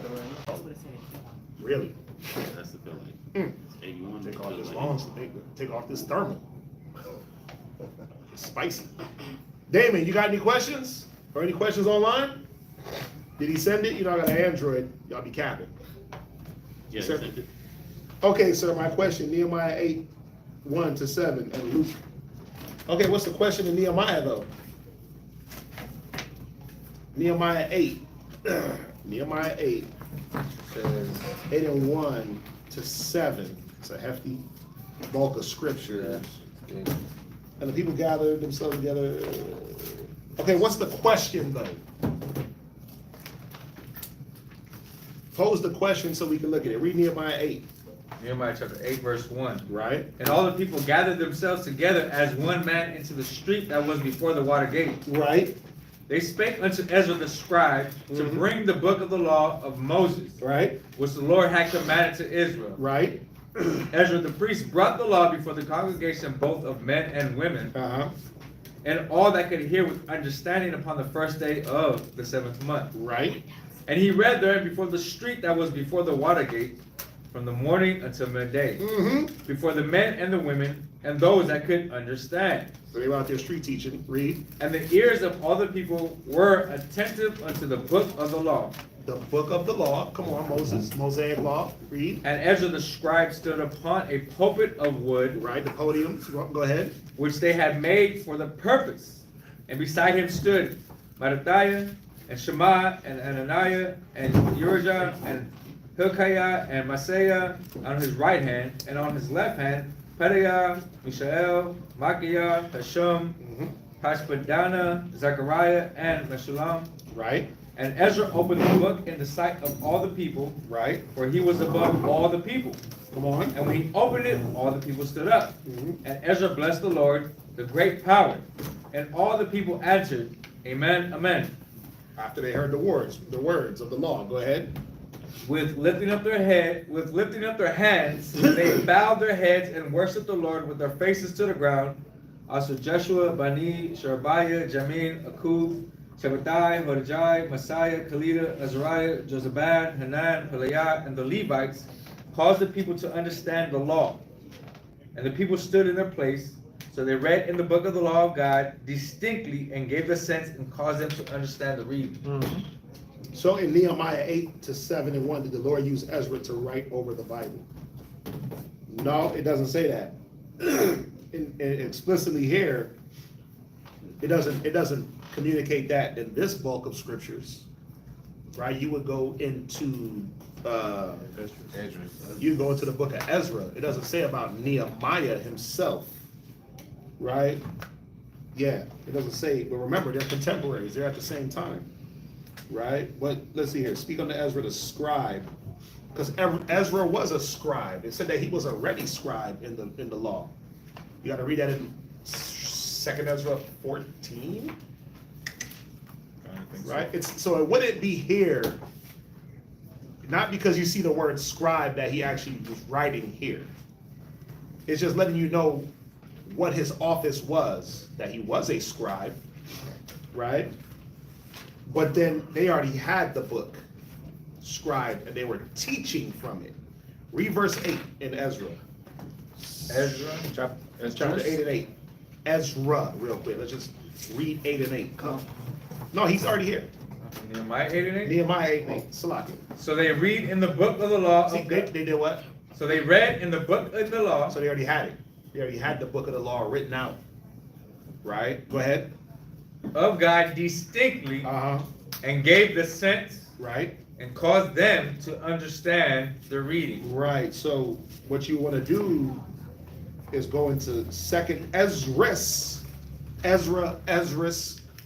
same person. And let's go here real quick. Sorry, sir. Yeah, Ezra. Yeah. Let's go here. I want to see where it said that Ezra was a ready scribe. In the law? In the law. There's one in Ezra 7 and 6. Okay, read that. It says, this Ezra went up, Ezra chapter 7 verse 6. This Ezra went up from Babylon, and he was a ready scribe. He was a what? Ready scribe. Read on. In the law of Moses. Yeah, he was a ready scribe in the law of Moses. Why did he have to scribe everything or re-scribe everything? Well, because of 2 Ezra 14:21. Read that.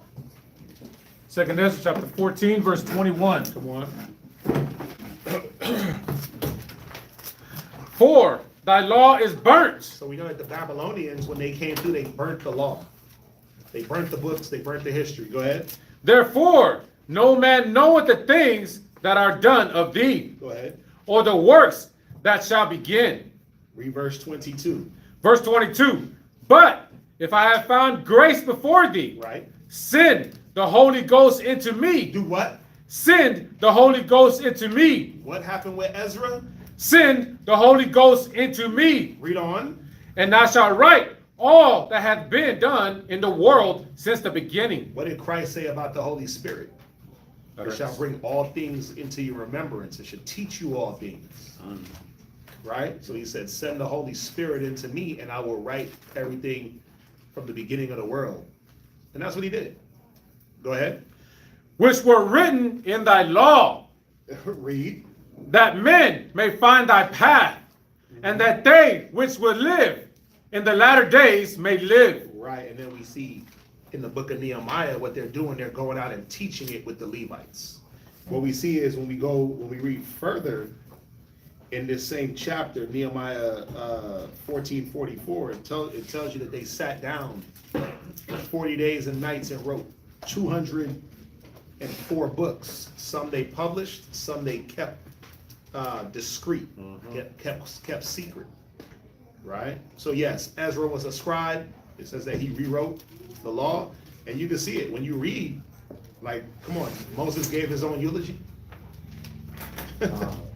Nah, it was written from a third person when you read it. right? It was written from a third person. It wasn't written from Moses' perspective, right? It wouldn't make sense. So it was rewritten by Ezra. That was his job. One of them, right? So hopefully we got that. Luke 10:39. What's your question in that? Go there real quick. Luke chapter 10. Martha, thou art cumbered about with many matters. Verse 39. Mhm. Read. He wants 39 to 43. Let's see what that says. Go ahead. And she had a sister called Mary, Right. which also sat at Yahushua's feet and heard his word. Right. But Martha was cumbered about much serving, and came to him, and said, Lord, dost thou not care that my sister hath left me to serve alone? Better therefore that she help me.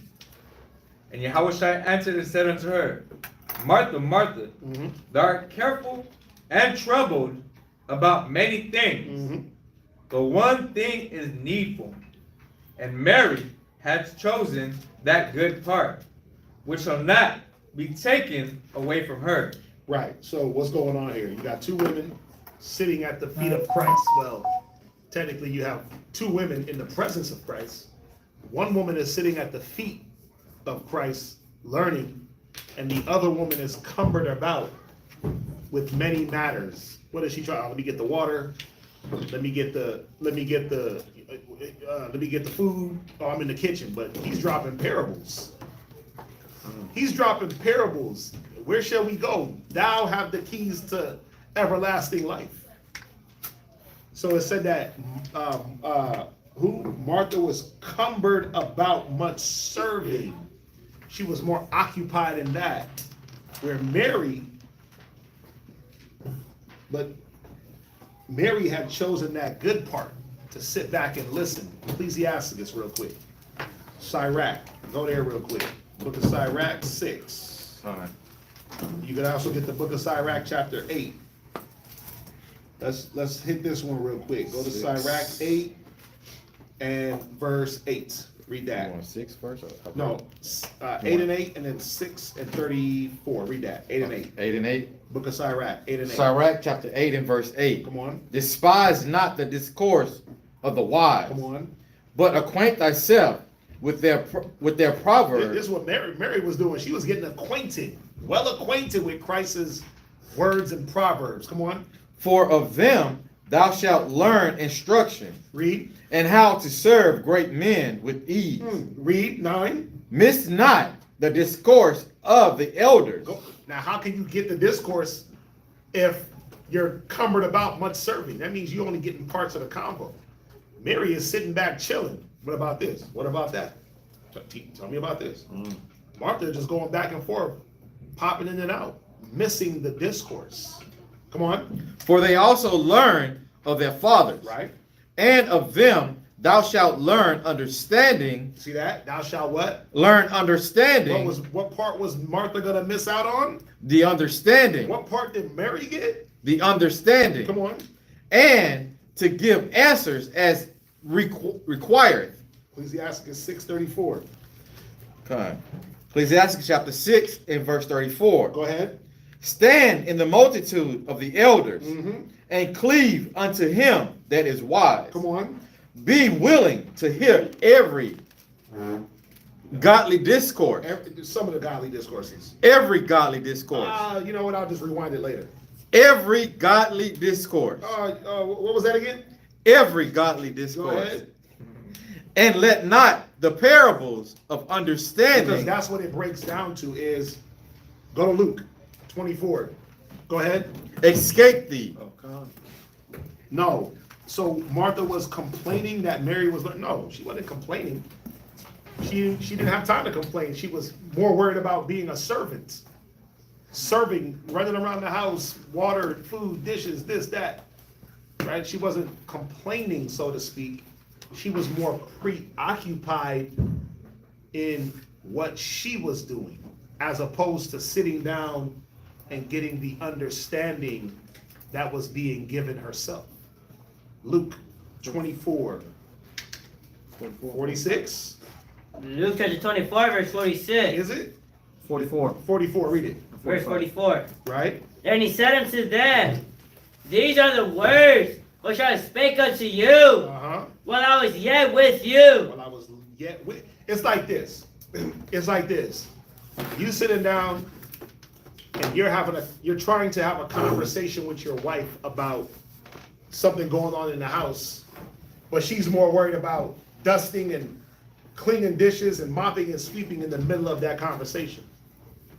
So her attention is not going to be divided or undivided. Her attention is sweeping and trying to listen to you, right? Where some things, yeah, it needs undivided attention.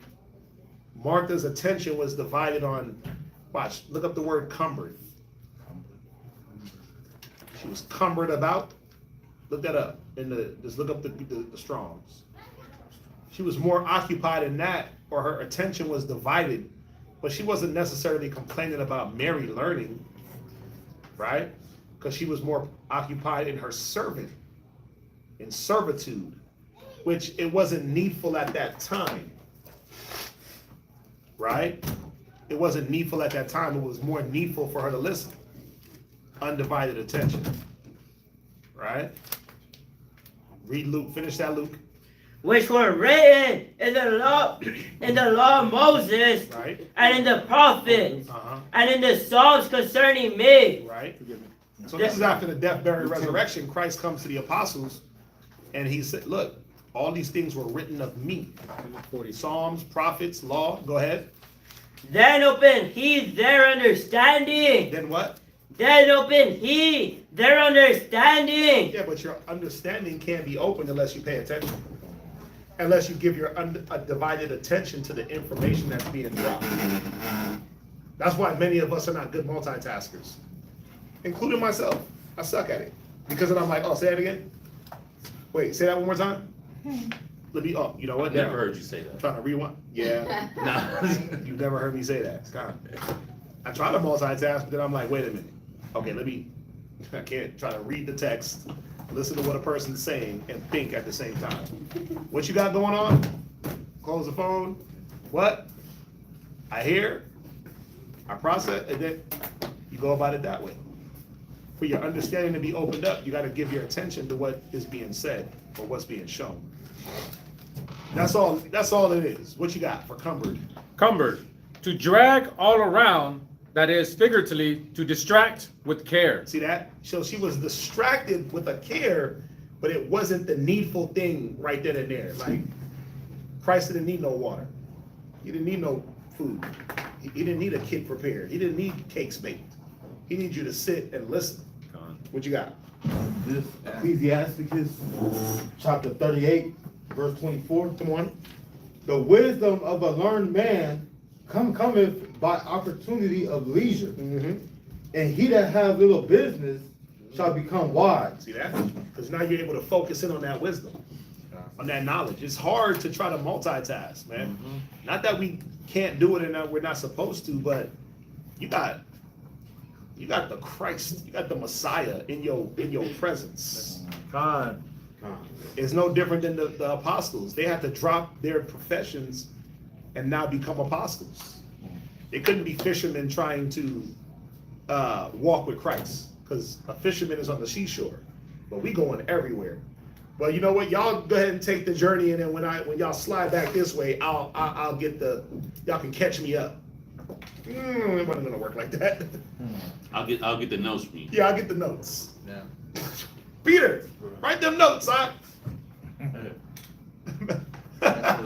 Bartholomew like, write them notes down. I'll see y'all in 6 months. Nah, man.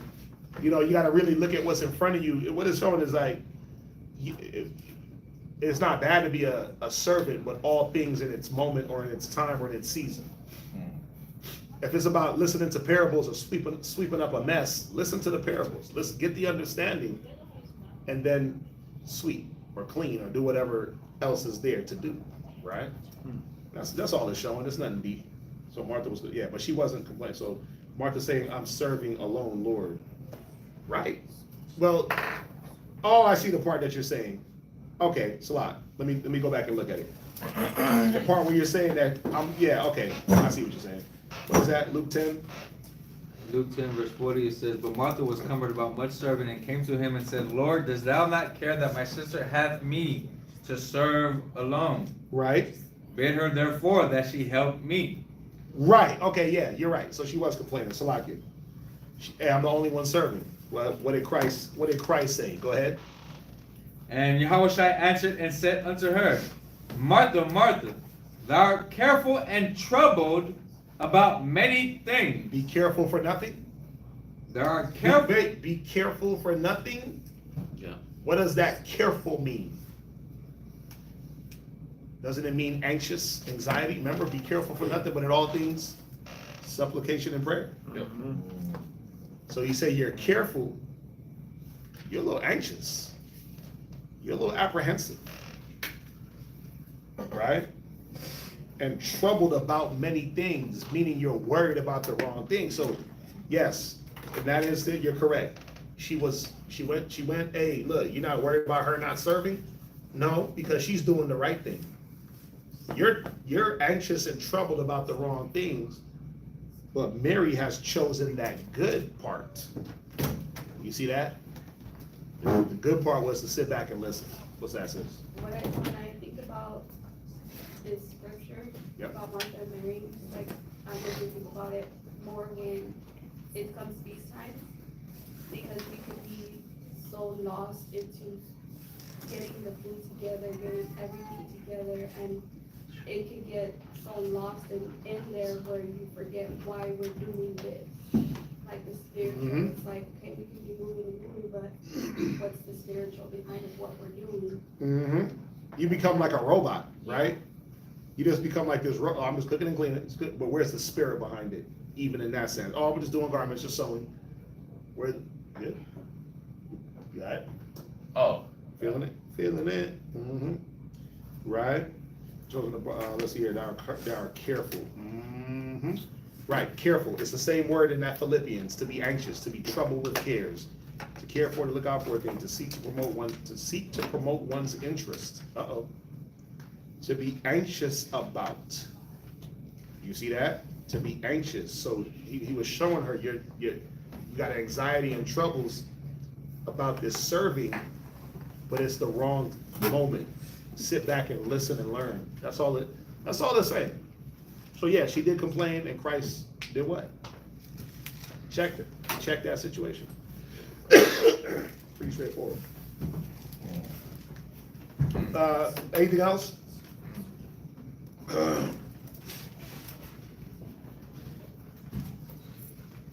Oh man.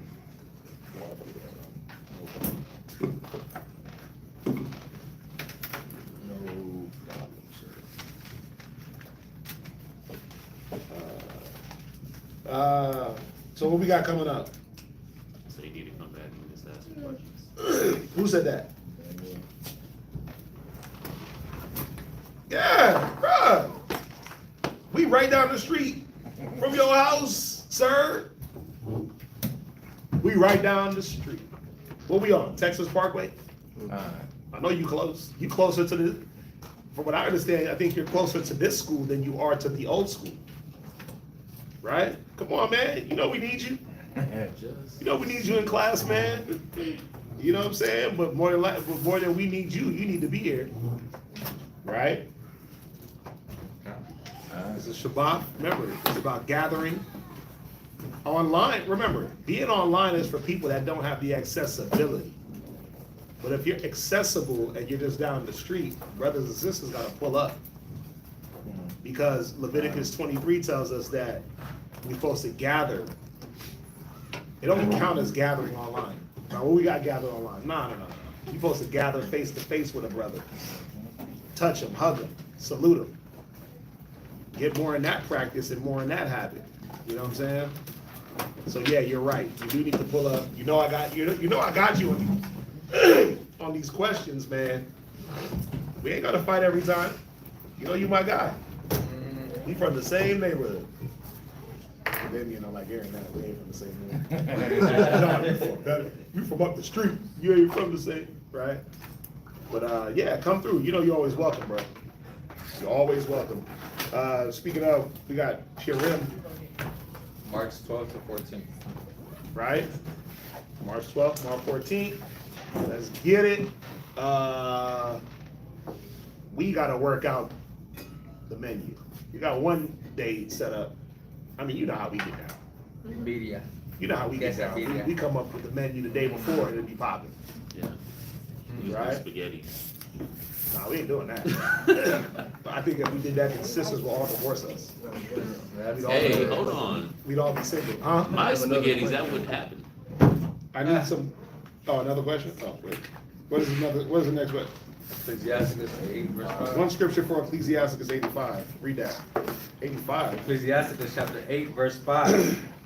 Reproach not a man that turneth from sin, but remember that we are all worthy of punishment. Right, so I'm not sure. What is you asking?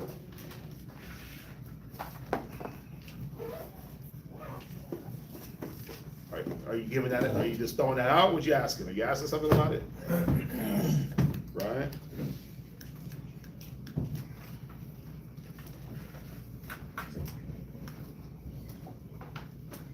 In the meantime, see what he says, but yeah, we gotta get this menu together.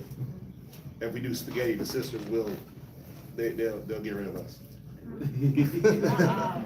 You know, they waiting for like that gangster barbecue, flame broiled. Look. All types of dipping sauces. They looking for all the barbecue shenanigans. I know. Seasoned, I know. delicate, tender, fair. That's what they're looking for. We can't let down because every year we go hard, right? So we can't just come with like Chef Boyardee. SpaghettiOs out of the can, we can't come with that? Put it in the pot. Boil it. Ramen noodles? Ramen noodles? No? You said what? Hey, look, if it's ramen noodles, I'll fund the whole piece. On me. On me. Get you an extra noodle. That's funny. You know, the fetus will do wonderful with your Passover garments, right? You said what? Wow. You said what? All I need is sackcloth and ashes. That's all I need, sis. Sackcloth and ashes. Yeah, you talking about ramen noodle, bro? You about to get us all fired. Ramen noodle. Is Everybody crazy. garment's gonna be messed up too. Bro, even mine. I ain't trying to, bro. The whole reason why we do it is what? To give y'all Spaghetti. Hey, SpaghettiOs are delicious. They're gonna No, Joe. I'm not saying they not. I'm a grown man. I'm not a boy anymore, David. I need food, right? And again, we can't let down. The whole reason why brothers with some Black Mountain coffee. Oh, wow. That's That hilarious. nasty damn elephant coffee. But the whole reason why we do it is to like at least, you know, it's like a thank you for the sisters for the garment sacrifice.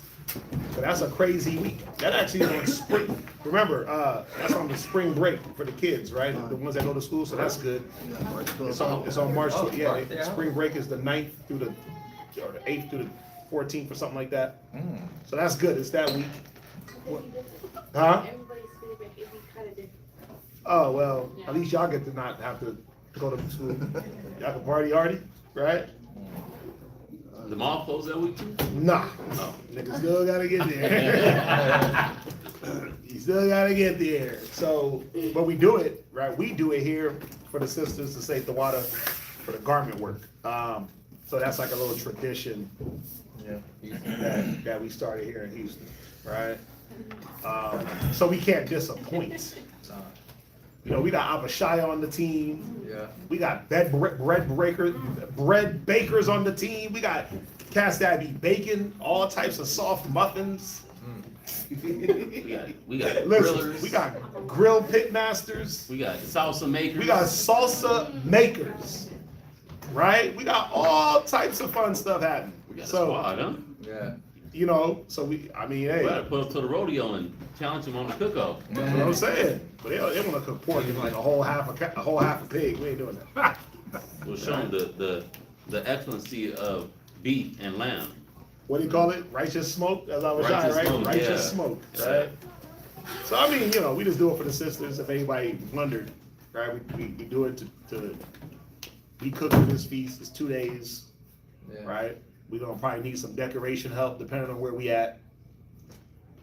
Yeah, brothers don't decorate. Yeah, we don't decorate. That's the one. We cook and then we like, hey, y'all got the rest. Depending on where we at. So We don't decorate for ourselves. No. It's like, hey, pull up. we're men. We don't need all that aesthetic. That's hilarious. We're men. We just want the food. We want the food in the game. So yeah. So we got that coming up. Remember the gifts exchange for the kids and all that fun stuff. For the I was able for Houston to get 3 Airbnbs. 2 of them are totally paid off. I'm about to go back in there and pay off the other one. I think I have enough money to do it. So now we just gotta get the money up for the vans. Right? So as you get it, send it. And we'll be doing it like that. Other than that, that Ecclesiasticus 8 and 5, go there, read that real quick. He doesn't say anything about it, but that's just showing you when a man is turning from the sin, you ain't got to go all deep into his spirit. Yeah. Right? It goes right along with Galatians, restore in the spirit of meekness. 6:1. Galatians 6:1, that's all it's going into. When a person is already recognizing their faults, you ain't got to like chastise and see, you wicked. They're already turning. And Ecclesiasticus 8 gives you like different instances with different types of people and how to deal in those situations. But the 5th chapter, read it real quick.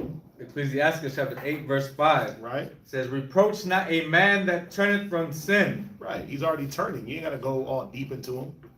You might need a reminder. Hey, remember how this happened and that happened, but you don't have to like do a full-blown check on him.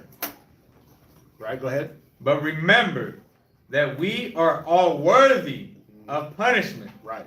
Remember your sins. Right? You get high-minded, at least you fall into the temptations of the devil. Like it says in Galatians 6 and verse 1. All right? So, looks like that's it.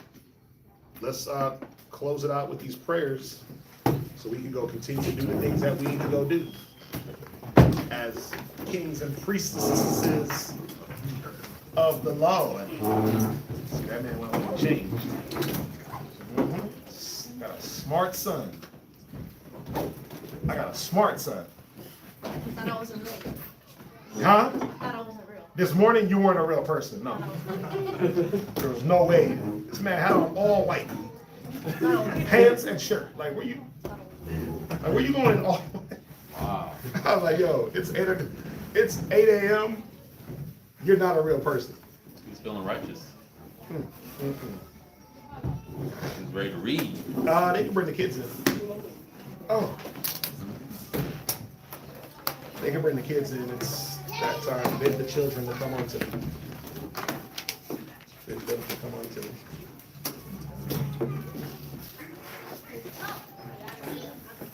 All right.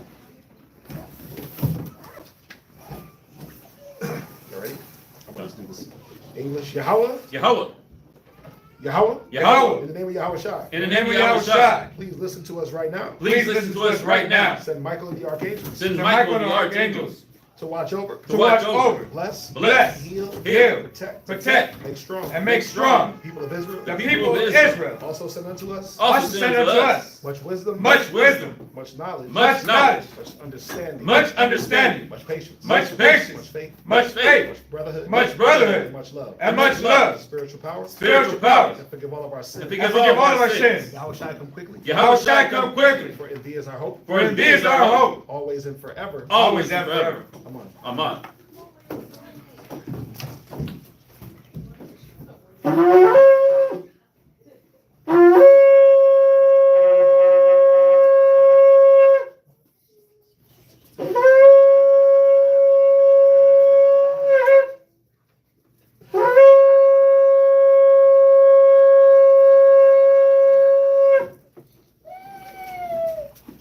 Barakatha, oh, Imayim, Rapanya, Yerushalayim. Rise and great Jerusalem.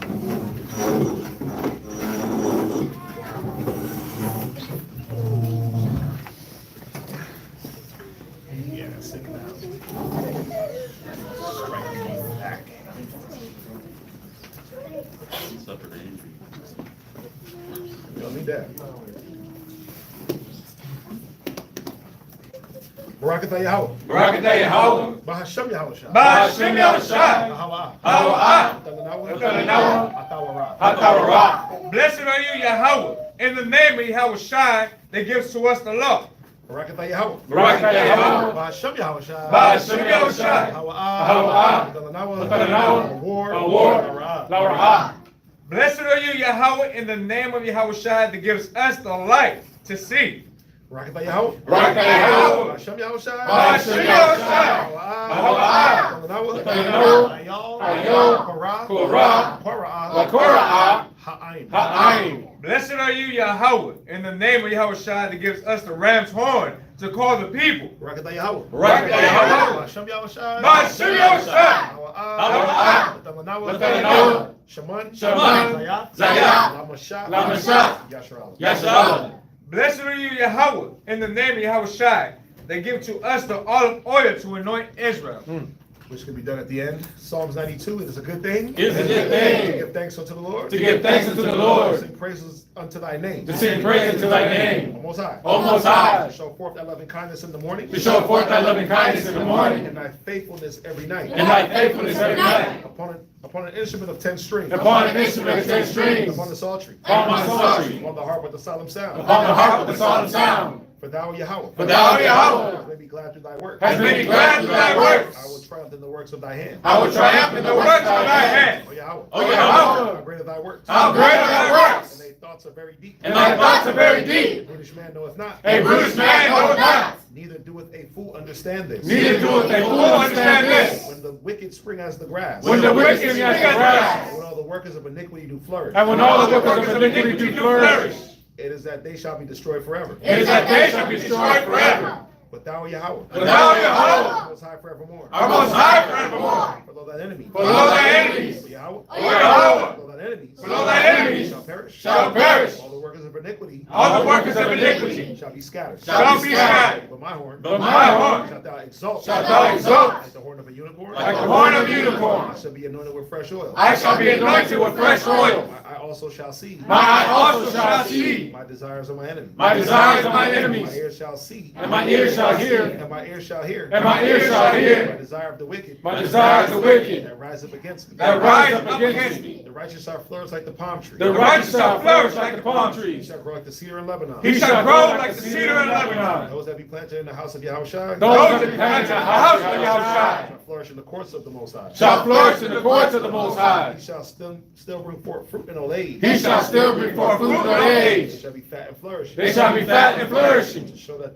Yahweh is upright. To show that Yahweh is upright. He is my rock. He is my rock. And there is no unrighteousness in him. And there is no unrighteousness in him. This is Psalms 133, Shayar. Shayar. Malawat. Malawat. Ladawat. Ladawat. Hana. Matawat. Matawat. Wama. Wama. Naayam. Naayam. Shabbat. Shabbat. Akim. Akim. Gum. Gum. Yachad. Kashaman. Kashaman. Hatawah. Hatawah. Ayel. Ayel. Haraash. Haraash. Yerad. Yerad. Ayel. Ayel. Zakwan. Zakwan. Zakwan. Zakwan. Aharan. Aharan. Shayarad. Shayarad. Ayel. Ayel. Hayah. Hayah. Manawakiwa. Manawakiwa. Katal. Katal. Haram1. Haram1. Shayarad. Shayarad. Ayel. Ayel. Harariah. Harariah. Tazayah1. Tazayah1. Kaya. Kaya. Sham. Sham. Tazawah. Tazawah. Yahweh. Yahweh. Habaraka. Habaraka. Chayayam. Chayayam. Aid. Wa'id. Awalam. Awalam. Aman. Aman. Psalms 133. Behold, how good and how pleasant it is for brethren to dwell together in unity. It is like the precious ointment upon the head that ran down upon the beard, even Aaron's beard, that went down to the skirts of his garments, as the dew of Hermon, and as the dew that descended upon the mountains of Zion. For there the Lord commanded the blessing, even life, forevermore. Ba'ashem Yahushua. Ba'ashem Yahushua. The water. The water. Yah. Tam Yah. Aman. Aman. Circle up.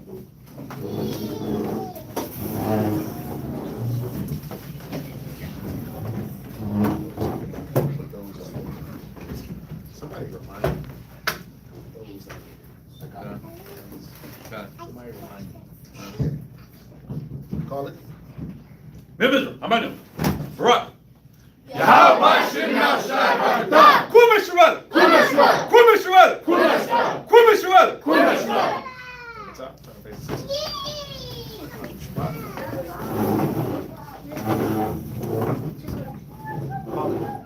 Salute out the daughters of Zion. Men of Israel, I'm ready. Barak. Yahweh Shemad Yahweh Shem Yahushai. Yahweh Shema Yahweh Shem Yahushai. You got your matah? Yes. Say shalom to everybody online. Shalom!